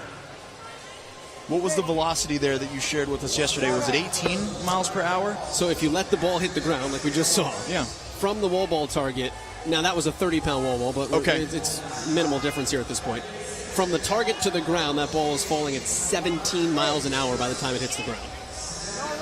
That's fast. And you're redirecting it all with your hips and legs every repetition. And while we're not going it all the way to the ground, it's close.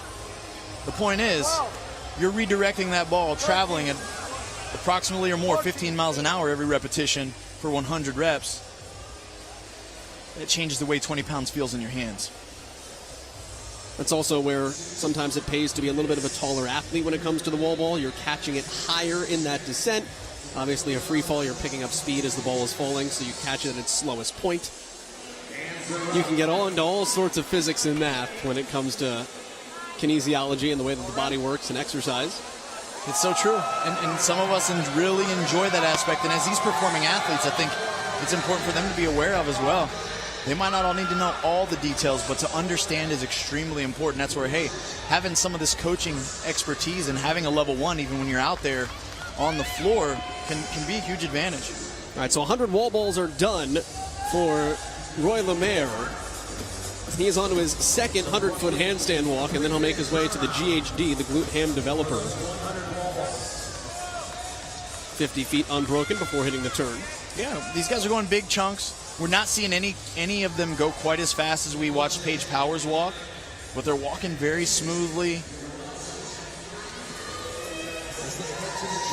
Good aggressive arch for most of these guys with the broken there at the knee to let those heels lead their center of gravity to pull them forward. You know, we talk about how difficult some of this work is, and we've talked about, hey, doing a handstand walk after you just worked your shoulders on double unders. Doing a handstand walk after you just worked your shoulders on those wall balls.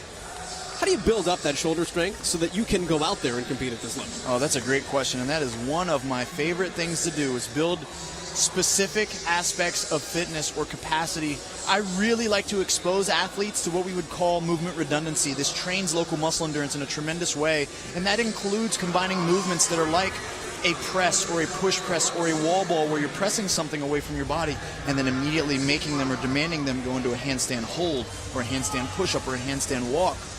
Now, you'll notice the power output or the speed at which you can complete those movements might not be as fast if you couple them with a complementary movement, but this builds tremendous amounts of fitness and prepares you for workouts just like this. We just saw Benoit Boulanger on the GHD, and you can see almost how easy the movement was for him because of how long he was. We again talk about length of levers.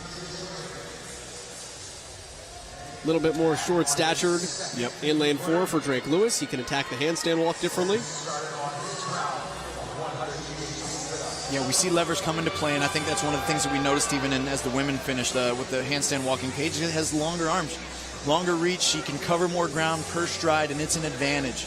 And what's important is less about where you fall. Shorter athletes need to understand, I'm a shorter athlete. and lean into where you can take advantage of that. Taller athletes need to do the same thing, and much of your training needs to be mirrored around that. If you hope to compete at a high level, it's important to know that. Again, look at the way that Boulanger, and part of that is where his hips are positioned on the pad. Totally.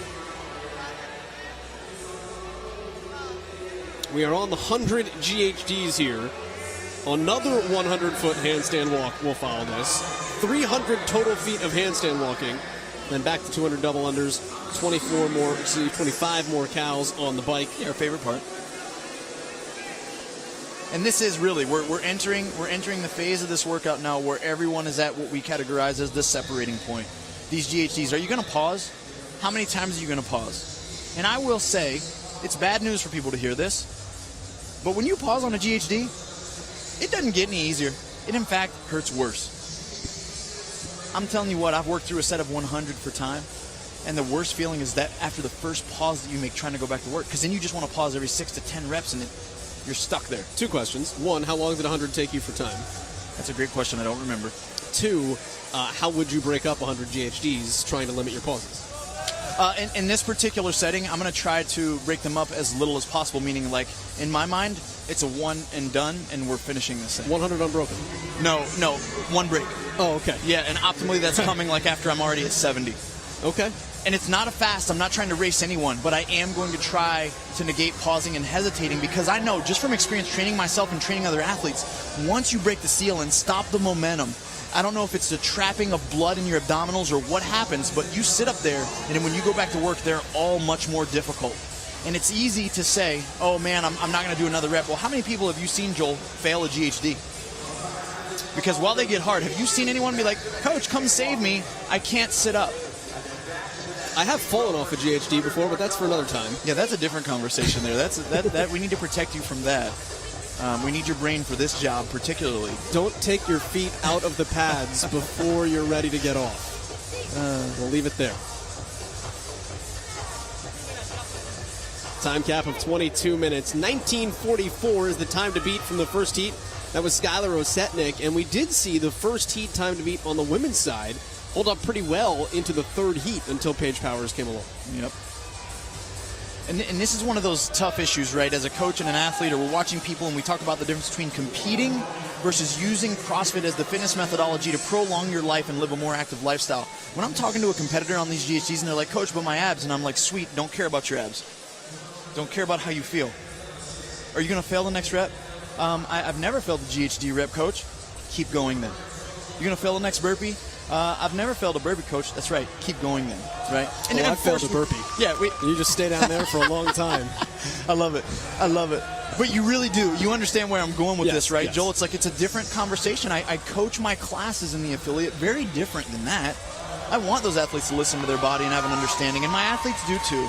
But a lot of times I'm there to challenge them on what they think their limitations are so we can break through those walls. You know, I think that's a really important distinction for people that are watching this for the first time as well. This is the sport of fitness and the sport of CrossFit, which is similar but different than what you're going to experience walking into your affiliate every day. This is the elite level of what you can do walking into something that is infinitely scalable to anybody of any skill level at any point in their life. I love that point. You're hitting a nail on the head and really bringing it home for everybody that's viewing. It's like, hey, there are not many members in my gym that I would program 100 GHD sit-ups for in a workout. They don't have the capacity or the experience. Now, can they do a lesser volume? Absolutely. Can they do ab mat sit-ups? 100%.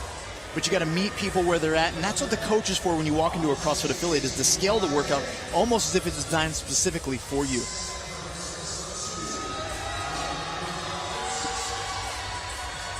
These guys just putting on a clinic, making this handstand walk look easy, as we've hardly seen any of these men break up the reps or break up the distances. When they can kick down any blue line they prefer, they're just like, no, I'm good. It's amazing to see.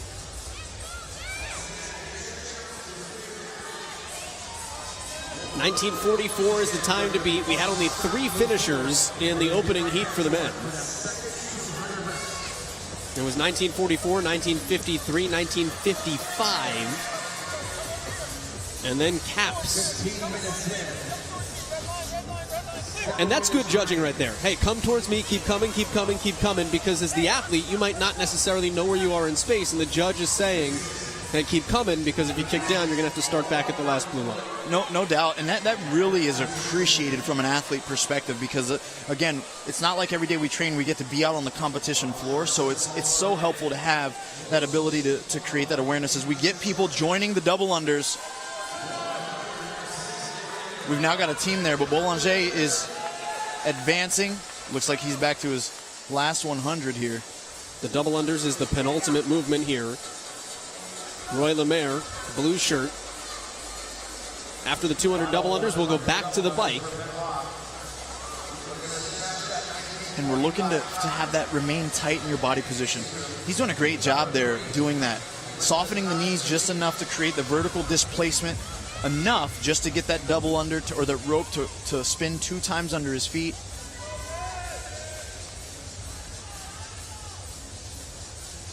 It's amazing to think athletes have such speed at a movement like the double under. I mean, in 30 seconds, they can get through almost 70 repetitions. Now, they're not moving with that kind of pace right now as you notice how high these athletes are jumping, and that's due to a point of fatigue. If we had all these guys fresh and said, hey, do 100 for time, their jump would change tremendously. But we're almost 400 repetitions deep of this movement for many of these men in the latter stage of this chipper. On to the bike, Benoit Boulanger, under the watchful eye of your overall leader, Pat Vellner. Pat, looking like he just rolled right out of bed to the competition floor to scout the competition. You said it, not me. Because he's a gamer. Hey, he won't hate it. It's all good. So Benoit Boulanger he Brent Fikowski'd this thing, right? The king of chippers in this sport. Really, our eyes have not been on lane 8 at any point in time here, but Boulanger just kept going, and 17 minutes in, he finds himself at the front of the pack because he paced it correctly. Yep. 23 years old, 6'1", 205. What a stature. And a frame like that is built for the bike. You know, hey, I know you're uncomfortable, Boulanger. Settle into a blistering pace here and finish with whatever you've got right now. You've got to lay the hammer down because there's going to be a heat of 10 hungry men that are looking to upset this time no matter what it is you establish. Remember, 1:03 was the best time on the bike on the front end of the event. Boulanger has been on the bike for about 47 seconds. He got on around 17 minutes. Okay. So after all the work and all the fatigue, yeah, I want these athletes to finish faster on the back than they started. That's for sure. I tell you what, he's not going to beat 1:03, but he's going to be darn close. And that's impressive in its own right. Get there, brother. Yeah. Get there. Look at those heavy legs, and he's trying. He's trying, folks. Benoit Boulanger slides across in 18:13, the new time to beat. That bike was almost as fast on the back end as it was at the front. And that's how you want to do it. You got to hold yourself to that type of pace. You've got to be willing to lean in and suffer there. And when you're in the lead, it's harder to do that because he knew no one was close to him, and while he knows other people are coming for him, boy, it's hard to motivate in the right way to really lean in and suffer when it hurts that bad. Pete Mason, 5 calories left. 5 calories. Yeah, we got a race here.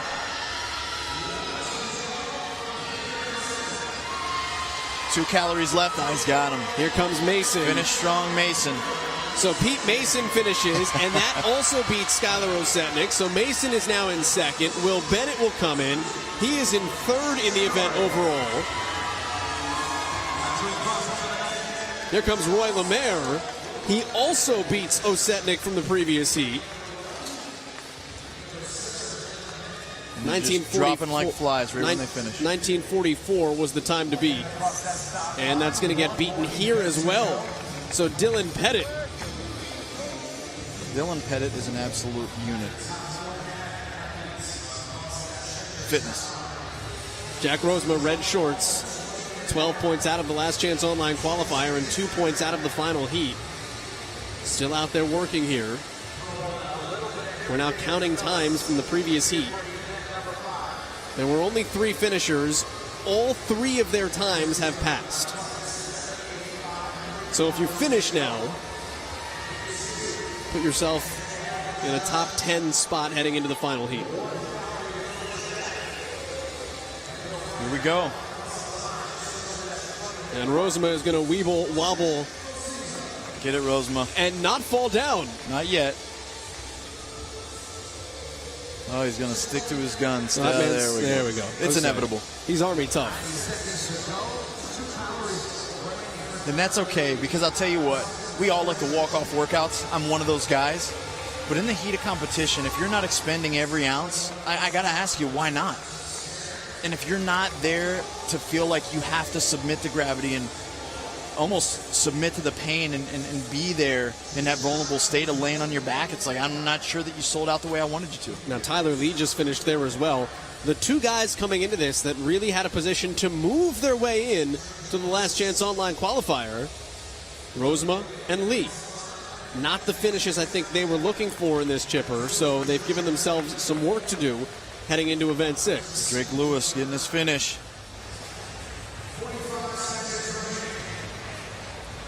All right, it's going to be close here. A lot of work on that bike for Will Bennett. Damian Conchatori came in and finished earlier. I stand corrected. I said Bennett had finished, but Bennett is still out on the bike. For the final 30 seconds, Josh Workman is trying to finish out the double unders. Bennett trying to grit out the bike. Keep your butt down, keep reaching. Push and drive, You got to really go. 5 calories left. Can you do it here in 10 seconds?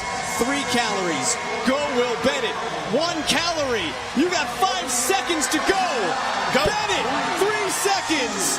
And he give it to him. Give it to him, folks.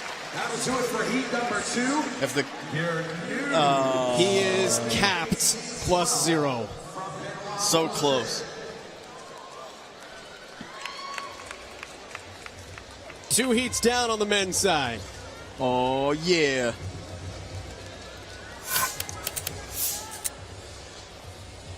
Look at this. In time. Literally less than half a second from crossing that finish line. It's so close. That's when you need that coach in your ear, screaming just like you got at the affiliate. Benoit Boulanger, 18-13.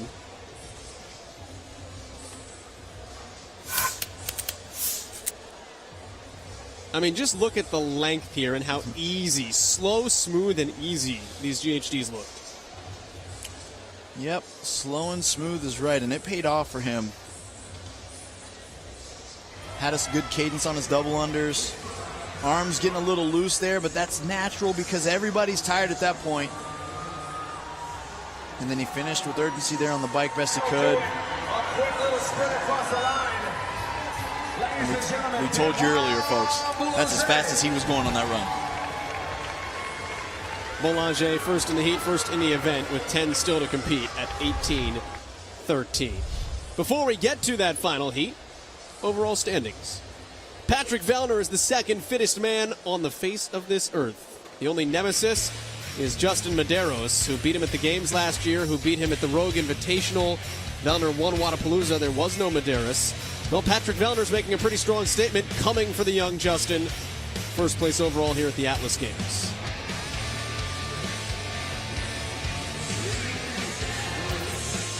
Lots still to be decided here on the men's side. You know, we talked about how tight the women's competition was, but as you get into the men's field, Vellner leads by 4 over Jeff Adler. We showed you that, along with Adrian Conway, Mike Arsenault on the floor. My name is Joel Godet. Between 5th and 8th place are 21 points. A lot to be had with this event, brought to us by O2. Yeah, and it's a nasty chipper. You know Pat Vellner likes a chipper or two. 25 calories on the Echo bike, 200 double unders, 100 foot handstand walk, 100 wall ball shots, 100 GHD sit-ups, 100 foot handstand walk, 200 double unders, 25 calories on the Echo bike. And that's with a 22-minute time cap. We've watched it get a few other athletes, and now we talk about the recipes to success, which are brought to you by Trifecta Reserve and Conserve. Pace this workout early, get your spot, and hold on to it until the latter half and toe the line on the handstand walks. You're going to spend time there, and you can't lose time there. Oh, and by the way, you get 40% off your first order by using code CrossFit. You said 30%? 40, brother. 40%. Adjust the seat on that bike. It's going to be different for every athlete. Yep. They want to optimize that, both the GHD setup and that bike. You got to run out there, get yourself situated. You don't want to have to do that in the middle of the workout. And it matters. When they get on the bike, even this initial bike, you want to watch for where their hips are. They want to be at the top end range so that leg gets straight at the top, almost completely locked out, but not quite. And they don't have to shift from side to side on their hips. Here is Austin Spencer right now in 5th place overall, looking for a bid to the CrossFit Games. He has a 3-point lead on Nicholas Joyel. And he's repping America as he pops that top. 3 points. It's the difference between 2 spots at the top of the leaderboard.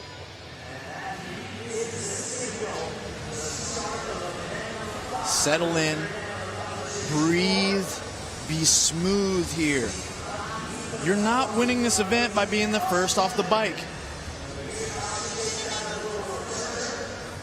Now, what we've seen, and I've talked to vets about this, athletes like Pat Vellner, athletes like Jeff Adler, with the experience they've got, they'll try to lull you out and pull you out of your game plan by going just a little fast on that bike too, because they know that if you go too fast too early, you pay the price. That's a part of being a veteran. You get to look at the other eyes of the competitors and say, oh, that guy might be a little bit nervous or a little bit worried. And there's conversations had in the back. Hey, how fast you going to go on this bike? Hey, how big you going to go on those wall balls? And you tell them. Might not be the real game plan, but you're having those conversations. Some judges putting hands in the air, counting the final 5 calories. That is the case for Jeff Adler there. 1 calorie left for Jeremy Vigneault. The other Vigneault brother is brother Alex, 4-time CrossFit Games athlete. Jeremy trying to make his debut. He is 31 points out of qualifying. He is 10 points out of the Last Chance Online qualifier. That's how tight this race is. 31 points out of 5th, 10 points out of 8th. He's currently in 10th. And that's why you buy your tickets. You come sit down, get it in live action, or you tune in and join it here. I'm going to argue viewers got the best seat in the house. They get to hang out with us. Look at the speed of the double unders here. It's going to look different on the back half, right? People are jumping so slightly, trying to keep the revolutions as fast as they can. Elbows in tight towards the body. Spin fast through your hands. Use your wrists, not your shoulders. Note what you're seeing here. Look at Adler. Look at Vellner. Vigneault makes easy work of the first 100. He is smooth.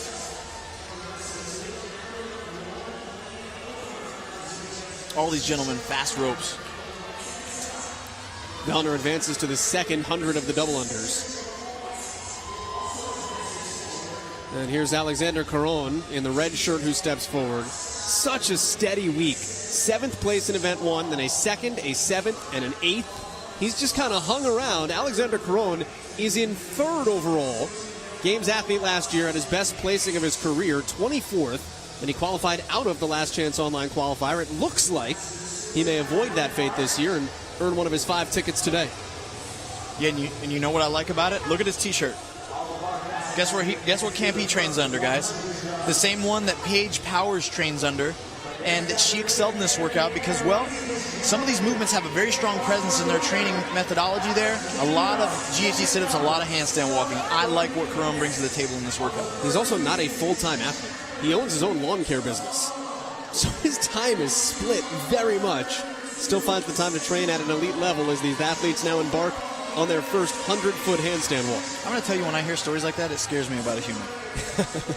Because my man's out doing also labor with the business that he owns, and I'd imagine he's still participating in some of that labor himself, even though as a business owner, he might be able to eventually remove himself from that side. And he's still out here at this level competing with these athletes that many of them are full-time fitnessers.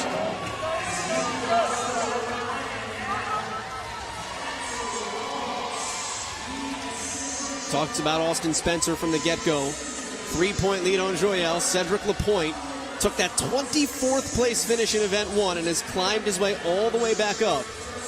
And then Jack Farlow, he also dug himself a hole with a bottom 3rd finish on day 1. But he won the barbell complex yesterday, and Farlow's right back in the mix. Yeah, he is. You put yourself in striking distance, and that's all you can really ask. and now you have an opportunity. Now, what can you do with that opportunity? That'll be told today. A lot we're going to learn right here from this first workout today for these men. Jeff Adler also incredibly consistent. There he is. That's the beauty about this sport. Look at those finishes. We haven't talked about them a ton. Of course, we were going to talk about them last night on the complex. But it's just handle your business. Be well-rounded. It matters what is at the top of this leaderboard after 6 events. Not 3, not 4, and not even 5.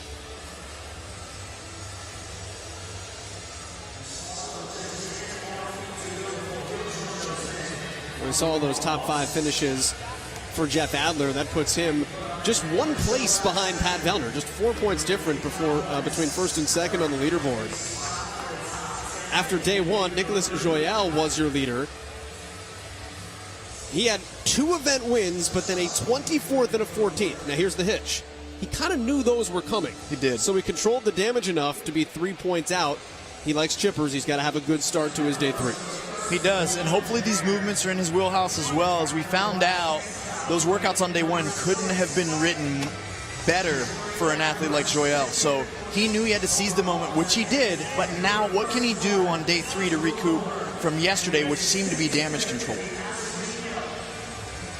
It's an athlete that has spent some time at ComTrain down at CFNE back before the pandemic, training with Catherine David's daughter back in the day.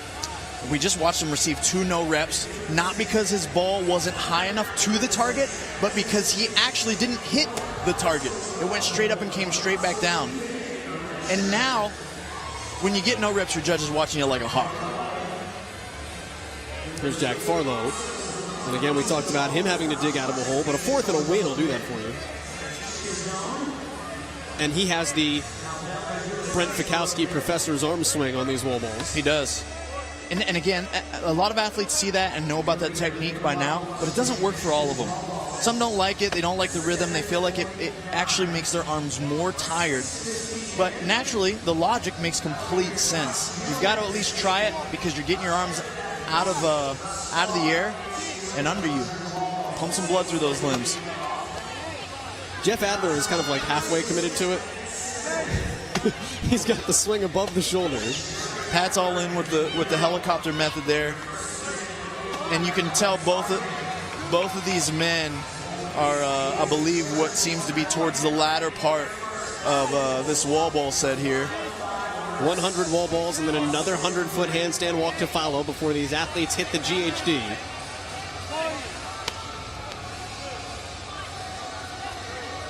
$20-pound wall ball to a 10-foot target. Farlow lets it drop to take a break. One of the benchmark workouts in CrossFit is Karen. 150 wall balls for time. We're doing 2/3 of that here. Vellner finishing his 100. So here we go. As Vellner finishes, this is one of the most important transitions of the workout. And what are you going to do here? On the way to the handstand walk. How long are you going to wait? And neither of them do. Let's go. Put on the show. And they're in it. And then Karan is right there on their heels in a fine position to make a move if he needs to or if he feels like he can. What I love is that these guys are out to win this event. Vellner and Adler went 1-2 yesterday in event number 3. There's a race to the finish between the two of them. And Vellner takes one deep breath and is right back on his hands. It's amazing. We take so much of the skill set and capacity that's on exhibition here for granted because they make it look so easy. Folks, it's not. You see Adler kick down. Vellner gets to pull away another length here. Karan stays unbroken as well. Oh, yeah. And here comes Alexander Karan. All these athletes now move to the GHD, and Vellner is already going to town here. And this is where you know it's going to be uncomfortable, yet you can continue to move. You try to recover your breath here, slow your heart rate down. You're not going anywhere for quite a while. Use your quads to accelerate your torso up. Let's go down to Mike Arsenault with more on Jeff Adler here. Well, according to Jeff Adler, this event will be won or lost on the GHD sit-ups. He expects to break multiple times throughout the 100 reps. I asked him how he was feeling. He said his hips and quads are a little bit sore. Of course, they're utilized quite a bit in the GHD sit-ups. We'll keep an eye on if he can stay with Pat Vellner and the other athletes currently on the GHD, as he thinks this will be the separator in event number 5. Mike Arsenault, one more question for you here. Did Jeff Adler get to utilize the jacuzzi last night for recovery? I did ask him about his hot tub. He was in it last night. He said the jacuzzi, as he called it, was excellent. So we'll see if that is the special factor that leads to a potential win here in event number 5. Jeff Adler is competing at home, just 15 minutes away from his living space, and that's a nice little bonus to having a semifinal in your hometown. So Adler takes a break and he just popped the top in the middle of the GHDs. Too long of a rest there, because Vellner ain't slowing. We are right. Or he's not stopping, that's what I should say. We are right in the middle of this work, 100 GHDs, followed by another handstand walk, then 200 dubs, and 25 more cows on the bike. This is nasty. It's a nasty combo. Carone working strong through those GHDs. We know he does a lot of these in his training. Strong midline there on that one as well. Now, you said Wait Adler a second. Wait exactly. a second. You said Adler took too much of a break. They are counting wrong. There's no way that's correct. I was about to say. Yeah, it wasn't even close. Vellner got there first. Adler took a big break. Now, Adler still is cycling a little faster than Pat at a hair. Pat just hasn't really stopped yet, so I'd imagine he's still a slight lead. But what we're not showing much is Carone over there, and he hasn't really slowed down or taken a break either. And he is right there rep for rep with these guys. And this is where, again, you've got to be willing to kind of shut off your brain, because consciously you're like, maybe I should take a break. Maybe I should slow down. Maybe I need a second. If you take a second, it might be 1 second too long, and you get behind someone who's just as fit as you and now already has a slight lead. Grind through this with mental fortitude, and it's going to create an opportunity for you on the back half of this workout. Vellner continues to work through the GHDs. Alexander Carone just left. Vellner now on the right. Pat trying to pick up his first ever win at the CrossFit Games this season, fighting a little bit of father time. 31 years of age. He is one of 7 individuals with 4 podiums to have never won, and it's one of those things, we talked to Brent Fikowski about this last week. You never want to be the best person in your sport to have never won, but you also find the satisfaction in the other things in terms of what is success. You know, just because I didn't win at the end didn't necessarily mean the season was a failure, but certainly Pat Vellner is in this to win. The oldest person to ever win the CrossFit Games on the men's side was 32. It was James Fitzgerald, all the way back at the beginning of this sport. So Vellner is fighting the clock a little bit, but I tell you what, he almost had Justin Medeiros a year ago, and this may be the year if Pat Vellner can put pedal to the metal. Yeah, I agree, and a lot of it has to do with, as we see Carone be the first one off the GHD, I agree that Pat can put it all together, even with him openly admitting, hey, it's not about me winning this particular event. I'm not here to make a statement or prove anything to you guys here at the Atlas Games. I want to do that at the CrossFit Games. Tells me that even his training will reflect that, and hopefully we get to see even a more peaked Pat Vellner in Madison, as Adler and Vellner still get off at the same time, even with those rests. This is incredible. They are step for step on the handstand walks. Talked about the jacuzzi with Adler. That's the thing that Pat Vellner told us too. Hey, as you get older, recovery is a bigger thing. He's paying a lot more attention to his body. Yep. And this season, more than any other, Vellner says, I've been healthy. And I haven't had a month break or a 2-week break where I've had to do less to nurse an injury. We'll see how that healthy consistency plays into his season going to Madison. Right. And I think it will. It always contributes. This is a game of recovery. It's an endurance sport. We don't go much longer than 25 to 40 minutes in a particular workout, even on the long side. But when you do it 6 times in 3 days, or at the CrossFit Games, 12 to 15 times in 3 to 4 days, boy, it's an endurance sport at its highest level. Back to the double unders. 2 sets of 100 here. All right, and this is it. This is a race about double unders, if you ask me. I mean, at this point, Carone gets there early, but how often is he going to break, and will he have to? And it's the same for the other two. Neither of the three have a particular cycle rate that's extremely faster than the other.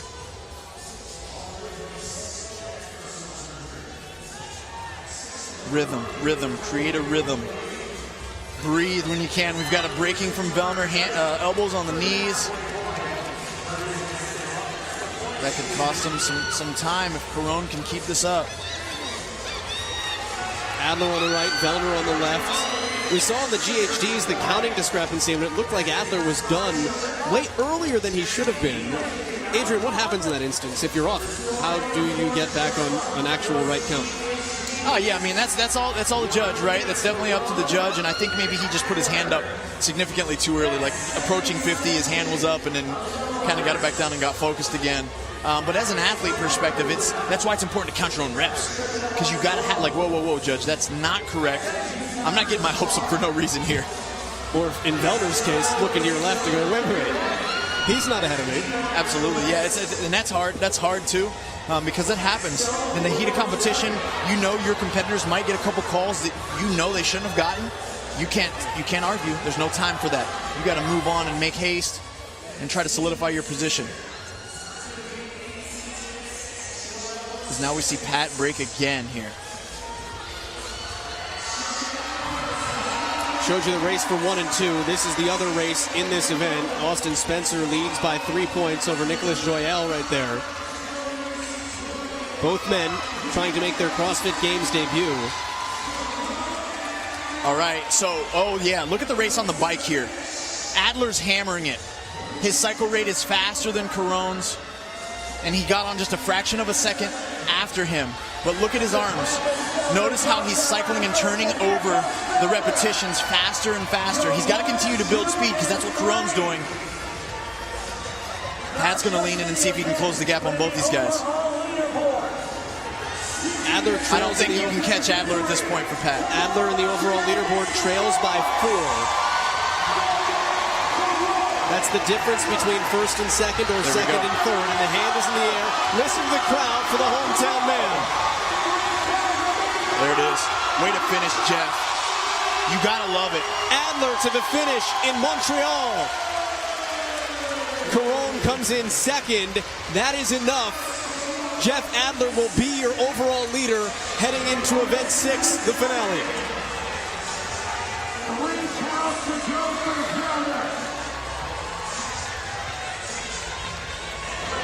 And Vellner, looking left and right, knows he doesn't have to race to get to the finish line.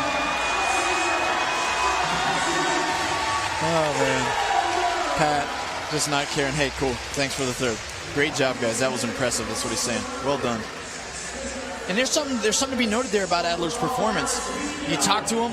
Hey, I came into the sport strong. I had that as a natural advantage. What have I been working on, though? This new shiny engine in the form of my aerobic capacity. We talked about that when the weekend kicked off, and this is a long event, an opportunity for him to make that flex, and he did it today. That's good. That's a good sign for him in the season to come.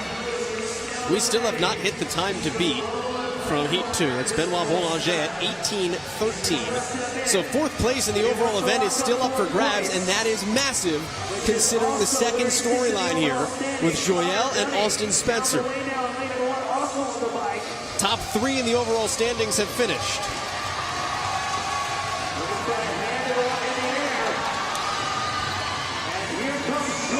Alex Vignier looking to make it back to the CrossFit Games. He is 4th in the overall standings. It's funny how it plays out that way. Here comes Alex Vignier. Great performance by him. He needed that. Some positioning. Now it gets really interesting. Spencer is in 5th place. He has a 3-point lead on Joyelle. Okay. Joyelle is on the bike. Austin Spencer is on the double unders. So unless disaster happens here, it looks like Joyelle will catch up some ground. Jeremy Vigneault is going to do so as well. He's trying to go to the games with his brother. 31 points out of a qualifying spot and 10 out of the last chance online qualifier. Connor Duddy finishes in lane 1. Here comes Jeremy Vigneault.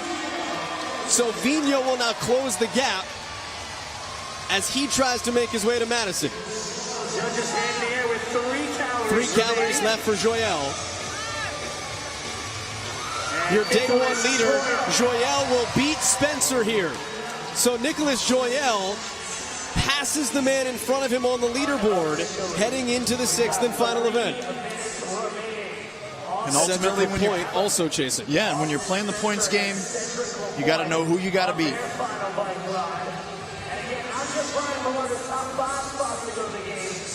Time cap is 3 minutes away. That will not be a factor here for these two men.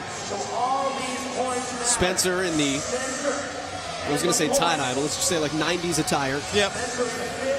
5 calories left, now down to 2. I like it. It looks like Spencer walked right off a Nickelodeon set. Oh, man. He does finish. He does. But Joyelle bests him. So Spencer will have to be the chaser heading into the final event.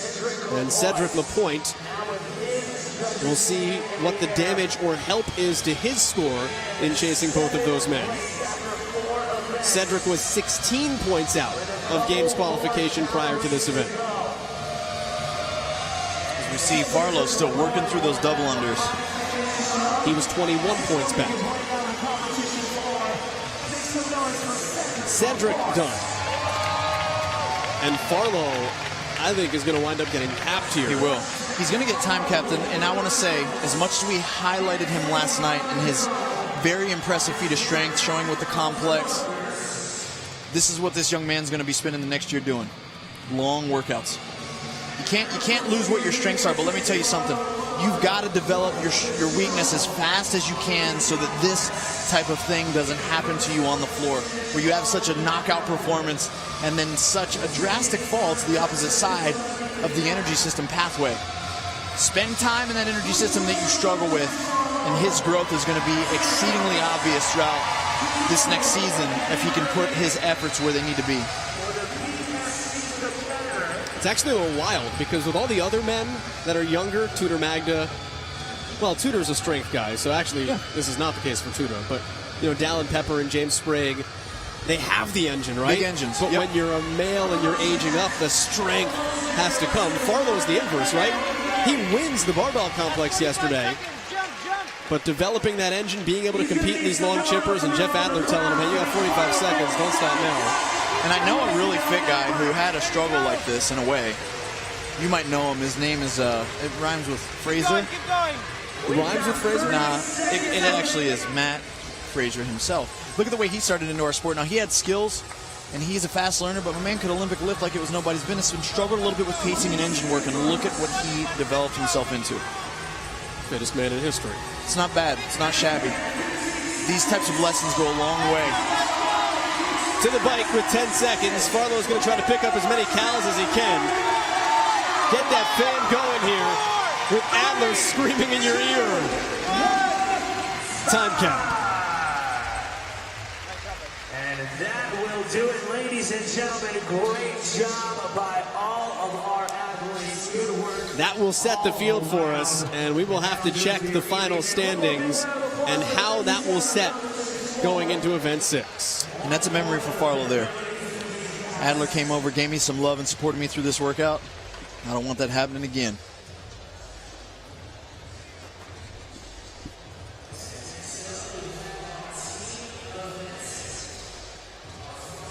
Joyelle finishing in 8th place. Spencer finishes in 12th. Now the difference there is 72 points for 8th, 56 for 12th. So Joyelle will more than jump the 3-point gap between he and Spencer coming in. That's for 5th. Patrick Grellner, though, starts strong. He winds up with a 3rd, but he's still where he wants to be overall. That's in contention. Yeah, and all these guys came out, and they did a great job in execution. Listen, when a race is there, as Bellner gives Adler's judge the death eye when he puts his hand up. Oh, Ken, that was great. All these guys are racing head-to-head throughout this. This is a very long race, and it's hard to hold that type of threshold throughout. They gamed it right for themselves and then pushed and reached a little bit throughout, and Adler punched his ticket, showing off that new engine. Adler is with Mike, and so too is Joyelle. Jeff, we're going to call that performance the power of the jacuzzi. Yeah. You called it. You had the jacuzzi last night, got the body ready to go. You said that was going to be win or loss in the GHD sit-ups. Was it, and why? No, I think I actually won on the 200 dubs and the bike, the ending bike. I was just hanging on the GHDs, did what I wanted, so 2 stops, feet off, just to take like a true break, and then kept going. I tried to match my pace with Vellner. We were right beside, so that was easy to pace. It's important to know yourself as an athlete. You had a great first 2 events. It was trying to limit the damage yesterday, Nicholas, in events 3 and 4. Here, you did what you needed to do, move yourself into the top 5. Were you aware of where Austin Spencer was throughout that event, and were you trying to keep ahead of him? Yeah, of course. I kept looking at him during the whole event. Him and Cedric Lapointe, they're both really close to me, so yeah, I definitely kept looking at them. So we have one event to go, event number 6. You know yourself as an athlete. Does it set up well for you to qualify to the CrossFit Games? Yeah, I think it's a good one for me. I just did it a few times in the gym. Fingers crossed. Can't wait to watch it. Jeff, Nicholas, congratulations. Thank you. Nicholas Joyel, I appreciate the honesty, because show me a man that says he runs his own race and pays no attention to anybody else anywhere on the floor, and I will show you a liar. Nicholas Joyel. Hey, I was looking at the guy I was chasing the whole way. So much more to come. Event 6. Stay tuned.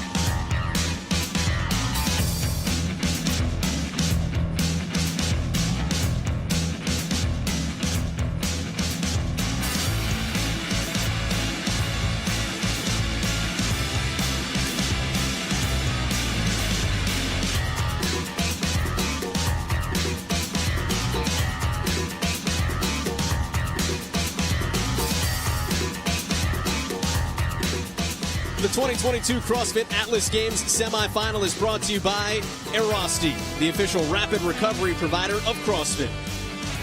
Rogue, don't weaken. Monster Hydro, the official energy drink of the Noble CrossFit Games. Guaranteed Rate, the official mortgage company of the Noble CrossFit Games. And by GoWide, the official mobility partner of the Noble CrossFit Games.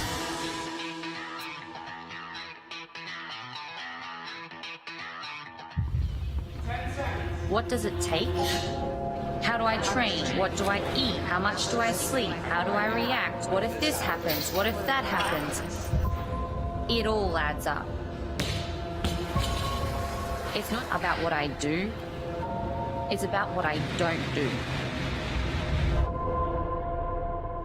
No excuses. No shortcuts. No gimmicks. No tomorrows. No bull. We're helping our members not only with their fitness 1 hour of the day, but we want them to improve 24 hours a day, every day of the year. We're helping with nutrition, we're helping with their sleep, their recovery. I take Thorne every day as a multivitamin, pre-workout, and then before I go to bed.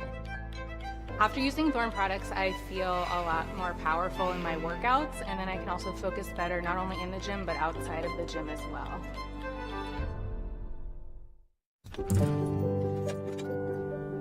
Dear Coach, thank you. Thank you for always being there.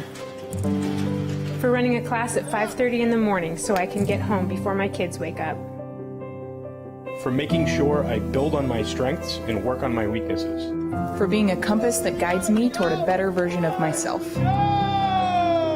For constantly putting the needs of others before your own. For helping me lose 100 pounds last year. For helping me realize that asthma can't stop me from achieving my goals. For reaffirming that life doesn't head downhill after the age of 40. For making the impossible possible. For being an amazing coach, friend, and mentor. Thank you. Thank you for always being there.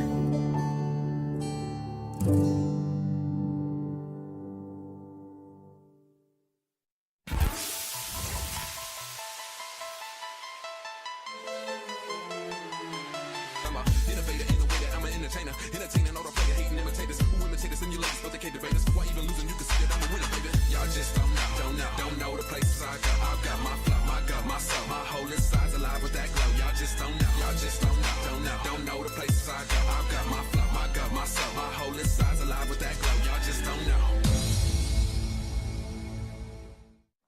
Doctor said my season was totally over, but it was not only that. He told me, oh, maybe you will not be able to go back to the top of your sports.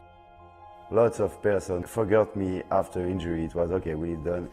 Oh, next athlete. I'm really angry to show to some person that I'm not done and I can do some good stuff in CrossFit again.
Hi everybody and welcome.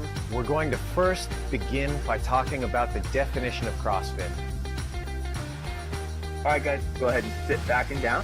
Fight for that position. Push your knees apart from each other, just like that. Excellent job. This is a fitness that is considered broad, general, and inclusive. What's the biggest impact I can have on this athlete right here in this second?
Getting ready for final action with teams. Event number 6. Ladies and gentlemen, heat number 1. In lane number 1, CrossFit SAG 1. In lane 2, CrossFit Fittest On Earth. In lane 3, Flower City CrossFit. In lane 4, 10 Skills CrossFit. In lane 5, Luzin CrossFit Sherbrooke U Team. In lane 6, CrossFit Querétaro Tech. In lane 7, CrossFit Querétaro DW Pack. Lane 8, CrossFit Raid. And lane 9, Ocean State CrossFit Gold.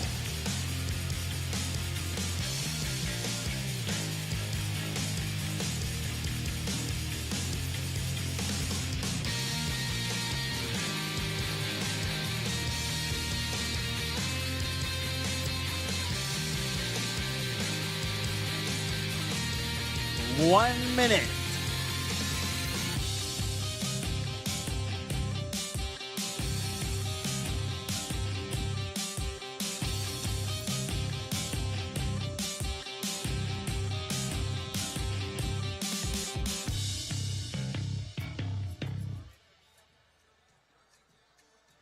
Thirty seconds.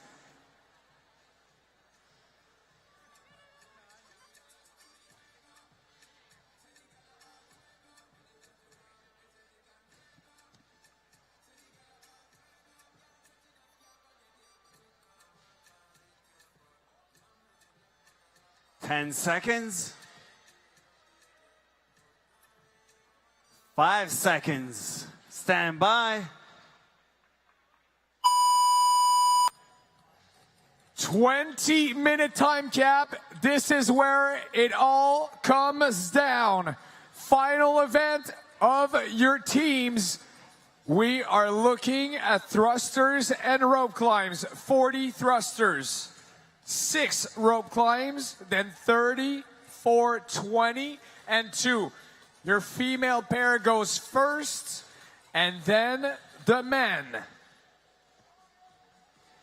Effectivement, les équipes ici devront compléter. Les filles, le duo de filles part en premier. Compléter 40 thrusters, 6 legless rope climbs, 30, 4, 22, et le tout à 95 livres avant de taguer leurs partenaires. Les hommes, eux autres, compléteront la même chose à 135 livres. Overall, these teams are from 19th to 11th place. Your leaders on the leaderboard in this heat are in lanes 5 and 6. Luzin CrossFit Sherbrooke U Team with Games veterans Marie-Pierre Bonneau and Simon Paquette. And CrossFit Querétaro, all the way from Mexico. Mexican crew right here, very loud. Sending 2 teams here in Montreal to compete.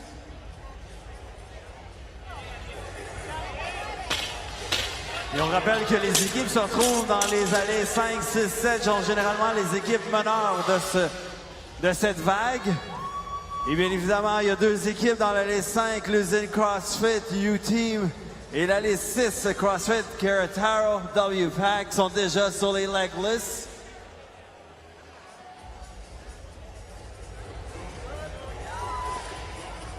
Very similar event to what we saw at the 2014 regional. But now with legless rope climbs, Querétaro absolutely no problem climbing that rope. And hand in the air for CrossFit Raid. Who will get back to the barbell first? Teams have a 20-minute time cap to complete this whole event. I don't think we're going to reach it, but so far so good for these teams. And we got Querétaro back to the bar. Querétaro, your team from Mexico. sitting in 12th overall so far, already working on their thrusters, looking for a heat win and establish the time to beat for the following heat. Finishing the weekend strong. Right next to them is the other team from Mexico, CrossFit Querétaro, the Wolfpack. A CrossFit Ritterneuf, local team from Gatineau, Quebec, along with Flower City CrossFit, also working on their thrusters. Et pratiquement toutes les équipes sont de retour sur la barre.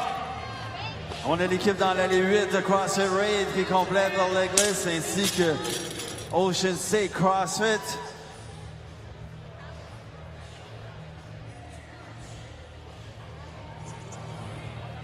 Now in the set of 30 thrusters, 95 pounds on the barbell hand, going up, CrossFit Querétaro Tech. Your leaders with one thruster to go. She drops the barbell, puts it forward and back to the rig. Now with 4 legless rope climbs.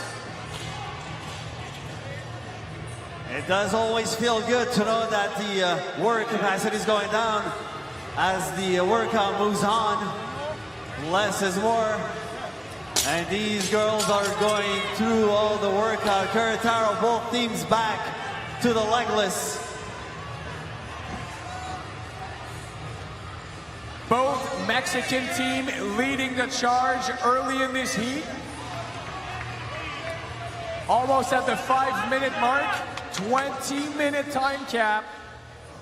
And down to the last rope climb for Querétaro Tech. Touching the beam and then sprinting back for 20 thrusters. Un événement qu'on a vu un peu plus tôt dans la journée. Par contre, cette fois-ci, autant les filles que les hommes doivent le compléter, les legless. Alors, bien évidemment, les jambes vont absolument jamais toucher à la corde avant que la main touche au target en haut. Et par la suite, ils pourront mettre leurs pieds pour contrôler la descente.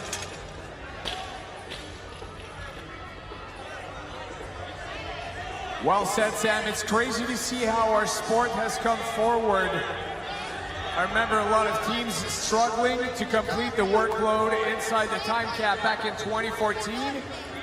And now all of these teams treat this workout as a sprint, and with legless rope climbs, both for male and females, just down to the last thrusters for Querétaro Tech. And 2 legless rope climbs is all that remains for your leaders. Now 1.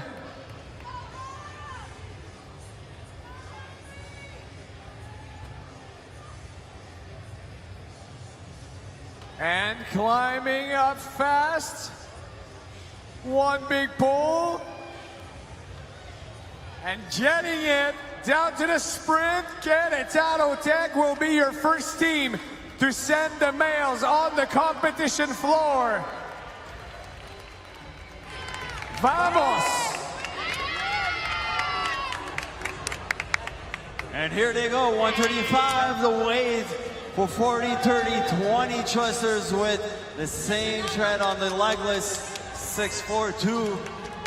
These both Mexican teams are leading the heat. There goes second Mexican team through the finish line, and off the man go.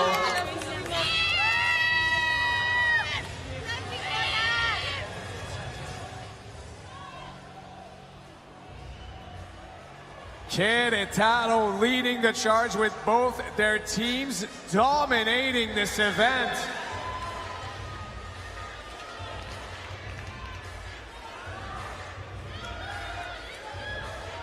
A Lucid Sherbrooke U team, 1 last rope climb, but just enough time for 10 Skills CrossFit to cross the finish line. And CrossFit Ritterneuf, your 3 local teams back to back to back.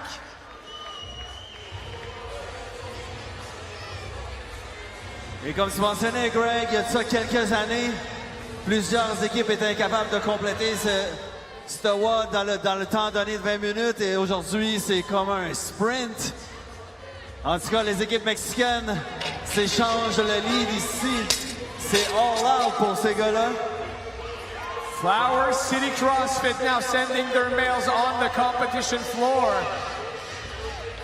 Looking to climb back up. How fast can you move on the thrusters?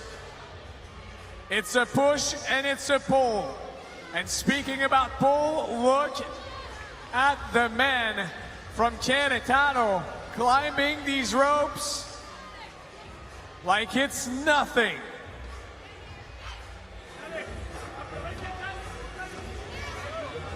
They're going up as fast as they're coming down, just sliding down that rope and just making sure on the way up that their legs never touch the rope and make sure that every rep counts. It's very close.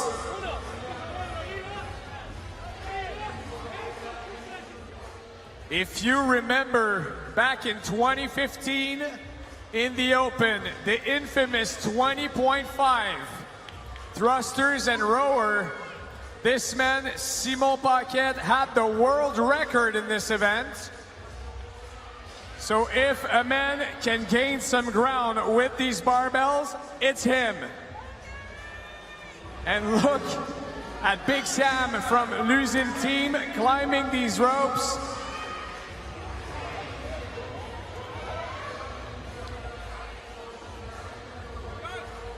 Les gars de l'usine CrossFit, ça monte excessivement rapidement et tentent de rattraper. Possiblement, nos équipes mexicaines sont déjà sur les thrusters pour leur deuxième ronde.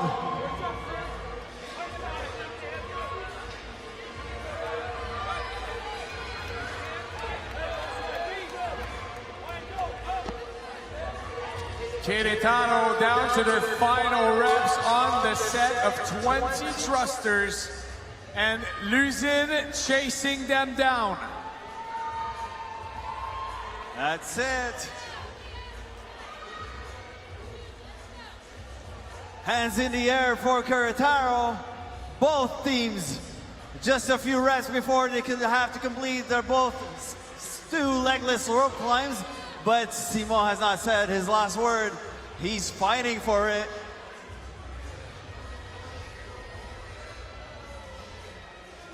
Big chunk, 15 reps down for Luzin Sherbrooke. Chasing both Mexican teams.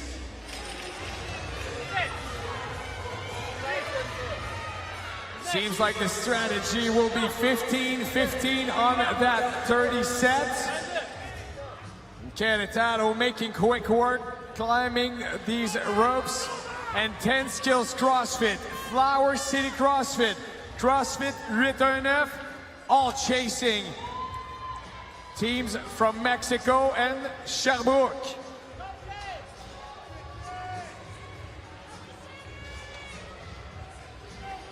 And off to 20 thrusters for Querétaro.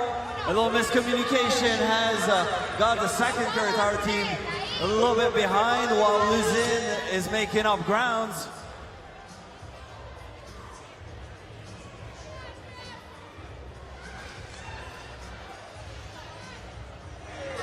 Which of the two Querétaro teams will take it?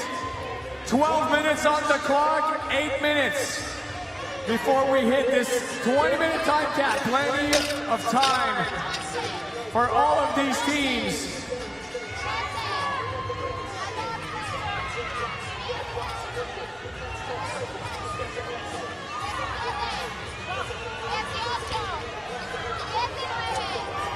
One thruster for Querétaro Tech sprinting back to the rig. 2 rope climbs to go for the Mexican team. And we're just under 13 minutes trying to set a good time to be beat for this heat. And it looks like they'll take this heat. Vamos Querétaro! In 12:55, unofficially.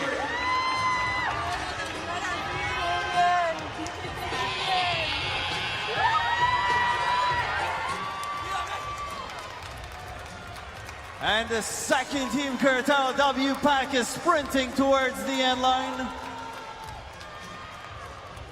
And so is l'usine de Sherbrooke.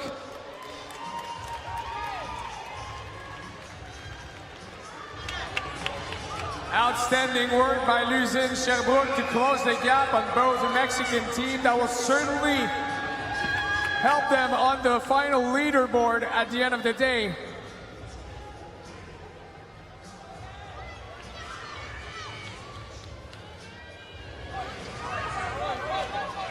Et les gars de CrossFit 819 qui complètent leur legless rope climb.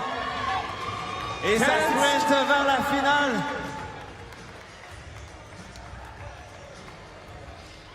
10 Skills CrossFit slightly in front of CrossFit 819. Two local teams just under the 14-minute mark. Let's go, Montréal veut vous entendre pour les équipes encore sur le plancher. Make some noise!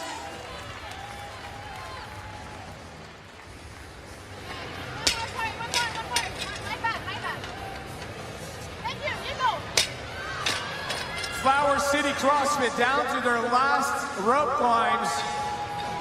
2 reps to go. And it will mean the end of competition for these guys. Touching the beam and down to the sprint. Put your hands together for Flower City CrossFit.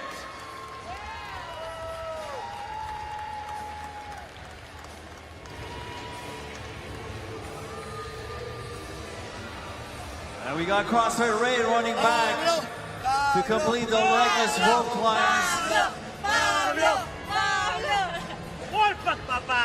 So it's CrossFit Sag running up back to the rope.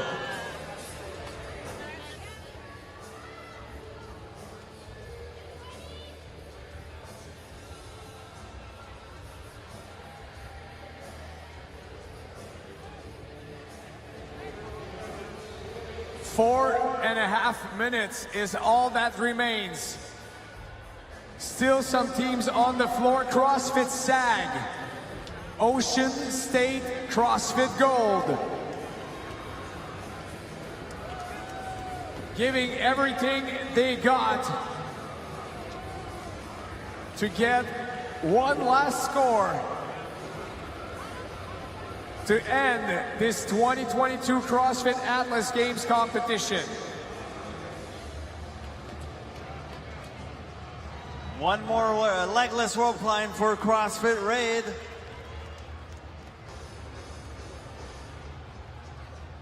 And the girls of Ocean State CrossFit still missing 1 rep before they can switch it over.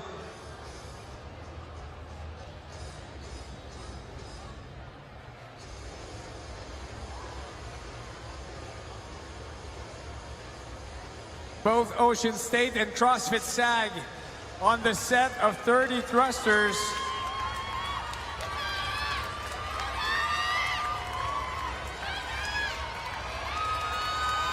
One last ball on the rope, getting it! Yes, we got it for Ocean State. Give it up for Ocean State CrossFit. What an effort. Sending their men on the competition floor to get as many reps as they can with 3 minutes to go.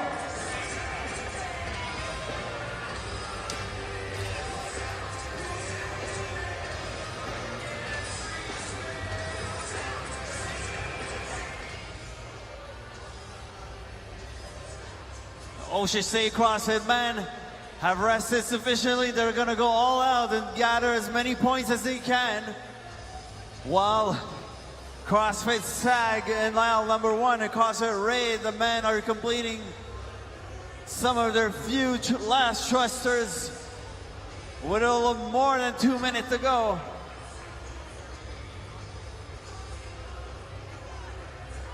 Just over 2 minutes to go. 3 teams still on the floor.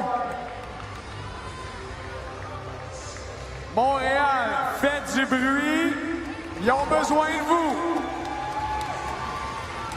They all need you to give everything they got until we reach 20 minutes.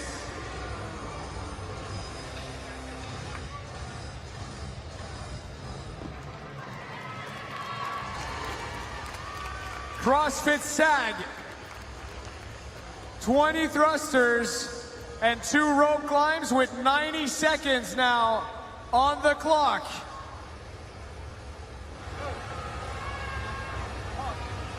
And CrossFit Rage has completed their last legless rope climb. Also will be going back to the bar.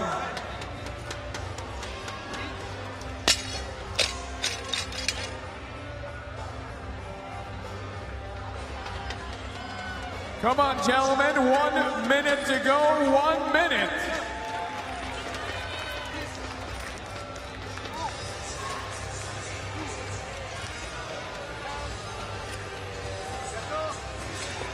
Five reps to go for CrossFit SAG.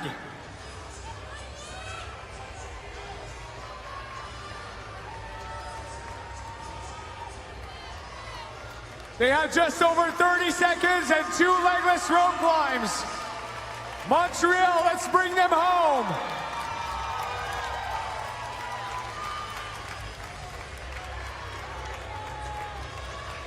Down to 1 and 20 seconds.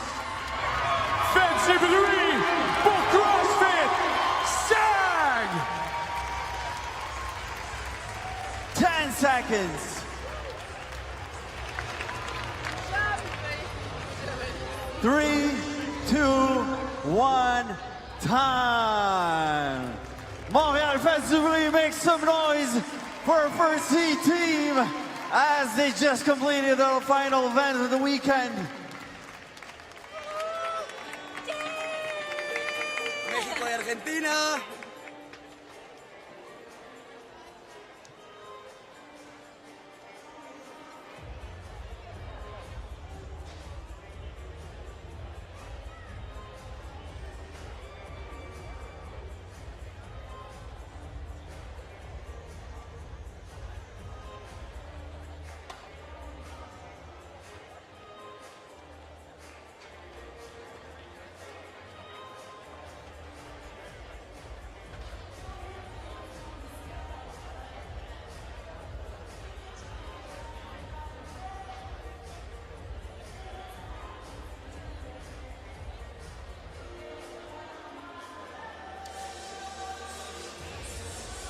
Back in Montreal, Quebec, Canada for the Atlas Games, and it all comes down to this. Event number 6 with 5 tickets to the CrossFit Games at stake. Claude Robillard Sports Complex here in Montreal, home of team handball in the 1976 Olympic Games. Take a look at the team standings at this point. Omnia Black able to separate themselves from Pro 1 Montreal. They were tied at the beginning of play yesterday, although Pro 1 with an event win this morning forces themselves off the cut line and up into second place. We're looking at East Woodbridge, though, in 1855 with a 5-point gap. That red line designates who's going to the games. Storylines for the day. On the team side, well, it was a 35-point gap when we started. East Woodbridge trying to make it interesting. Chip, chip, chip away. Lawson and Paige Powers on the women's side, neck and neck, and then Joyelle takes the lead for the final spot after event 5 on the men's side. The race for 5th place here on the team side comes down to 1855 and Woodbridge. 5 points is the difference between one placing in the teams, first place and second place. That is a 5-point difference. We get into the weeds a little bit. The tiebreaker is your best finish of the weekend. Right now, that belongs to 1855. Or excuse me, right now belongs to East Woodbridge because they have a 4th place finish. If 1855 beats Woodbridge and takes first, second, or third, they would take over the tiebreaker. We can get into those weeds a little bit later, but just keep that into the back of your mind. All right, the event description here for Event 6. This is one of the standardized workouts across all 10 semifinals. It's brought to us by Thorne. Yeah, this one came from HQ themselves. They wrote this up. The female pairs are going to go first. They're going to do 40 thrusters at 95 pounds, 6 legless rope climbs, 30 thrusters, 4 legless rope climbs, 20 thrusters, then into 2 legless rope climbs. The men are going to come in and do the same thing at 135 pounds. And guess what? You can split up the work any way you see fit. And then that leads us right into the recipe for success, brought to you by Trifecta. The focus here is ladies. Show us your stuff. The ladies are first, and they're going to often dictate the placing of this event, and the men are going to be the placeholders. And really, when it comes down to it, you got to leave your pride at the door. Let your teammate do where their strengths are to carry you if you have a weaker movement in this event. And you know it. Get 40% off when you use code word CrossFit on your first order with Trifecta. Omnia Black again comes in first place overall. Pro 1 Montreal is in second. 2 teams in the middle of the field, lanes 5 and 6. Time to separate the men from the boys, the wheat from the chaff. Find out if our winner is possibly Canadian. I like it. And this is a relatively generous time cap here for many of these teams, I believe, in this particular heat. We watched the last heat go down, and there were a few still on the floor working. But there are going to be some fast times in this heat. And we're really going to find out when these ladies go. 7 teams finished in the opening heat. 7 of the 9. Time to beat is 12:54. And those may come into play when we talk about the difference between 1855 and East Woodbridge, because yes, they are racing each other, but they're also racing those previous times.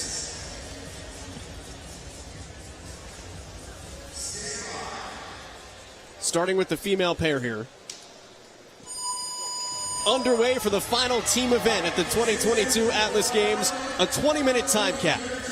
This is standard Fran weight. 21:15.9 of thrusters and pull-ups, 95 pounds for the ladies, 135 pounds on these thrusters for the men. Now it's 40 thrusters to start with. You'll see the women standing behind the white line. You're allowed to switch out as often as you like. You just have to run back behind the line to switch out with your partner. That's right. So there's a little bit of a penalty there when you think about the time that you can lose when you transition. If your team has the capacity to just go 20-20 or heck 30-10 to get the work done, that's what you need to do in order to optimize not who's doing the equal work. Remember, let your teammate carry the weight that they're capable of in this workout so you can carry it elsewhere. Is there a strategy to that where you go into it and say, hey, 20-20, 10-10, 10-10, or is it thrusters until you feel yourself slowing down and then go get the fresher partner? I really like to, for most teams' approach to be thrusters till you feel like you're starting to lose capacity or slow down, but really it also comes down to the legless rope climbs. Let's use, for example, a team that might have a stronger woman that's a legless rope climber. Well, let the other lady, if she's capable, carry more weight or more reps of the thrusters so then she can be more fresh for those legless rope climbs. Chloe Govan-David will switch in here for Pro 1 Montreal. Omnia Black on the left side of your screen, your overall leaders with Mary Kay Dreisilker.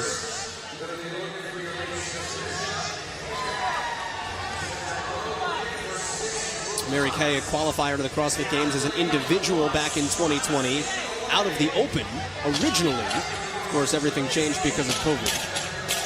She'll roll that barbell forward here. And now with the 40 thrusters being done for your front teams, they will go on to the legless rope climbs. 6 of those. You're pretty much doing 1-1, 1-1, 1-1 here, right? Yeah, it's rare that we would see ladies jump up for back-to-back, but we've already seen that. Yeah, we just saw that, and that's rare. That's rare, and they looked strong as they went and climbed that rope. Now, if you can minimize transitions and that's in your wheelhouse, that will pay off for your team.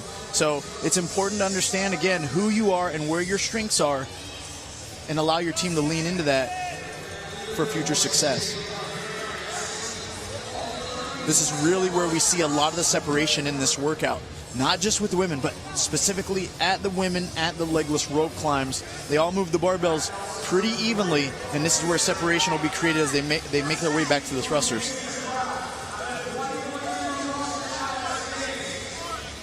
All eyes on lane 3 and lane 8. 1855 and East Woodbridge separated by 5 points on the cut line. It is Pro 1 Montreal in second place overall. The first ladies back to the barbell. They're joined in lane 1 by CrossFit PSC, the #1 seed coming into this event. PSC ripped it back to that lane, man. They are not taking second here by choice. They're trying to get their men an opportunity to get out there and get on the floor. Now, East Woodbridge is first back tier to the thrusters, well ahead of 1855, who just now are returning to the thrusters.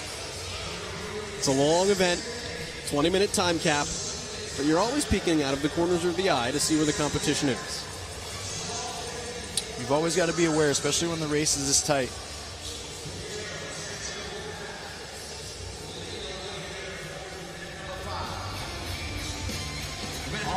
Down to Mike Arsenault.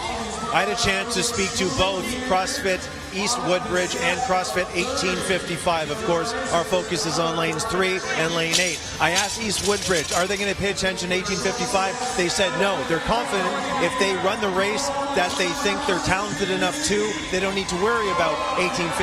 They'll just be focusing on their own race. Conversely, 1855, because they're behind by 5 points, the women are going to run their own race. The men are going to keep an eye on how the women of East Woodbridge does.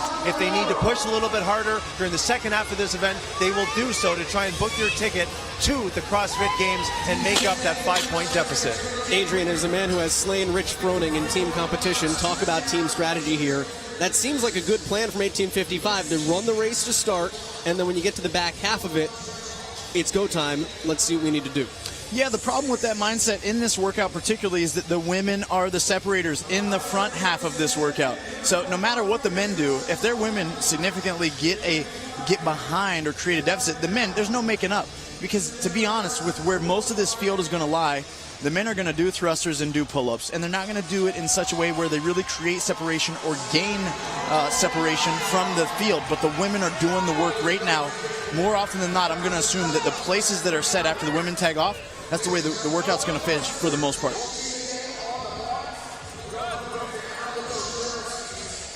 Right now, 1855's women are still on the thrusters.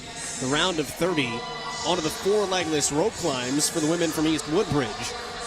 And as a matter of fact, East Woodbridge is now back out to the barbell. Way out in front. They're a full round of rope climbs ahead of 1855. East Woodbridge is sitting pretty.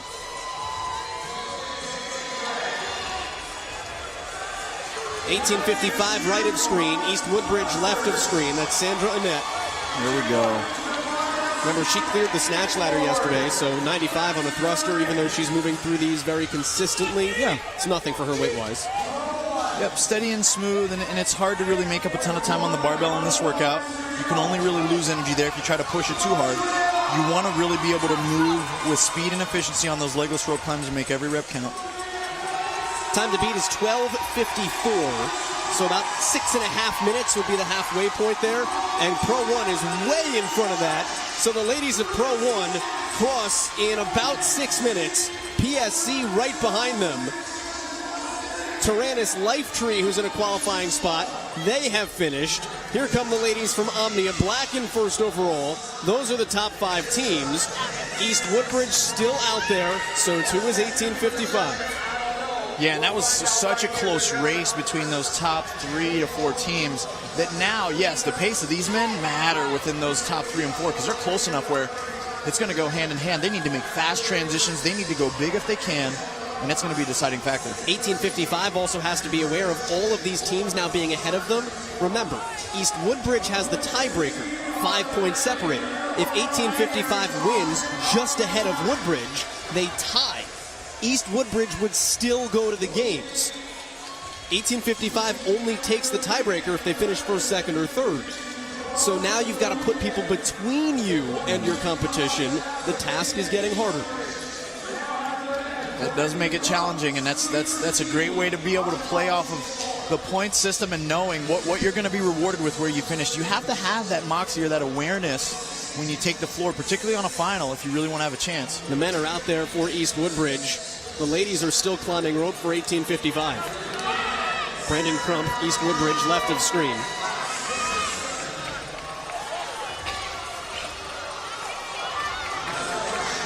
Crump was a games athlete last time East Woodbridge sent a team to the games in 2016.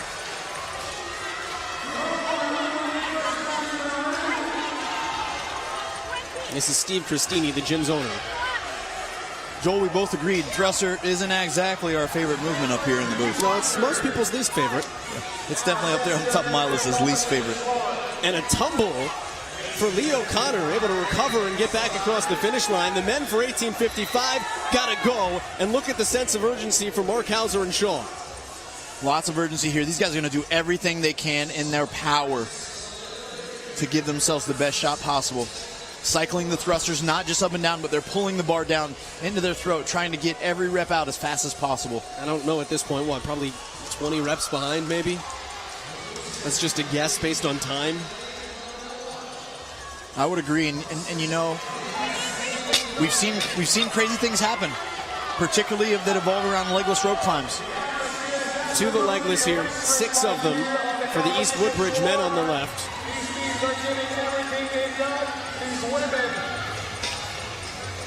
This is Tyrannus Lifetree in a qualifying spot at the start of the event. 12:54 is the time to beat. It's about 4 minutes away.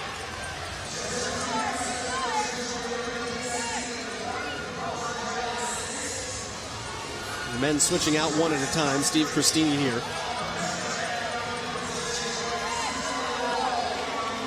The interesting difference between the team event and the individual event, individuals will do 10 legless rope climbs. You're going to do a lot of them here on the team side as well, but breaking it down into, here's a set of 3. You have some rest while your partner works. Doesn't necessarily fatigue your grip the same way? Yeah, it's a very different feel. I mean, of course, you come away and you got the barbell in your hand for the thrusters, but the stimulus is just different. You might be breathing a touch harder because of the loading with the bar, but this you go, I go format that most of these teams have established, splitting the work equally, it really allows you to lay down the hammer when it's your turn and then recover while your other athlete and your teammate is doing their work. What we'll see from the individuals will feel very different. The risk of missed reps on the rope climb is much higher there with 10 in a row.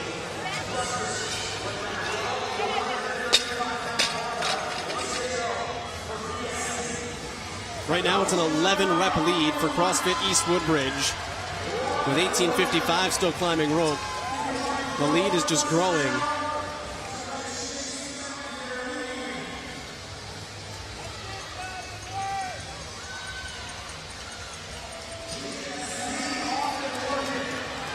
It is a 20-rep lead as 18:55 approaches the bar. Your leaders right now, CrossFit PSC, doing a great deal of work with Sean Clark on screen. Not a threat right now to qualify, but certainly can mix things up on the leaderboard, and Nicholas Anapolsky is ripping through 135. If you can get an event win, Joel, you're going to go for it and go big. Get that first place by your team's name. That's important. Repping for the whole community. And if I had to pick one movement, folks, and I was only limited to one to train you with, it would have to be the thruster. I know you'd hate me for it, but the benefits are great. You can do it light and do it fast, or you can do it heavy and do it short. PSC has just 2 legless rope climbs left to go. Pro 1 Montreal trying to make some moves.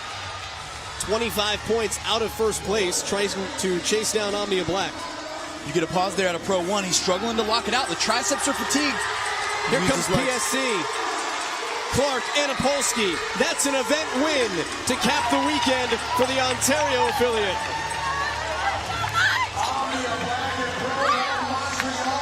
Save their best for last. What a great feeling. Now Pro 1 Montreal. Here comes Dubé and Leclerc. Pro 1 Montreal's 25 points behind. They are home. Now watch how many teams finish between them and Omnia. Well, there's at least 1, 2. We have finishers from Tyrannus Lifetree.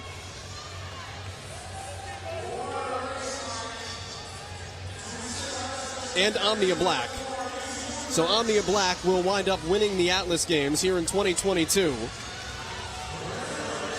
Race and a slide to the finish for Resurrection at the bottom of screen in lane 10.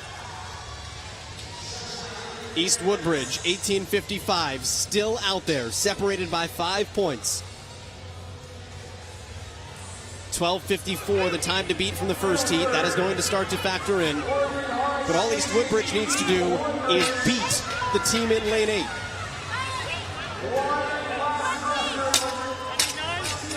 And back to the rope climbs for Christini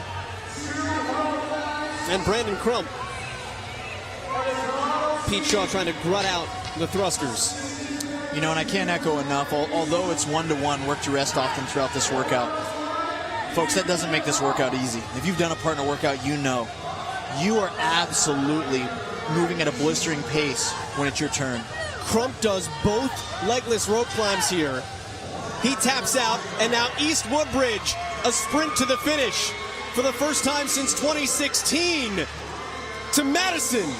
For the first time ever to Madison. They're going to the CrossFit Games. What a feeling for those guys, and what a touch and go, fast, double up legless rope climb to bring it home. Impressive. And now 1855 finishes just behind them. East Woodbridge finishes 9th in the event. 1855 finishes 12th.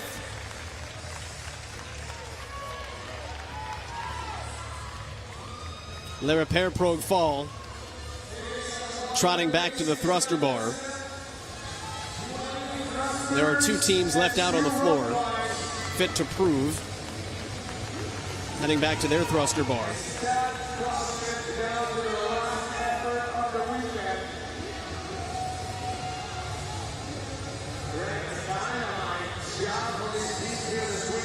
Fit to Prove was in 8th place. Le Repair Prog Fall was in 7th place. So the threats to East Woodbridge beyond 1855 all finished behind them as well. As we always say, it's unofficial until it is 100% official. But from every vantage point we can do mathematically, East Woodbridge will be the 5th and final team on their way to Madison.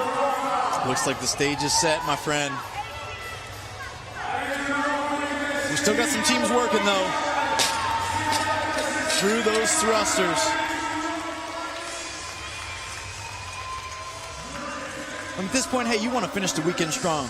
We came to compete. Let's do it the right way all the way through. Round of 2 rope climbs here for Le Repair Prog Fall. And the final sprint to the finish line for Cosette and LeMay. And a phenomenal weekend for the Canadian team. Top 10 finish.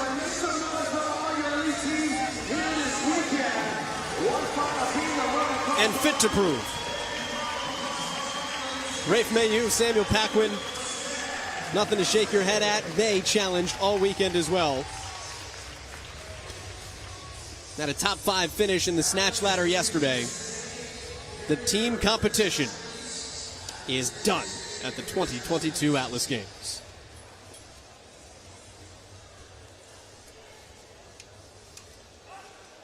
And this is a nerve-wracking moment here. Everybody's standing around, not quite sure. Yeah, now we will do the math. Yeah, and they don't have you in their ear the whole time. You know, they're not hearing the breakdown. They're just out there like, oh, bodies moving back and forth, thrusters, rope climbs. Where did we finish? I don't know. How many people between us? I'm not sure. So you're a team guy. In an event like this, would you say to your women, because they finish and they're done and they're sitting there watching the field play out, hey, ladies, make sure you're taking a guess of the field. Make sure you're getting the lay of the land so that we finish. You can kind of tell us how everything shakes out. You know, if I had the foresight for that, maybe I would have, but I've never made that kind of request. Too focused on the task at hand. Woodbridge finishes 9th. They beat 1855, though. They beat Le Repair. They beat Fit to Prove. PSC, 270 points. East Woodbridge was 90 points ahead of them, so PSC will earn 100 points, but it's not going to be enough to close that gap.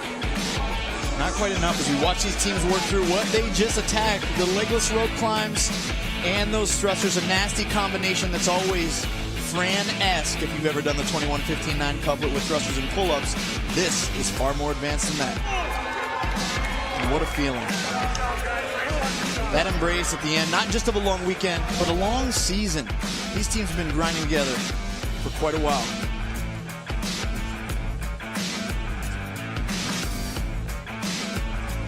We'll take a timeout as they do the tabulations.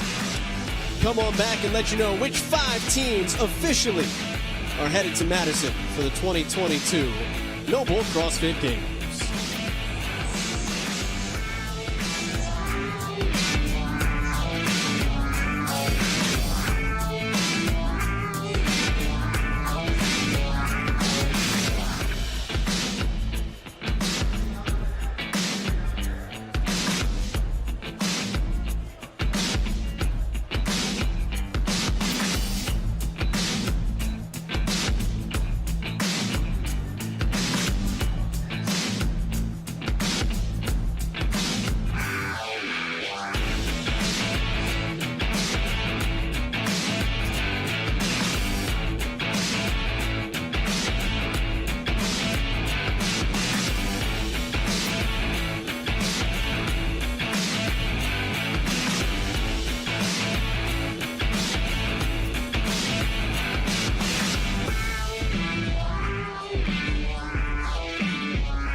I know our teams want to send you guys a big thank you for showing up and supporting them this weekend.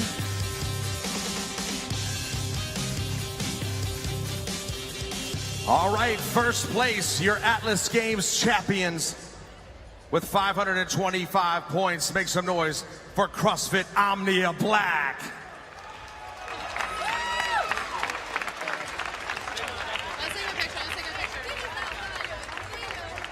And in second place with 510 points, CrossFit Pro 1 Montreal.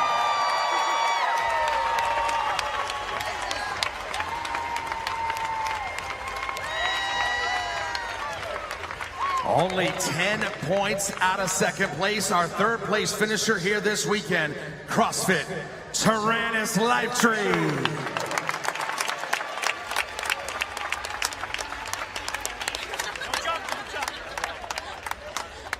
In fourth place with 470 points, only 2 spots remaining. Make some noise for CrossFit Milford Team Conquer.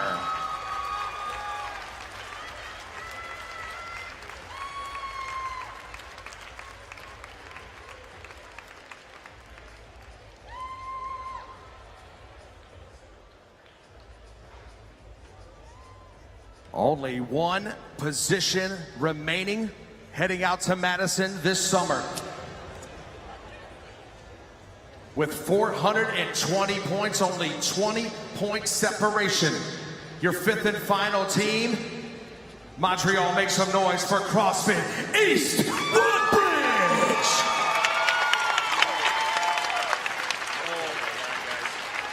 Nice big round of applause for all your elite teams here this weekend. And your top 5 teams heading out to Madison, Omnia Black, Pro 1 Montreal, Tyrannus, Milford, and East Woodbridge. I can go.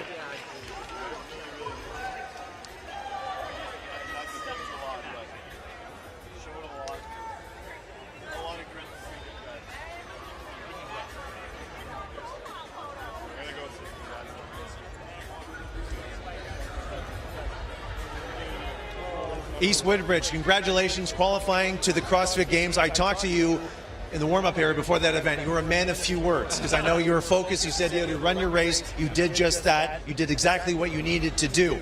Now that you've had time to process it, how does it feel that you're going to the CrossFit Games in Madison? Honestly, I'm at a loss of words. It's been a long time coming back. Last time we went was in 16. I'm sure a lot of people out there know about our story in 18. We're going. It's a dream. It's a dream come true again. I didn't know that dream was still come true, but here we are. So what changed over the last 4 years that brings you to this point that you're going back to the CrossFit Games after a number of misses? Honestly, I think it's experience, and it's we're not one of these pro teams where we got all kinds of sponsorships. We really are. Me and my brother run the gym. She's a coach of the gym. She's a coach of the gym. He's a coach of the gym. We're a true affiliate team, and we know each other on a deep, deep level. We trust each other. We believe in each other. We love each other. We're going to be best friends, games or no games, and I think that brings us together when the moment matters. Well, speaking of your female members, I want to talk to the two of you because it was really the two of you who made sure that you made it to the CrossFit Games by staying ahead of the women at 18:55. So what was the mindset? What were the butterflies like moving through the first part of that event?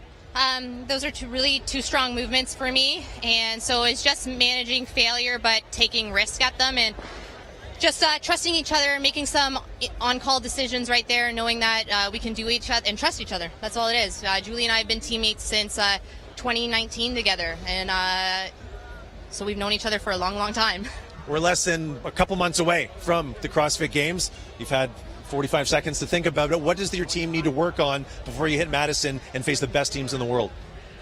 Oh my, I'm sure we're going to be working on everything, but just like this is a big kind of a confidence, I would say, boost, like just knowing like we have worked so hard and it has paid off, so just to keep doing what we've been doing and keep up the hard work and know that by doing that, good things will come. Congratulations to CrossFit East Woodbridge, and here's a look at the rest of the teams that will be joining you guys in Madison in the team competition.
The 2022 CrossFit Atlas Games semifinal is brought to you by Rogue. Don't weaken. Noble, the official footwear and apparel brand of CrossFit. O2, the official recovery drink of the Noble CrossFit Games. And by the U.S. Army. Know your Army.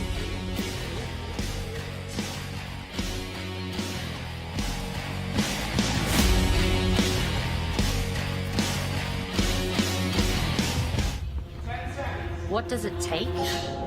How do I train? What do I eat? How much do I sleep? How do I react? What if this happens? What if that happens?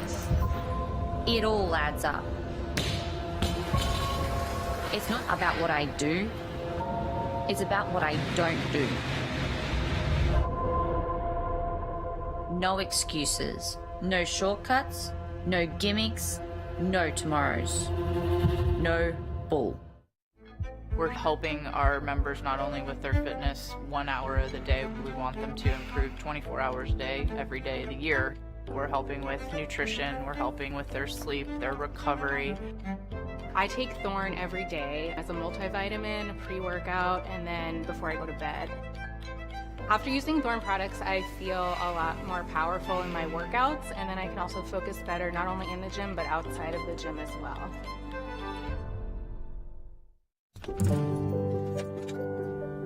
Dear Coach, thank you. Thank you for always being there. For running a class at 5:30 in the morning so I can get home before my kids wake up. For making sure I build on my strengths and work on my weaknesses. For being a compass that guides me toward a better version of myself. For constantly putting the needs of others before your own. For helping me lose 100 pounds last year. For helping me realize that asthma can't stop me from achieving my goals. For reaffirming that life doesn't head downhill after the age of 40. For making the impossible possible. For being an amazing coach, friend, and mentor. Thank you. Thank you for always being there.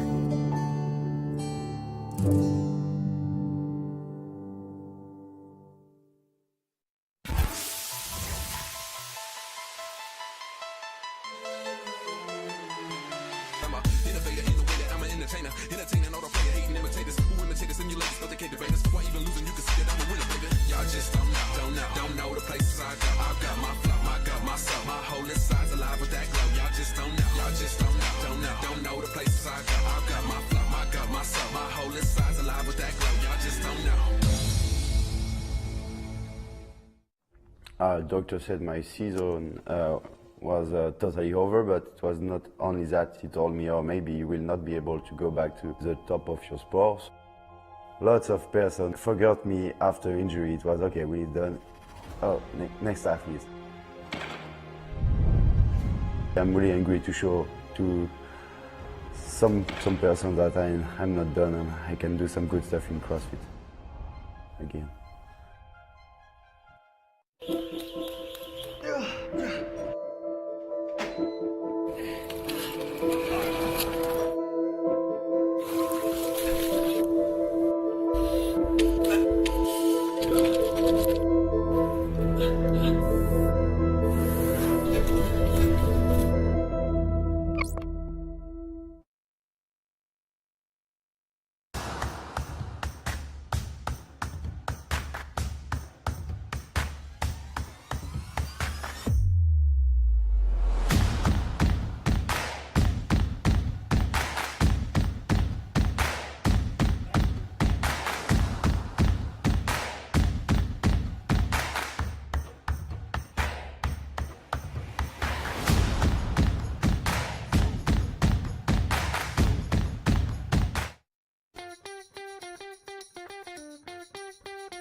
Hi, everybody, and welcome. We're going to first begin by talking about the definition of CrossFit.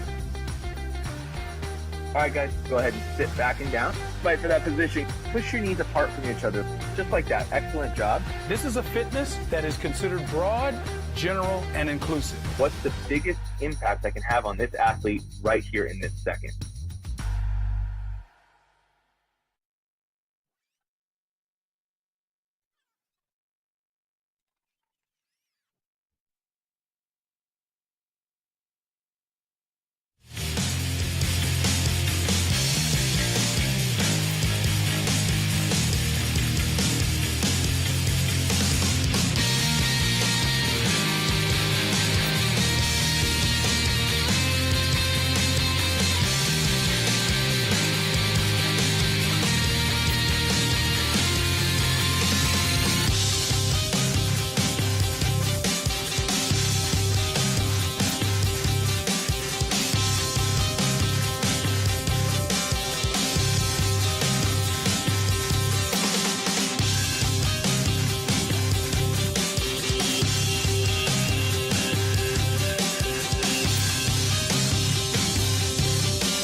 It's the final event of the final week of the CrossFit semifinal season. It's presented by Rogue Fitness. It's been a phenomenal couple of days here at the Atlas Games. We already know which 5 teams are advancing to the 2022 Noble CrossFit Games. Next up, we find out which 5 women and which 5 men will compete in Madison, Wisconsin. We are live inside the handball hole of the 1976 Olympic Games, the Claude Robillard Sports Complex. Alongside Adrian Conaway, CrossFit Games team champion back in 2017. My name is Joel Godet. Adrian, it all comes down to this. You have gone an entire season, an entire weekend, and you've got a sprint of an event to close the day. It is a sprint event. 10 rounds, 1 legless rope climb, run 170 feet. It's going to go by in the flash of an eye. Many athletes need to pace it out the gate. The cut line has a little bit more width than some of those chasing might like to see here. There's a nice gap between 5th and 6th place. However, 1st and 2nd, we know Emma Lawson and Paige Powers are going to the games, but who will do it as the Atlas Games champion? It's going to be the better question, and you know what? It's straight up for grabs. Well, you look at that leaderboard, you see who's standing at the top of it. Emma Lawson, Paige Powers. We've talked about the youth movement. We've seen that a lot on the men's side this year. We've seen it on the women's side over the last couple of years. Haley Adams and Mal O'Brien, Rookie of the Year last season. The men have really started to make their push with the Dallin Peppers and the Tudor Magdas qualifying. But the women retaking the spotlight here. How has this group impressed you? The whole group has, as a youth movement, this next gen has kind of been a theme throughout the weekend. Paige, Freya, who else do we got? We've got Emma, of course, sitting at the top. And it's like those 3 ladies, what they've been able to piece together. Yes, we know they've had some history. Yes, we knew they had potential. But as they put it together on the floor, in the heat of the moment and with the pressure, man, it's a beautiful thing to watch. And 7 of the women in this field are under 21 years of age. And then, of course, Jack Farlow is a young gun on the men's side as well. What is Event 6? That is presented by Thorne. It is 10 rounds. There's an 11-minute cap. And Adrian Conway, we ain't going to need that. I hope we don't.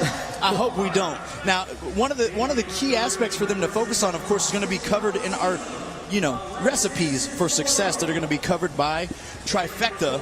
And that is, you need to know your gears. You can't just start off 10 out of 10 or 100 miles an hour. You got to pace the first half and sprint the last half if you're capable, and know your placing. If you do need to go fast and take chances, this is it, Joel. This is the last event. It's your last shot. And of course, if you use code CrossFit, you can get 40% off. That is 40% off. 20% off?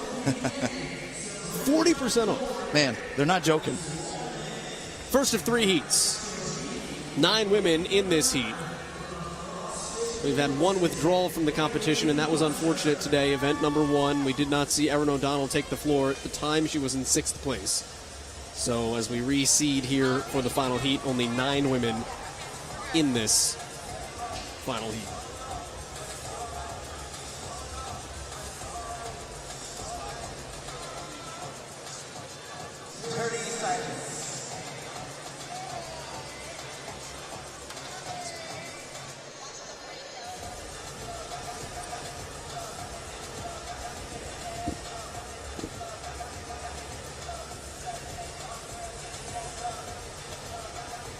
$30 seconds until we go here.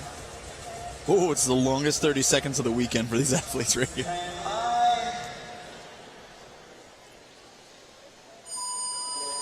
Here we go. Run down the length of the floor for 1 legless rope climb. Then have to return on a shuttle run, which has become a new staple this year in CrossFit competition.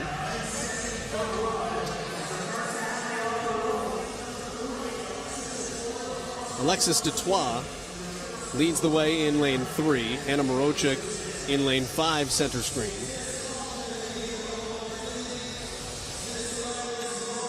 Now, the men and women have a set objective to achieve here, and it's equal in this workout. One of the things that we see is that upper body pulling without the involvement of the legs, so they don't get to use their legs here. This is a hard movement. Throughout the evolution of our sport, we've seen women gain amazing capacity at movements like this. This was an event we revisited all the way back in 2014 and have seen the times absolutely transform throughout the last several years. as this is a repeat.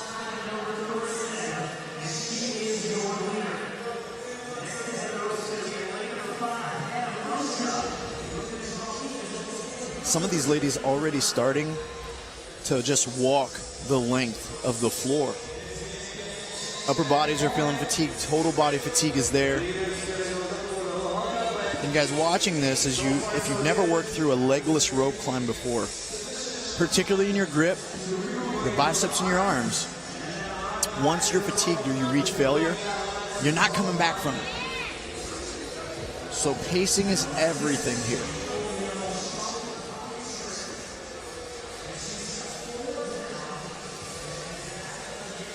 Haley Hunter now leading the way in lane 9.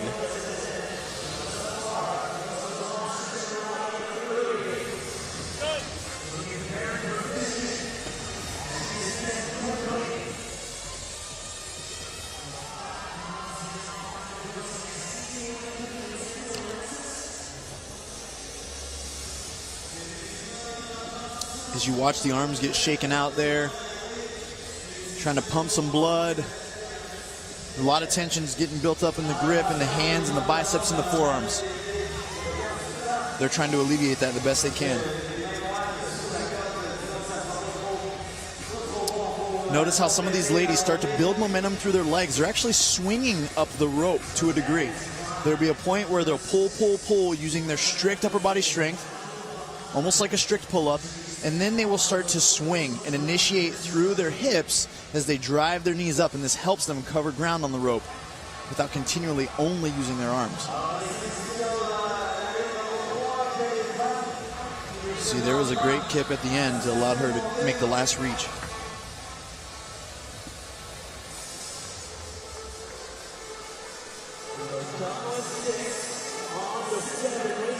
Alexis Dutois leading the way in this opening of 3 heats. So that will establish the times to chase.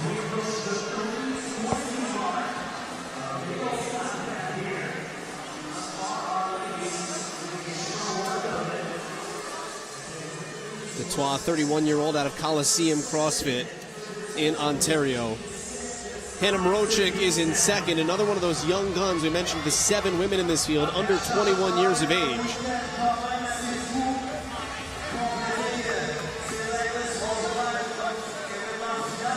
Back to Haley Hunter on your screen. Haley keeping that closed pull position. She's trying to keep her elbows bent at about 90 degrees as she makes her way up that rope. Back to Dutois here. We've hit the 4-minute mark. Best event time across all of the semifinals belongs to?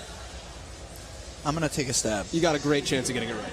Tia-Clair Toomey? Yeah, Tia-Clair Toomey. 3 minutes and 32 seconds. I feel so lucky that I got that right. Oh, excuse me, I stand corrected. She was the top of the list. That was at Torian Pro. She was beat by Christy O'Connell. Oh, we can't forget about Christy. 3:21, Christy O'Connell. What a gymnast at heart. At the max. See, I did get it wrong. I kind of set you up for That's okay, because that's what I thought. I forgot that she beat her there. Can't downplay the significance of that. And Alexis Dutois, a sprint to the finish. So Dutois is done in 4 minutes and 43 seconds to establish the time to beat. Great time coming out of Heat 1 right there. Well done by Dutois. She ran her race. It looked like a dance. Some of those runs were faster than others. That's how you got to execute.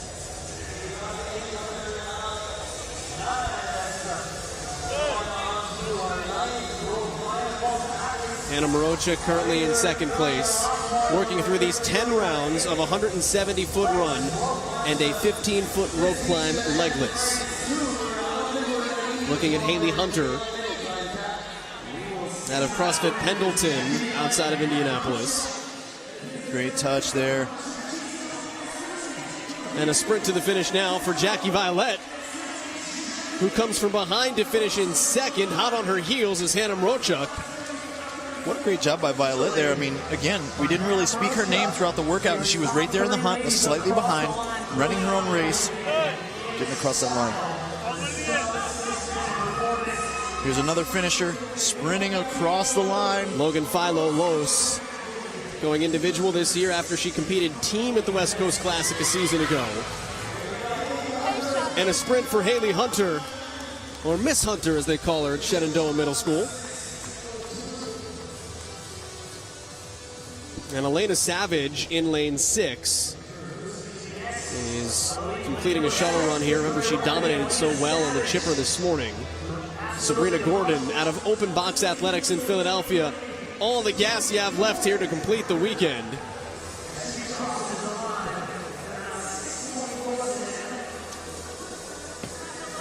Excuse 90-second PR.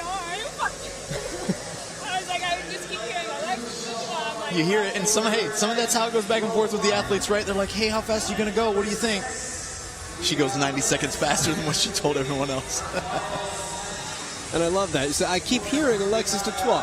Anyone who tells you they're not paying attention to the competition, eyes and ears all over the floor at all times. Elena Savage going to race across and complete it inside 7 minutes. It looks like Michelle Palmer is staring at the rope in lane 2, though, trying to time herself before re-jumping. When you hit failure, it's tough, Adrian. It is tough, and I don't think she reached the point quite there, but she knew she had to toe the line. This is a tough movement for her, and she remembered the way this movement went down for her last year at the CrossFit Games. There was a fast workout with heavy deadlifts and legless rope climbs where we climbed to 20 feet last year. When she saw this workout released, she was not so thrilled with the programmer.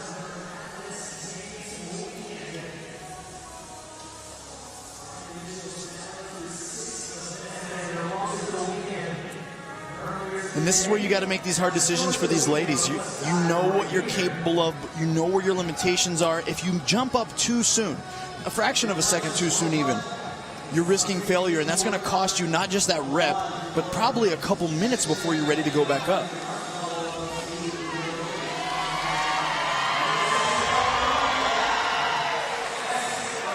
And we've got a no rep just shy of it for Allie Duckworth. Cap is 11 minutes, so still some time here. How much time do you take before you try again? For that no rep, I mean, it didn't look like a huge issue for her to scale the rope. She simply reached up, and I'm not sure if it was that her legs clamped the rope prior to her hands re-gripping, which is a part of the standard, or not. But you've got to take more than enough time to rest at this point. Big kick there, big drop. And that's how you get it done. So Michelle Palmer, with still some time to go before the cap, will sprint across and finish. And now all eyes turn back to Allie Duckworth. Couple of rounds. I had my littles at home, my 3 little kids. I had some weekend IV. That's kind of what it's about, too. It is. The support system you have at home, the family. She's got 3 little ones. Her husband here supporting her. And a whole gym community as an affiliate owner at CrossFit Savo, Michelle's got. I thought it was funny when we talked to Amy Morton leading up to this. Amy Morton's 34 years old.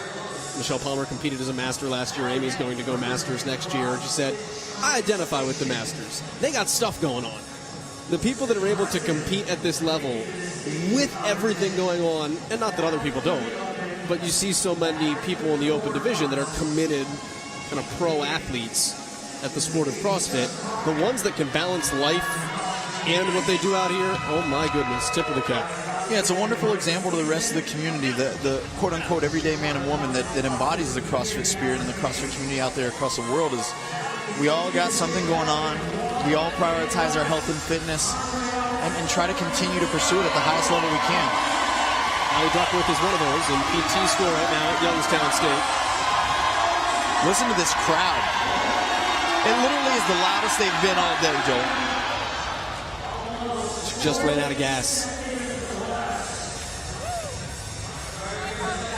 The noise level was rising with every grip of the hand. It really was. And then Duckworth just stalled out.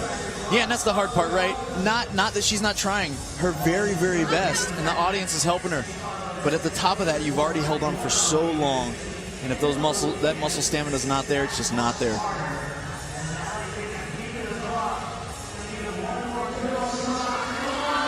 10 more seconds here. Listen to the crowd get behind her. Use those hips. When the grip goes, it goes. That's a good choice and great effort.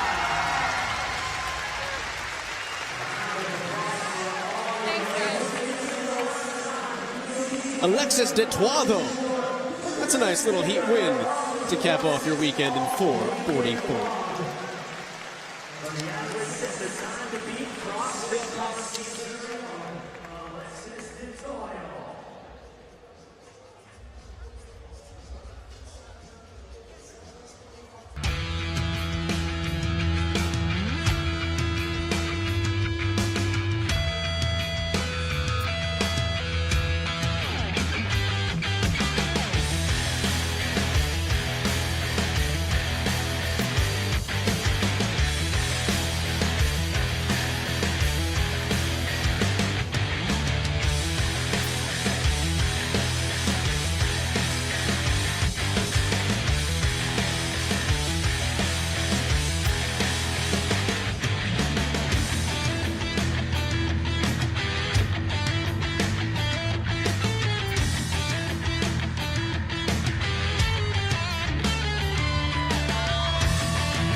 Montreal, Quebec, Canada, host of the 1976 Olympiad.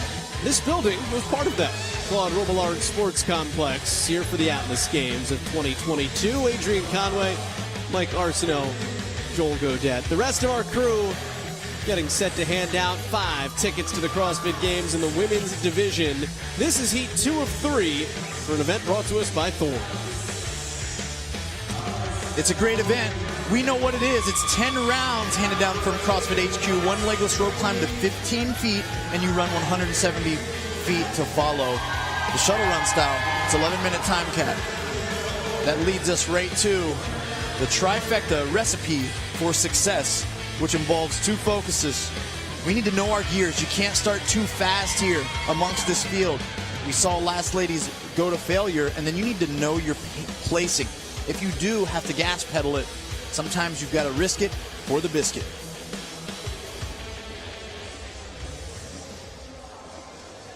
Danny Horan came into this event pushing for another trip as an individual to the games, what would have been her 5th in lane 2. Allison Scudds trying to make some big moves in lane 5. She's likely going to have to win this heat and finish probably top 5 in the event if she'd like to make a jump into the last chance qualifier.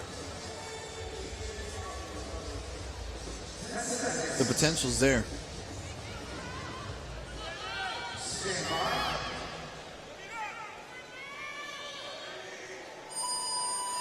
Underway here in Heat 2. One legless rope climb of 15 feet and run 170 feet.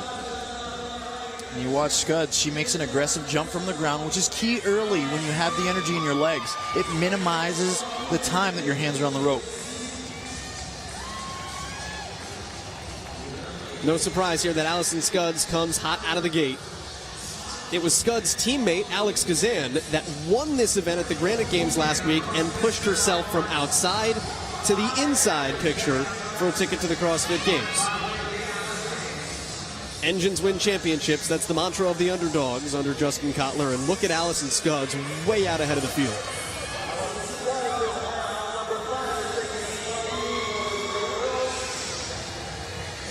All these ladies out to a pretty fast pace early.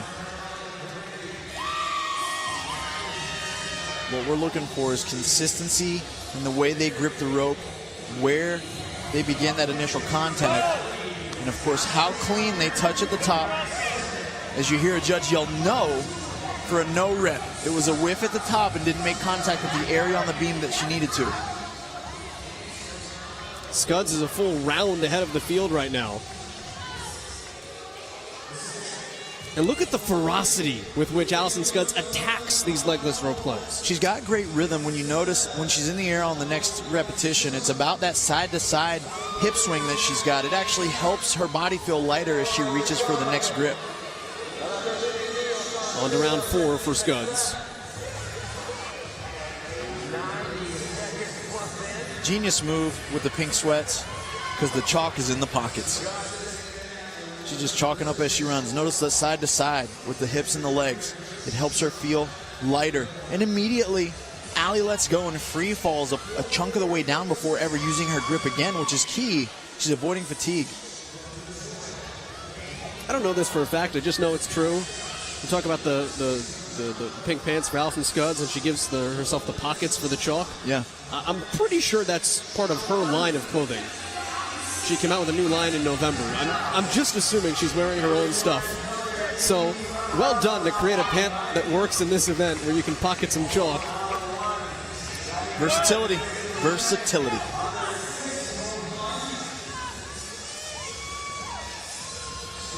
Danny Horan. See, and Danny's got to tuck hers into the top of her pants. Not as convenient. Got to talk to Scudds. Hook a girl up. I'm sure there's codes they can exchange, you know.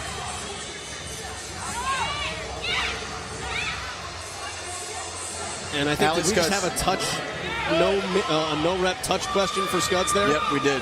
Now there's some technique here because you have to touch the crossbar and return your hands to the rope before your feet grip the rope. That is a complete rep, and I think that's what might have just happened there. Danny Horan is now leading. She is on rep 7 here with the time to beat 4:44. And it's crazy to think. Danny Horan, coming back from her elbow surgery back at the end of last season, removed 12 bone spurs. She had a complete reconstruction of the ligaments around her elbow because they kept subluxing on her, and she's out there pulling legless rope climbs ahead of the field. Wow. Yeah, I wasn't aware that was the procedure she had done. That's an amazing ability to come back and be at this level of competition. Told us she didn't want to have any regret here. Didn't want to sit on the couch and wish she had gone for it one more time. Really burnt out after 2018. Wanted to take one more shot at the individual track, and she's going to have no regrets here. Left it all out on the floor. And that's really what it's all about. No stone goes unturned. You want to look back and never wonder what if. Allison Scudds in the white and pink came in 38 points out of the Last Chance Online qualifier. That is certainly well within range if you can put up a good number here. Comes up at the beginning of July where 2 men and women will earn a shot into the CrossFit Games.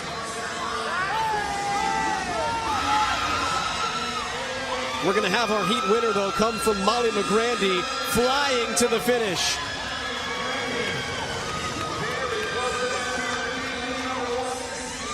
Molly McGrandy, that's the new time to beat by less than a second at 4:43.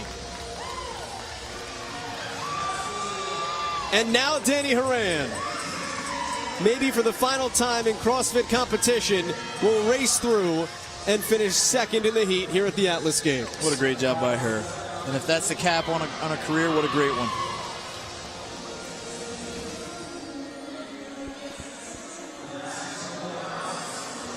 Everybody always says it's the end, though. There's Masters divisions. There are. This may not be the last we see of Danny Horan. And they coaxed me back with letting me age up. Gabrielle Alker. Now, Allie Scudds also got another no rep, and I wasn't really sure exactly why a second ago. But. And that's devastating for Scudds, who we mentioned was 38 points out of the Last Chance Online qualifier. And people are finishing. Lots of people are finishing. Points being taken off the board. Alker done. Scudds.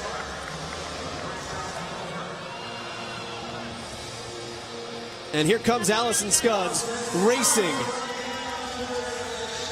Scudds comes home.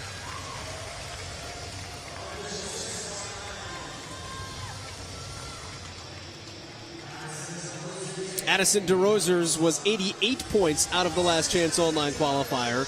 She finishes here. These ladies still working, managing that grip fatigue. That run, you might look and say, why don't they run faster? Why don't they move faster? But, folks, you can't. Until now. You get free of that last rope climb. Adios. All bets are off. Nikki Matarazzo home. That's a 13th place finish in the event with one heat to go. Scudds right now is in 10th. DeRozier's in 11th. Look at this desperation here. She has been up there for at least 10 seconds. Oh, my goodness gracious. She was up there for 10 seconds. Dead sprint. Lexi Neely trying to catch her, and she'll slide in just behind. What an effort there to try to walk her down. That was a great sprint to the finish. Good job, girl.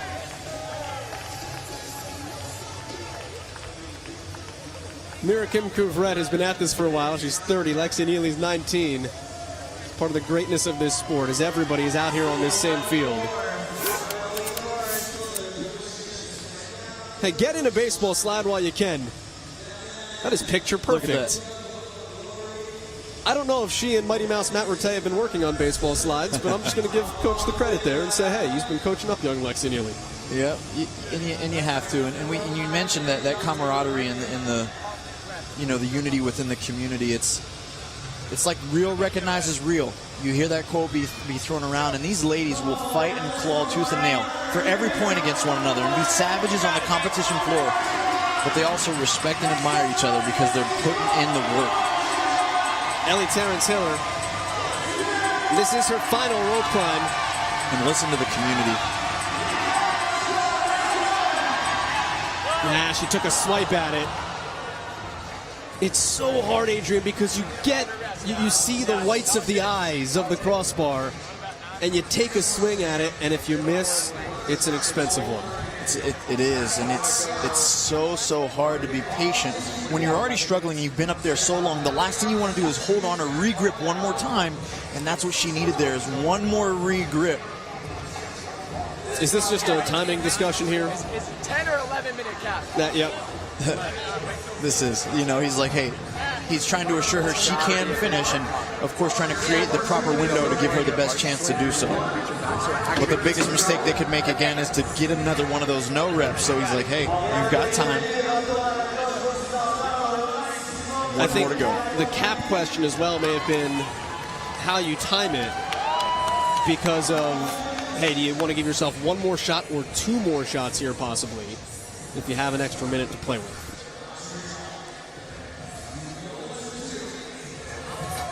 Don't let us down.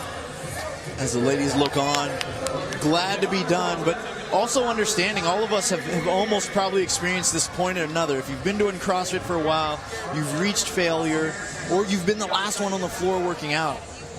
The encouragement from the community is so important, specifically your coach. Terrence Hiller has had a great weekend. Came in as the 30th seed. She's got a 6th and a 5th. Does she have another rope climb in her?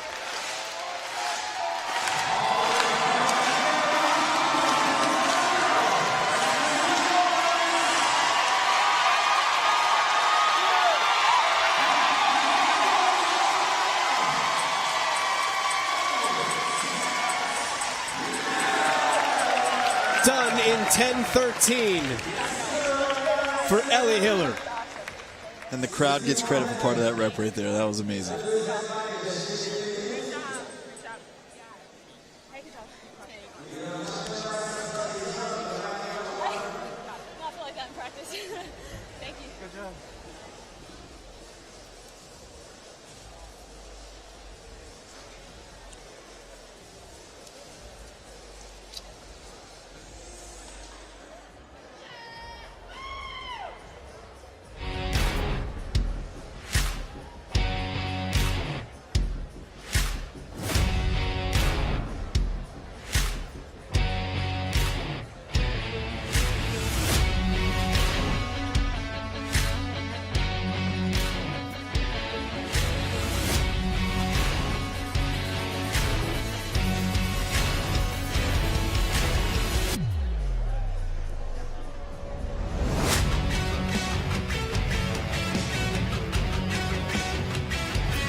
Time for the men here on event number 6, Heat 1.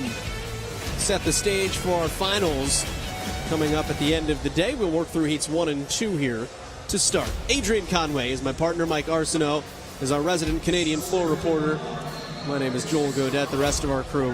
Thanks for spending a Sunday with us for Event 6, brought to us by Thorne. Adrian standardized across all of CrossFit. Yeah, we got this one from CrossFit HQ. 10 rounds, 4-time, 1 legless rope climb to 15 feet, run 170 feet with an 11-minute time cap. And the trifecta recipes for success here are to know your gears. You can't start off full speed on this one. Build speed as you go, and to know your placing. There are going to be opportunities for men to make moves on other men here in order to finish where they need to for those points. And don't forget, you can use code CrossFit to get 40% off your first order from Trifecta.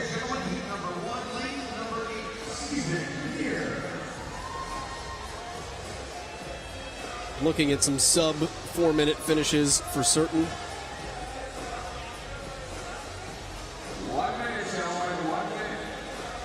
Just 7 men here, as we've had some withdrawals throughout the course of the weekend.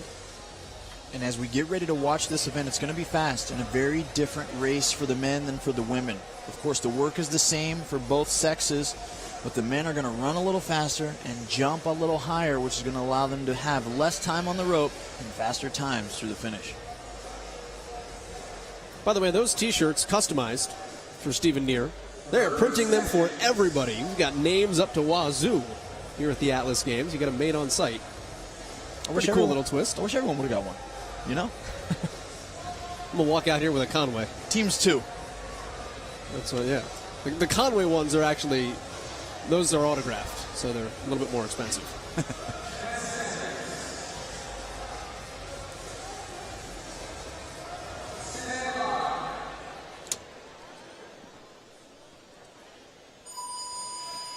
Underway for this 11-minute time cap. You can already tell. Look at the pace. Look at the pace these guys are setting. Look at the way they're running. The pivot, even the way they change direction is going to be important here. How smooth are you in those transitions? If you're really about all 10 of these legless rope climbs fast, how you run matters. I don't know what's happened today with Copasseur and strength and depth, but through last week, we did not have a male get capped in this event throughout the semifinals. So we're looking at finishers hopefully across the field here at the Atlas Games. And there is a sense of urgency on these early sprints. And like we talked about with Scuds in the last heat for the women, look at the way that the men attacked the rope here for the legless rope climbs. Yeah, if you watch Voracek in lane 4, as he approaches, he's running. The rope still has more momentum, and he's swinging underneath the rig, then swinging back and tapping that rig. It's wild. He's Tarzan out there in the jungle. Voracek is your leader.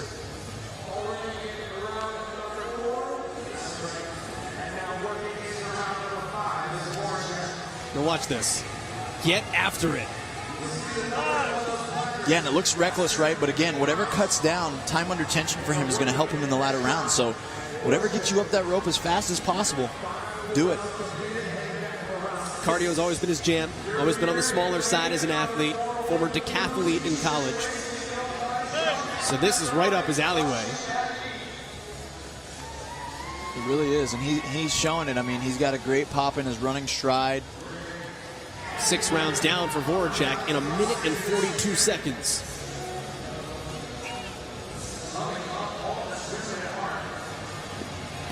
As he starts to use the kip a bit. So there's where it looks like his grip is starting to fatigue, but with intention, he's using his hips and his legs. Everybody is at least on their round of 5. And Voracek is back again. I mean, great use of the hips there. He is swinging like somebody at Discovery Kids Home. Straight up, man, I'm telling you, Tarzan out of the jungle.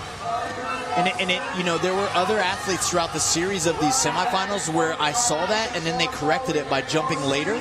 He likes it seems, as he swings back. It almost helps him leverage into his kip swing. So maybe something for other athletes to watch and learn from. Voracek with the sprint down.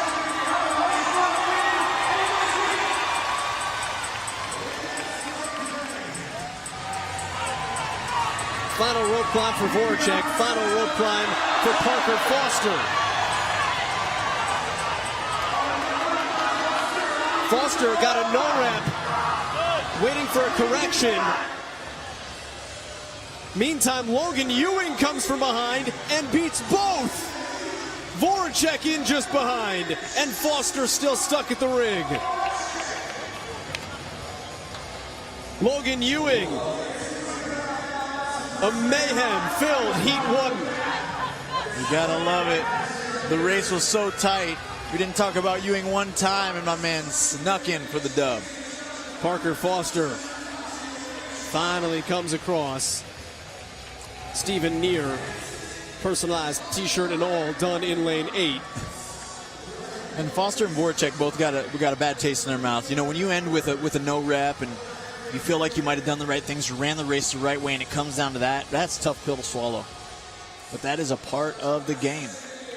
If you're running at a threshold and it's a fast one, you got to go fast and take chances. And the run right through for Osetnik. Everybody does finish here in heat number 1. Here was Voracek running into the no rep. Let's see. He's got a double grip here. He tries to. That was Foster with the no rep. You see Voracek on the right. He's also still hanging there, which he got a piece of that one on the regrip, but he was too far behind our boy. Ewing in 3:08 is the time to beat as we move to heat number 2. Everyone finished in under 4 minutes. I knew that hurt. Skyler, that's you too, dog.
Welcome back to the City of Saints, Montreal, Quebec, Canada. It is men's event 6, heat number 2 here at the Atlas Games. Alongside the 2017 CrossFit Games teams champion Adrian Conway, Mike Arsenault is our reporter down on the floor. My name is Joel Gaudette. We're a couple of heats in now, both on the men's side and the women's side. What have we learned about this test? Well, it looks very different between the women and the men. A little bit more conservative on the ladies' side. They've got to pace it, and the men just got to run fast and jump high. And the men's side has an absolutely ridiculous close race coming down the backstretch. So you've got to go all out here. Nicolas Joyel was on the outside looking in to begin the day. He is now on the inside, hopefully not looking out. Austin Spencer is the guy that he caught. What's it feel like now to be behind that red line? It's tough, and you know your back's to the wall. I'll tell you what, it's one of those things where you have to be aware that all the work that you've done this weekend mattered, but it doesn't matter anymore. You're only worried about that next rope climb and how fast you can get there. How do you feel the fact that this is a sprint event? We're seeing times, everything is under 4 minutes on the men's side. The winner is ultimately probably going to be closer to 3, knowing that it is that quick that everything can either be given or taken away from you. Tunnel vision focus. You can't be worried about left and the right, because ultimately at this point, me playing off of you isn't going to be fast enough. I've got to go all out at my threshold pace from start to finish. Our event description is brought to you by Thorne. Let's break it all down for 10 rounds, Adrian Conway. Yeah, it's simple, straightforward. We talked about it a lot. It's 10 rounds, 4 time, 1 legless rope climb to 15 feet, and 1 shuttle run to 170 feet. And CrossFitters want to know what Adrian Conway is having for dinner tonight, delivered by Trifecta. This is the recipe for success. You got to know your gears. As we mentioned, for the ladies, they've got to know paces. The men are need to run fast, and then you need to know your placing. We've talked about guys being in the position. They've just got to send it. And you can also get 40% off to Trifecta on your first order when you use the code word CrossFit. 3:08 is the time to beat, established by Mayhem's Logan Ewing. Jack Rosemoff, the U.S. Army Warrior Fitness Team, is in lane 5. Jack Farlow is in lane 6. Another one of those youngsters who has had event wins this weekend.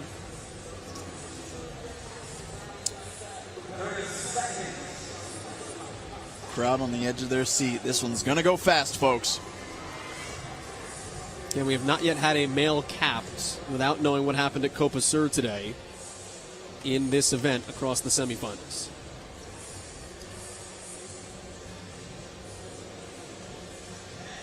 Who's got on the running shoes out there? That's who I want to watch.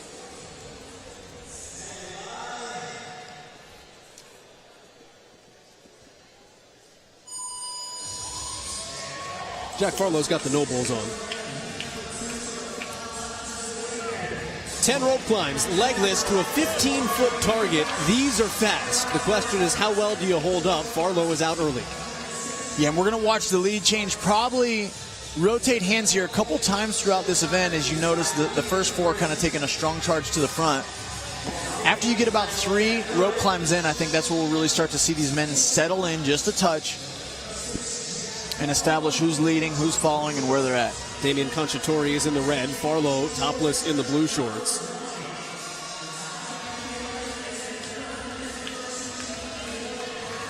So that's going to be 3 rounds for Farlow in 46 seconds. He is behind the pace set by Logan Ewing already at 3:08. And that's incredible to think about. It is, because he's moving fast. He's only taking about 2 to 3 pulls every time he climbs the rope. And we noticed Voracek in the last heat, he had almost that more radical approach. He didn't wait to jump vertically. He jumped at the rope and it let him swing back and forth. And now we know he didn't take the heat, but he led it most of the way.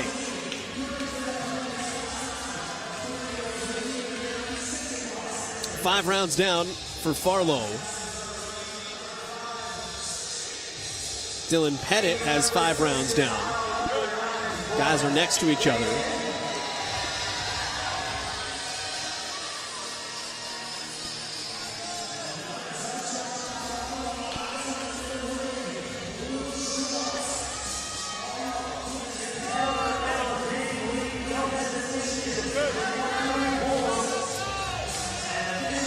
Farlow's settled in now, and his pace is solid. Farlow came into this some 50-ish points out of the last chance online qualifier. Stand by for math. Jeremy Vigneault at 316. Farlow came in with 269 points.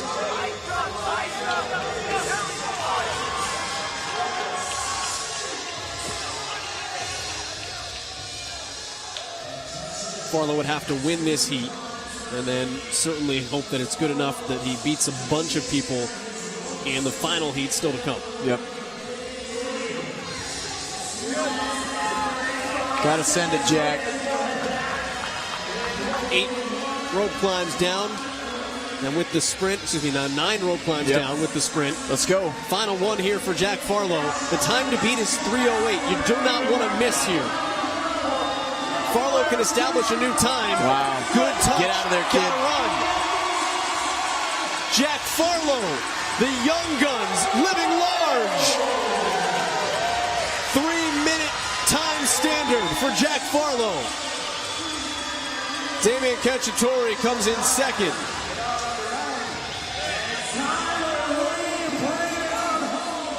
Tyler Lee, solid output all weekend. Both of those times beat Logan Ewing. He beat Ewing by a second. We've got a race. Dylan Pettit will beat just ahead of Will Bennett. And then Jack Rosema with the baseball slide tried to sneak himself in front of Pistol Pete Mason. And that was close. He might have got him. Drake Lewis comes up from behind. And we are left with Josh Workman here. Look at how tight these races are on the men's side. Everything in 3:48 here in Heat 2. Cooking with grease. 3 minutes even and 29 thousandths of a second, 29 hundredths of a second. There you go. For Jack Farlow. And this is going to make for some very exciting finals.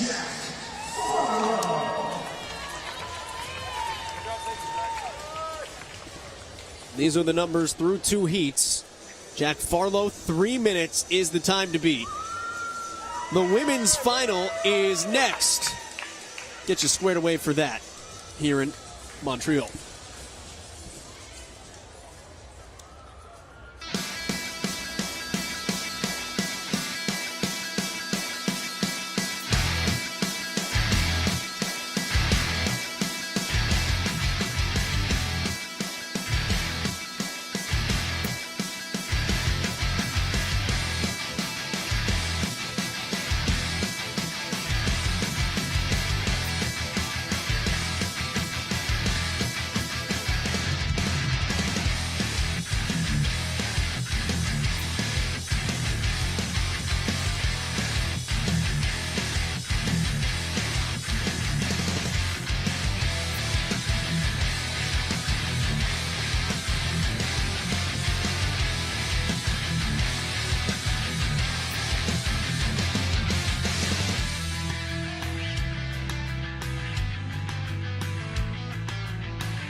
The Atlas Games and the CrossFit Semifinals Week 4 presented by Rogue Fitness. This is where we leave you, the finish line. It is all on the line. Final heat for the women, final event for the women. 5 tickets to the CrossFit Games are up for grabs.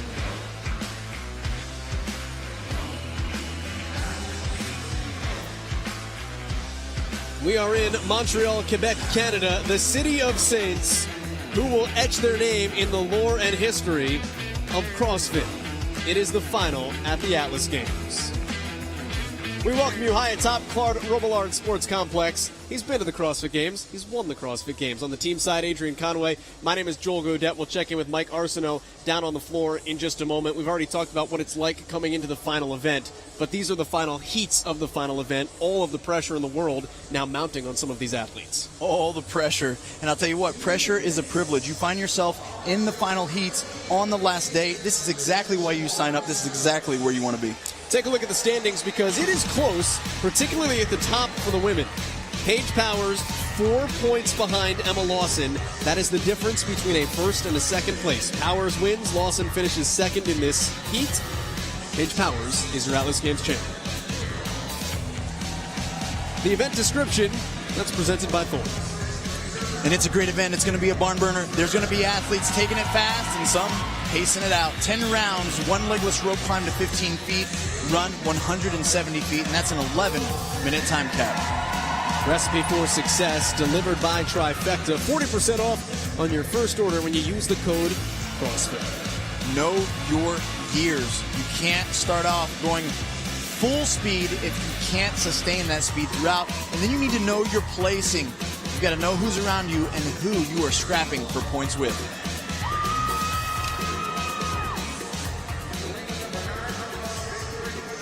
Callista Lang right now is the person we're looking at in lane 8 as someone who could challenge from the outside in, just 33 points out of games qualification. Tori Dyson is 48 points out of games qualification. The time to beat, 4 minutes and 43 seconds, set by Molly McGrandy. Oh, yeah.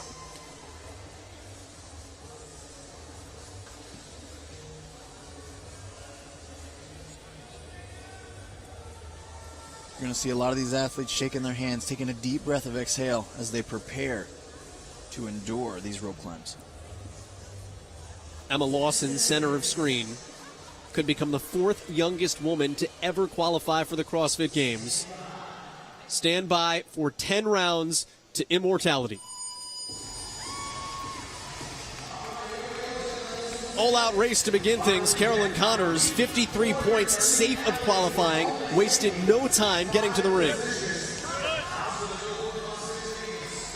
It's Connors way out in front. Listen, it's not always the people on the outside looking in, it's the people on the inside looking out, not wanting to leave it up to chance. That's right. Fear can be a great motivator. I'll tell you what, it's pushed me throughout my athletic career, and even a lot of athletes at the top of our sport have admitted the same. I don't want to lose, so I go a little harder. Connors was in 3rd place to begin the day. 5th place overall right now. And notice Connors just dropped some chalk. It's almost like Hansel and Gretel. You've got some pieces broken up along the way to the rig, so you can pick them up at various points.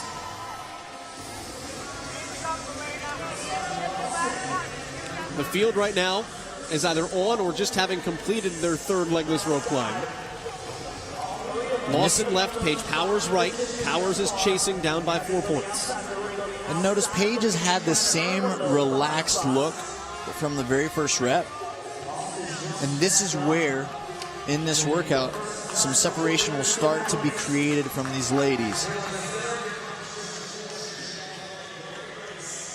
Now Lawson is in front, but Powers is in striking distance, and I think, remember back to the event this morning where she talked about always knowing where Emma Lawson was and being in the lane right next to her, having that constant check-in. It's almost like she's a lioness stalking her prey right now, waiting for go time. It can seem that way, and I think Paige has to be strategic with how she times out these runs, because Emma scales the rope faster than her, and there's nothing that Paige will be able to do to change that for the remainder of this workout. So she wants to stay close. If she wants an opportunity to fight for that first place spot, she's got to keep the runs tight enough to account for a little bit of a slower time up the rope. 5, now 6 rope climbs down for both Powers and Lawson. Connors is good as well. Yeah, no kip there from Connors. Straight strength climbing up that rope. 6 rounds down for the leaders. It cannot be understated. Emma Lawson is competing out of her division. She's 17 years old. They have a bracket for that at the CrossFit Games. Lawson forewent that to go play with the elite ladies, and she is on the verge of winning a semifinal to become the 4th youngest person on the women's side to ever qualify for the CrossFit Games. The next generation is coming. Somebody is coming for your spot to the CrossFit Games.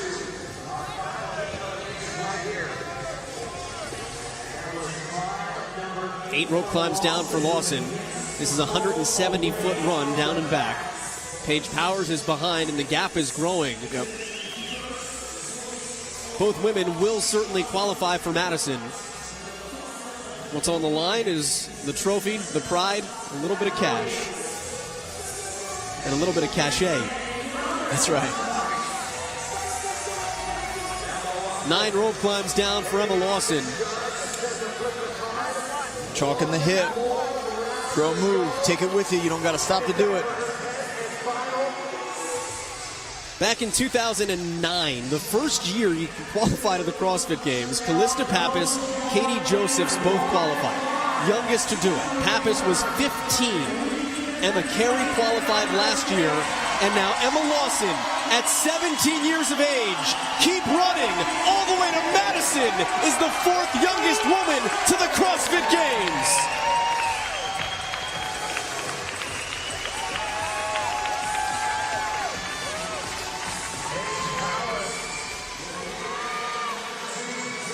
Paige Powers comes in second.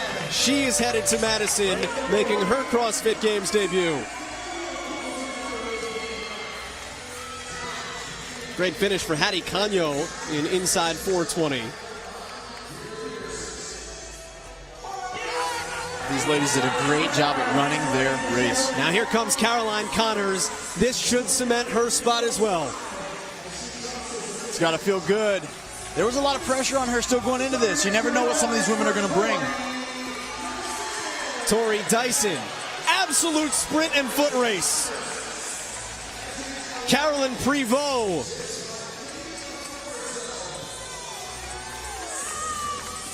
Freya Moosbrugger still working. Amy Morton still working. Got to do it. Big kick. Commit to the touch. Nice job. And now here comes Freya. Great job by Freya. She was barely hanging on there. She held there for about 7 seconds without moving just to prepare herself for the last kip. Being strong in the clutch, it's paid off for her. Gonna punch that ticket to the CrossFit Games. Amy Morton is still out there in lane 10. Right next to her in lane 9, Elena Buds, and this is big for Buds. She came in 8th place. Morton will finish. And Morton was in 10th. Morton had 283 points. Buds had 312. The top 8 is the cut line for the Last Chance Online qualifier, and that may be slipping through the fingers of Elena Buds. So big strides that she has taken in her second semifinal. It's a good year for Buds, and she will have to wait to see whether or not it continues into July.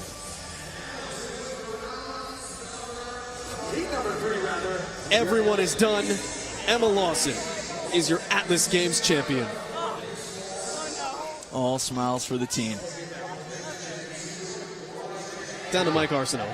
Emma, what a fantastic weekend you had at the Atlas Games. 3 victories in 6 events. You were the favorite coming in. How does it feel that you'll be attending the CrossFit Games as not as a teenager, but an individual woman? I think my smile says it all right now. I can't believe this. This is something I've been working for this whole year now.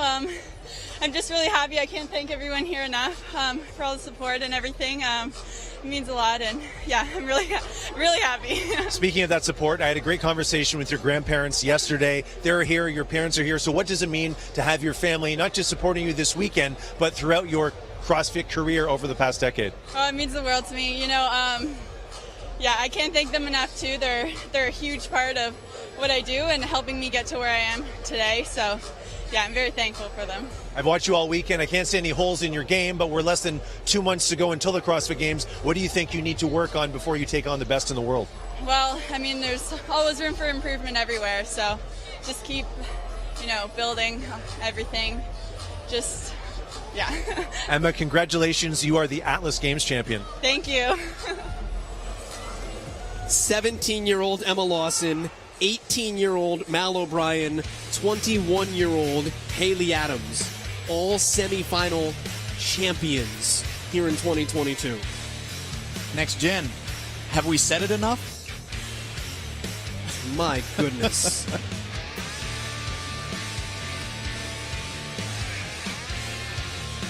.356 for Lawson. If a smile can tell a story, Emma Lawson just wrote a novel.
Athletes, please head to your lane on the finish mat, please.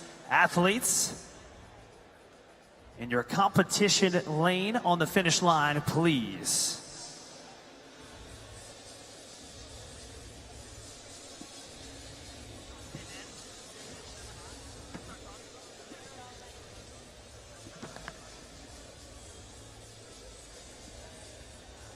Once again, athletes, in your lane, please, as the time is now that we reveal your 5 female representatives heading to the 2022 No Bull CrossFit Games.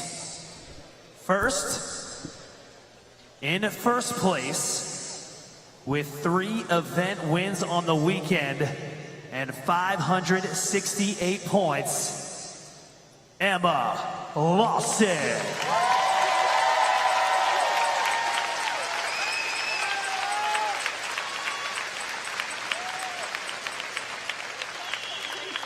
In second place, not far behind, just 8 points off of first, also notching 2 event wins, Paige Powers.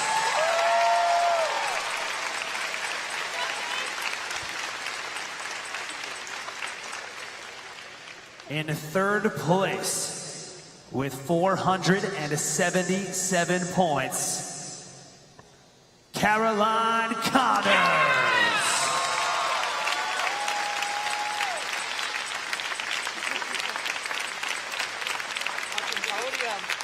Let's go.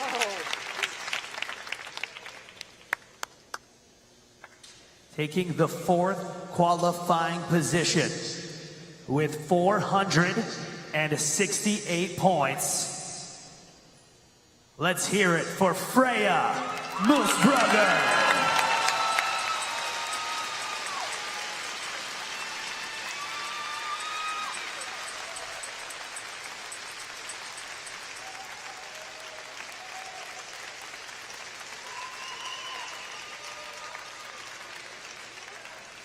That's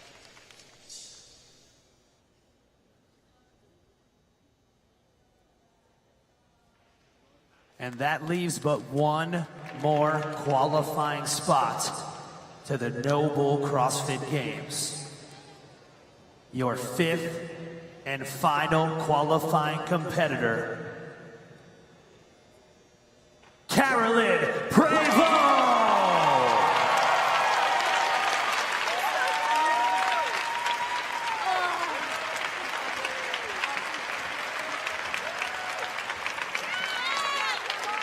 Ladies and gentlemen, one final time, make some noise for your 5 representatives to the 2022 Noble CrossFit Games. Miss Emma Lawson, Paige Powers, Carolyn Connors, Freya Moosbrugger, and Carolyn Prevost. The 5 were the 5 coming into it. Carolyn Prevost, the defending champion of the Atlas Games, does come in 5th, and she is with Mike Arsenault. Carolyn, congratulations. You're qualified for the CrossFit Games with a 17-year-old, two 20-year-olds. You're in your early 30s. What does it mean at this stage in your career to continue to compete at a high level and go back to the CrossFit Games in your early 30s? I'm just proud of my work. Like, I'm a full-time teacher. I don't do this full-time like a lot of the athletes that I compete against. So it just goes to show that, like, you know, when you prioritize your time right and stuff, like, you can have a full-time career and still be able to make it to the games. And I'm just super happy that I was able to sneak in there at the end. Today was very nerve-wracking for me. You're an inspiration to many. Congratulations, and we'll see you in less than 2 months in Madison. Yeah. Woo! She is a full-time teacher, but she's also an 11-time national champion. Never count out Prevost. Lawson, Powers, Moosbrugger, the Young Guns are going to Madison. And the men's finals, oh, it's tight. We'll figure it out next.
CrossFit semifinal season is almost over. It is week 4, presented by Rogue Fitness.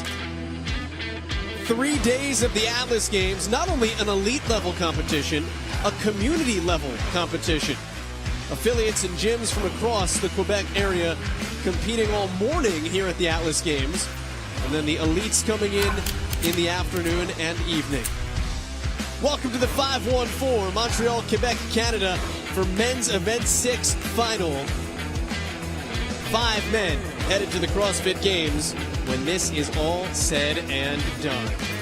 Welcome high atop the Claude Robillard Sports Complex alongside Adrian Conway. My name is Joel Godet. We just saw it all go down for the women. 17-year-old Emma Lawson headed to the CrossFit Games. But the 5 were the 5. The 5 that were in before the event were the 5 that were in after the event. We might not have the same finale for the men. We've got plenty of opportunity for shuffling, and I need to tell the viewers, hold tight to your seats and watch really closely, because it's going to go down in a matter of seconds. And we're going to be honest, it's going to be very difficult to keep track of it based on how tight the points are. When we say unofficial, unofficial is the word, because it comes down to milliseconds and it comes down to placings. Nicolas Joyel right now has overcome a 3-point deficit to create a 13-point lead on Austin Spencer. Spencer, Joyel, Vigneault, all would be looking for their first appearance to the games. This is the event description brought to us by Thorne. We've got 10 rounds, 1 legless rope climb to 15 feet, and then you got to run 170 feet in the form of a shuttle run with an 11-minute time cap, which none of these men are going to come close to. And then we've got to focus on our recipe for success, brought to you by Trifecta, which is know your gears. Don't start out too fast, and then know your placing. Where can you earn points by dictating your pace as this workout really plays out? And one last opportunity, use code word CrossFit to get 40% off of your first order with Trifecta. Get your phone out quick before the graphic goes away. Scan the QR code, and then get set for the fastest 3 minutes of the weekend here at the Atlas Games. Cedric Lapointe. He loves Kim. He does. I believe those are the Kyle Ruth daughter tie-dyed shirts from his coach down at Training Think Tank. 5 advancing to the CrossFit Games.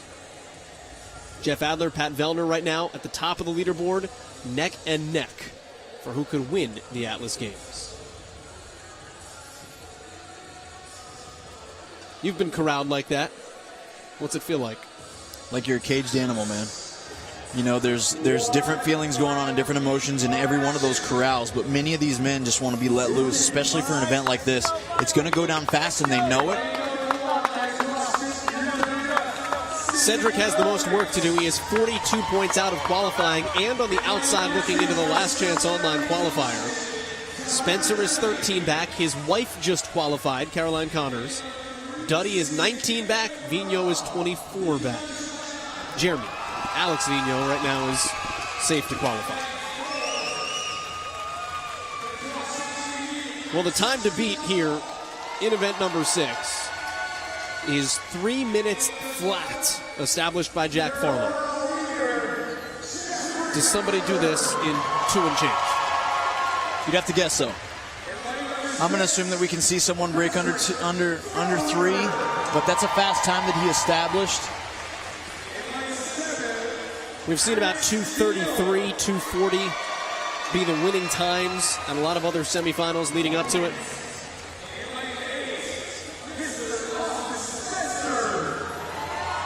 And remember, we know what to expect here. Athletes are all going to come out the gun. They're going to feel a little bit hot. We need to settle and watch what starts to happen after about 3 to 4 rope climbs, and then we can really start to understand who's taking charge for the rest of this workout. Nicolas Joyel told Mike Arsenault after event number 5 he felt good about it, but there was a long pause before he responded. We'll see if he can throw it down here. I'll tell you right now, this last few seconds here before you go, it feels like an eternity. You're set, your stance is staggered, you're ready to take that first step into the event, and you're like, let's get this thing on the road.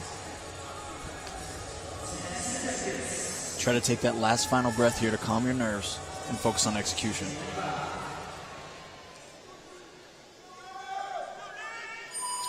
2.5 minutes separate 5 men from Madison, Wisconsin in the 2022 Noble CrossFit Games. Pat Vellner starts off with a whip. Literally missed the rope. I hope someone took a photo of that. He's behind the pack. He will most likely catch up here. Trying to leave no doubt early. Austin Spencer in lane 8 leading the pack. 13 points out of qualification. He is in the multicolored purple and blue shorts at the bottom of screen. Joyelle is neck and neck with him. Spencer leads the way. Now here's the thing. If Spencer wins and Joyelle finishes second, it's a non-starter. Right. 13 points is too big of a gap. So Spencer is going to need to beat Joyelle and receive some help that right now he is not, but we're still early in the event. 3 and now 4 rope climbs down for Jeff Adler and Pat Vellner. Well, you said round 3 would be the separator, and despite literally whiffing on the rope in round 1, Pat Vellner's at the front of the pack. And fitness is how fitness is. The two that have led all weekend are duking it out here for 1 and 2.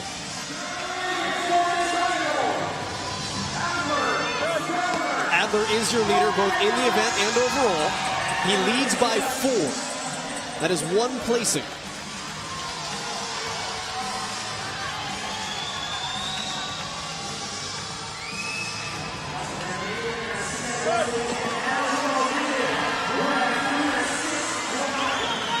Tight as tight can be.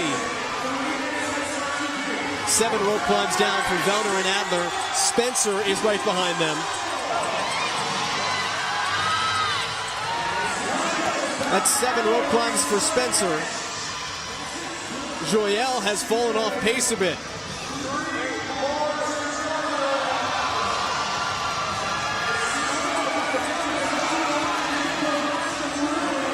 Joyelle's been under the rig for a very long time. And he's finally come out. As Vellner and Adler run away, you can see Joyelle in the tank top. Yeah, Pat had to speed up again. I don't know what his deal is with this rope.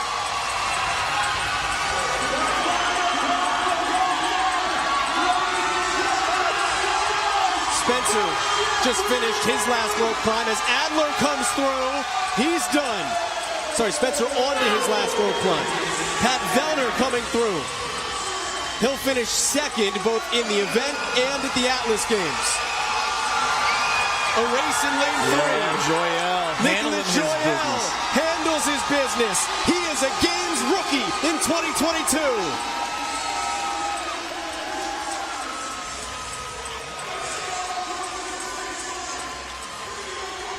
Alex Vigneault finishes. Jeremy Vigneault finishes.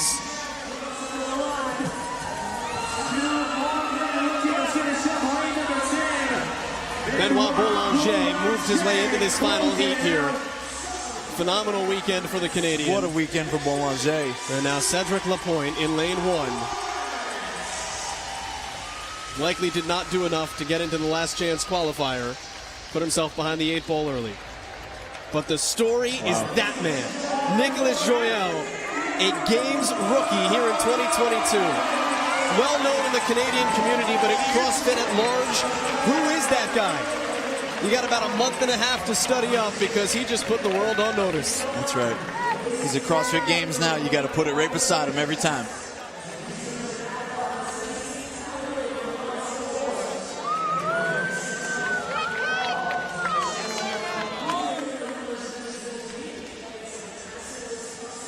Adler wins, Vellner second, Joyelle third. 9/100ths of a second, Joyelle and Farlow. And then Spencer did all he could. 6th place finish, did all he could. Let's go down to Mike Arsenault. He has the champ. Jeff, last year in the virtual edition of the Atlas Games, you finished second. Here, back in person in 2022, you are the Atlas Games champion. What was it like clinching the title in front of your home crowd? Feels really, really good. Friday and Saturday wasn't the best, but today I just crushed it. I felt like I could just go for it. So Friday or Saturday wasn't your best. You crushed it, as you just mentioned, here on Sunday. What was the difference? What did you tell yourself last night to today? I want to win. I won. Less than 2 months from the CrossFit Games, what does your training look like over the next 6 to 8 weeks? You'll have to ask my coach. I don't know. I'll just do whatever written on the paper. It works. It worked for you this weekend. Congratulations. You are the Atlas Games champion. Thank you. What an amazing attitude. Whatever coach says, I got it. He's going to need to go back and watch that interview. I don't know if he has any idea what he just said. He's like in elation, blacked out. Now his coach is also his partner. So talk about it over dinner. Jeff Adler wins the Atlas Games.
Qualifiers to the 2022 Noble CrossFit Games.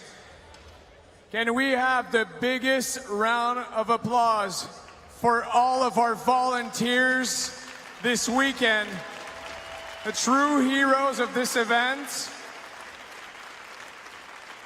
judges, equipment team, medical team, media.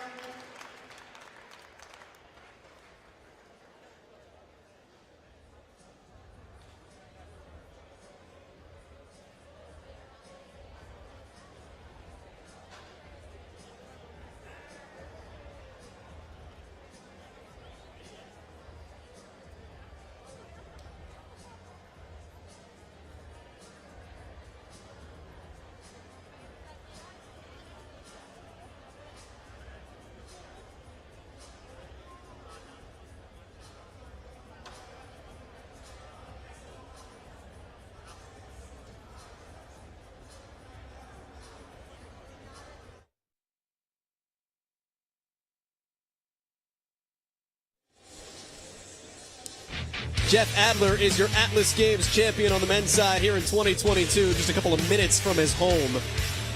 The home crowd pushing the champ to victory. As we welcome you back high atop the field here in Montreal, Canada. He is Adrian Conway. My name is Joel Gadet. It is Adler. It is Vellner at the top, just like we expected. It is, and it's been a great weekend. A lot of predictions. Hit the nail on the head, but it was still a show. We know what that will look like. What will the rest of the field look like? We'll go down to the field to find out.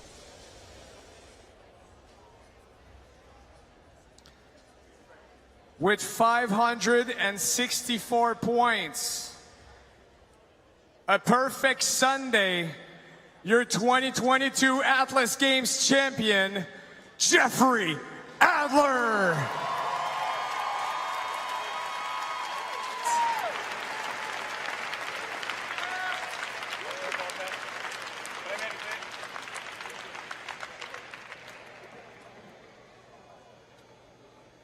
In second place with 556 points, Patrick Vellner.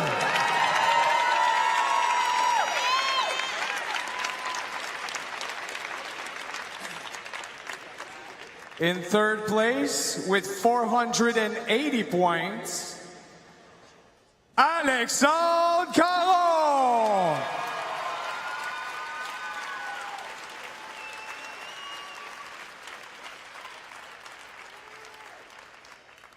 In fourth place with 440 points, Alex Vigneault.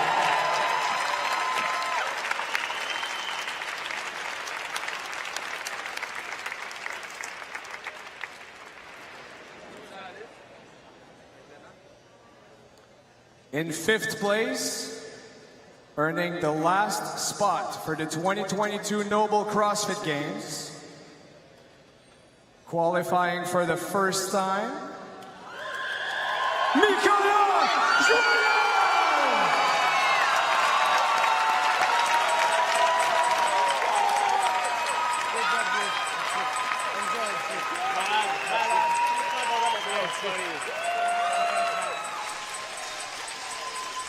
Nicolas Joyeux qualifies to the CrossFit Games. Everyone's going to know that name now. He's been around the block for a little while. He did compete at the first ever Atlas Games all the way back in 2016.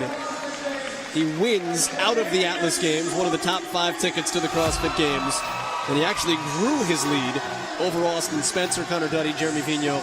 We'll all head to the last chance all-night qualifier. And then Jack Farlow, he was 5 points out. That is nothing to sneeze at. A good season for Farlow coming in at 9th. It's a great season, and it's going to be one for him to remember. It will fuel his fire for many years to come. And Joyeux, it was close at the end, but boy, did he start the weekend exciting. Yeah, 2 wins for Nicolas Joyeux to begin the weekend, and he starts that streak. If you get multiple event wins, you're going to the CrossFit Games since 2015, especially when you win the first 2. When you talk about Joyeux, though, walk me through the way his entire weekend played out, because he wins those first 2 events. What's it like to have to try to earn your way through after he stumbled a little bit yesterday? It's tough. It can be a huge stumbling block for many athletes, particularly one that's never made it to the CrossFit Games before, because you create this scenario where, oh no, what if I failed again? What if it's too late to make this push? But he stayed strong and executed one workout at a time, and that's really the trick. 28 years of age, he is down with Mike Arsenault. Nicholas, you started the competition on top and then held on for dear life, qualifying for the CrossFit Games in the 5th position. What has this weekend been like for you mentally and physically? Physically, it's been hard, but mentally, it's been way, way harder. Having the lights on me on the first day was really much harder than I expected. And yeah, mentally, it's been really, really rough.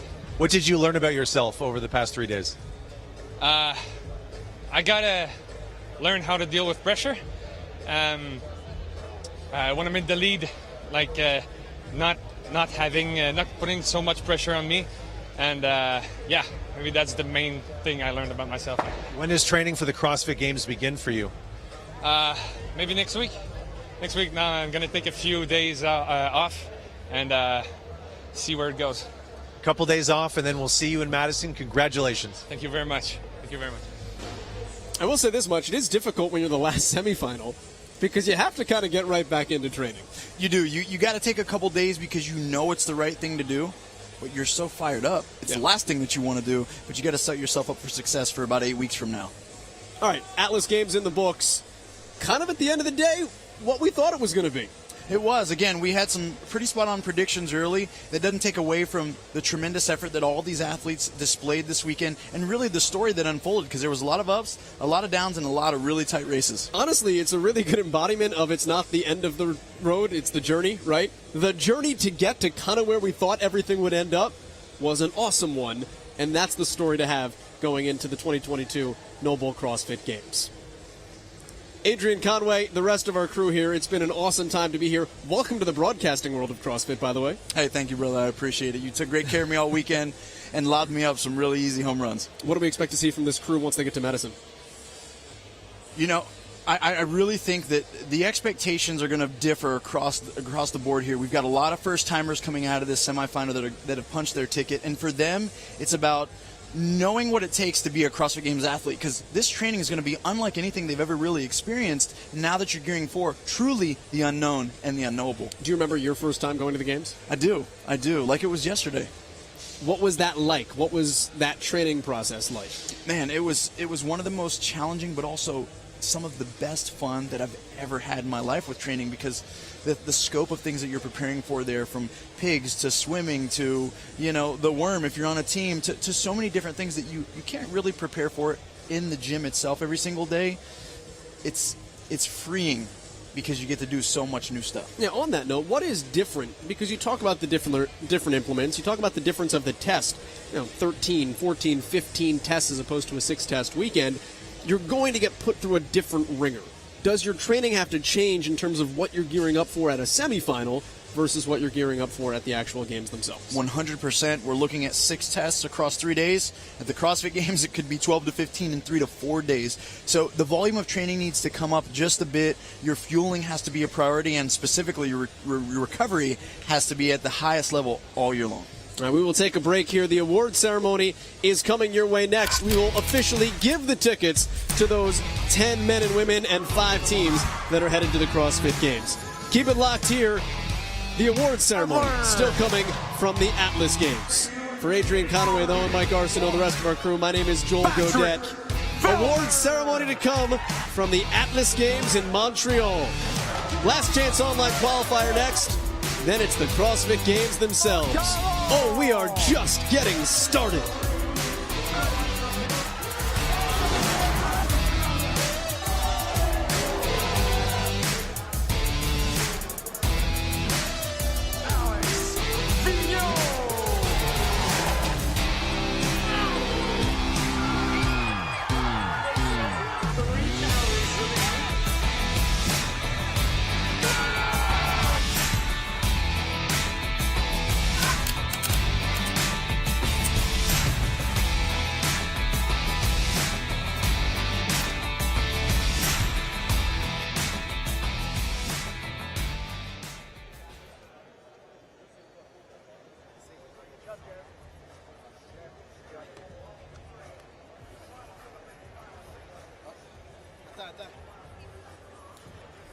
In second place, Patrick Vellner.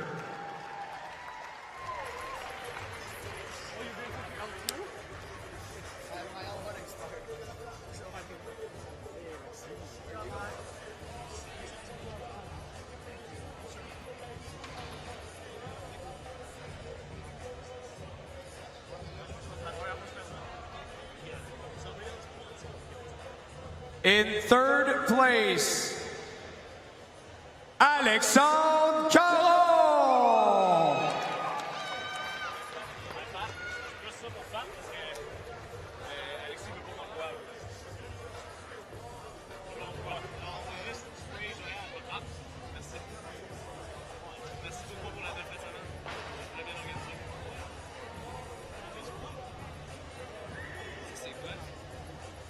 In fourth place, Alex Vigneault.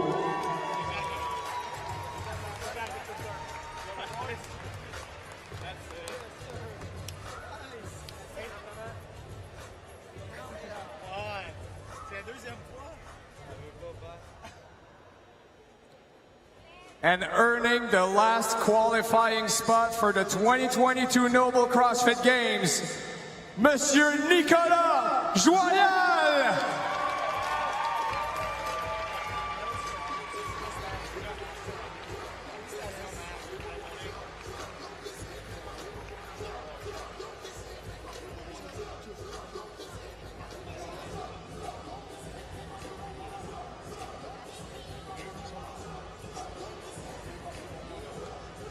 Ladies and gentlemen, a good round of applause for your 2022 CrossFit Games qualifiers.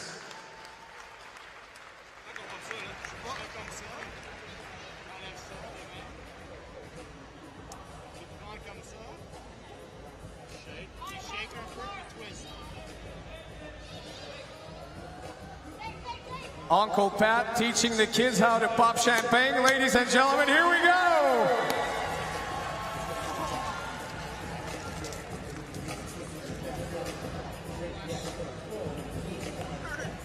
Great job, boys. Way to make it slippery for everybody else. Sir, we look great now. One more photo, and I can tell you it's not sweat.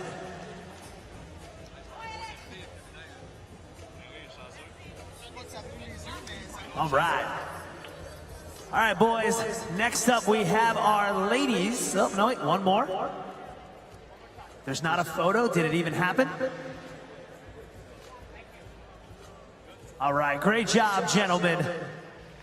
And again, forewarning for our ladies that are coming up next, please walk carefully. It's slippery.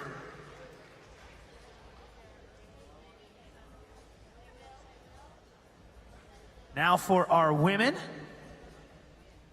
as we get the stage set. And actually, in the meantime, I don't know if you guys have seen, there's been some certificates in the hands of our top podium finishers.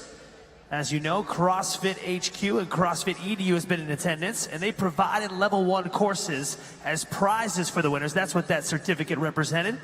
Using the CrossFit methodology, the level 1, it teaches the foundational movements and nutritional strategies required to coach others and to become a fitter and healthier athlete. Big congrats from CrossFit HQ to all of our qualifying competitors as we shift now from our men to our ladies.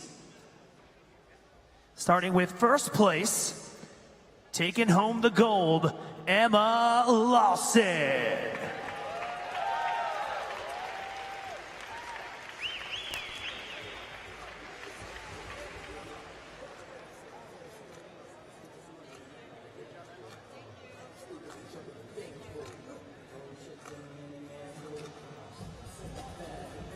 And in second place, welcome to the podium, Paige Powers.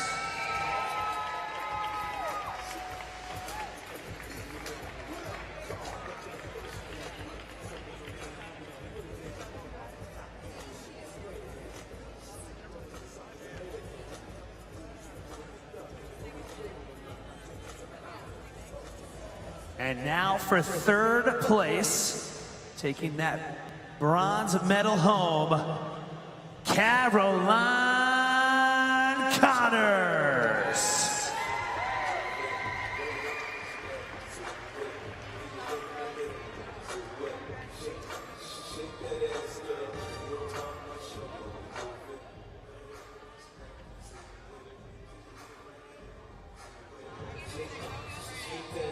And we got our top 3 up there, but locking up that 4th qualifying position.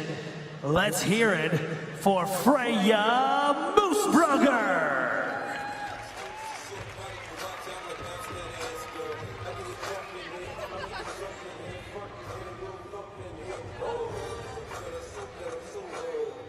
And your 5th and final female qualifier to the 2022 Noble CrossFit Games, Caroline Prevost.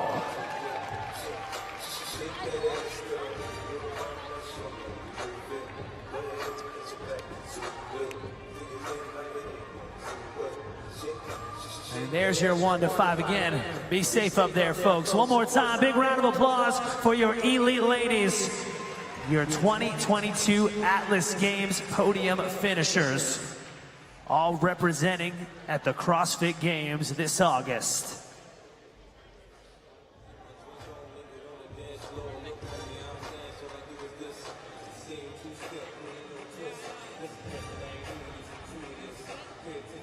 One more round of applause, folks, as our athletes come on down.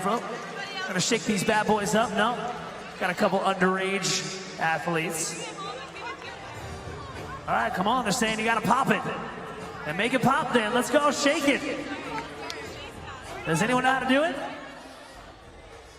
Watch the cork, please. Caroline showing how it's done. Or maybe not.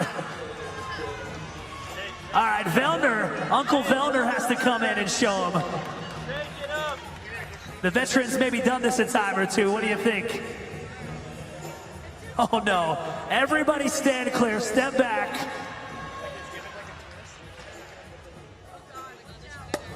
Well, that was anticlimactic. Come on, yeah, get it. Great job, ladies. Oh! You hit that guy in the eye. One more time, round of applause for your ladies. For many of them, their first time popping a cork.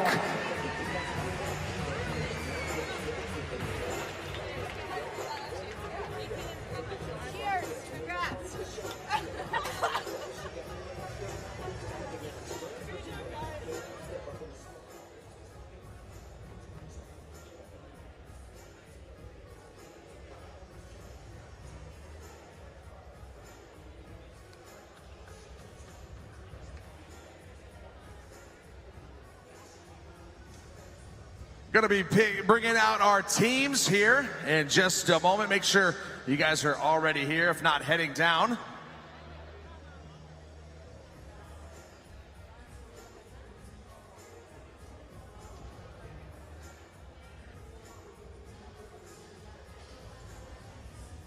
All right, your number one finisher here for the Atlas Games, your champs. In first place, make some noise for CrossFit Omnia Black.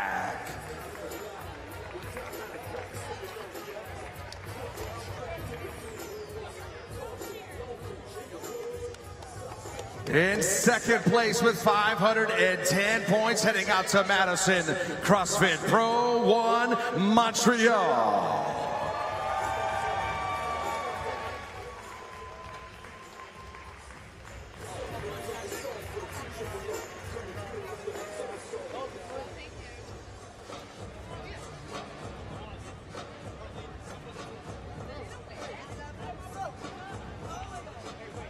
Got to get all them players up there. In third place with 500 points, CrossFit Tyrannus Lifetree.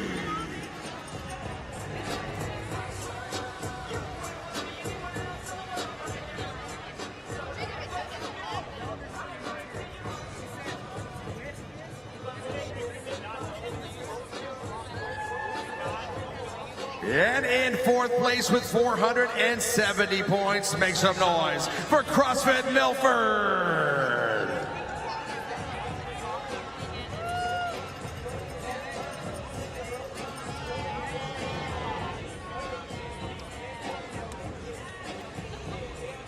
And your final team, fifth coveted spot, 420 points out of Atlas Games, CrossFit East Woodbridge.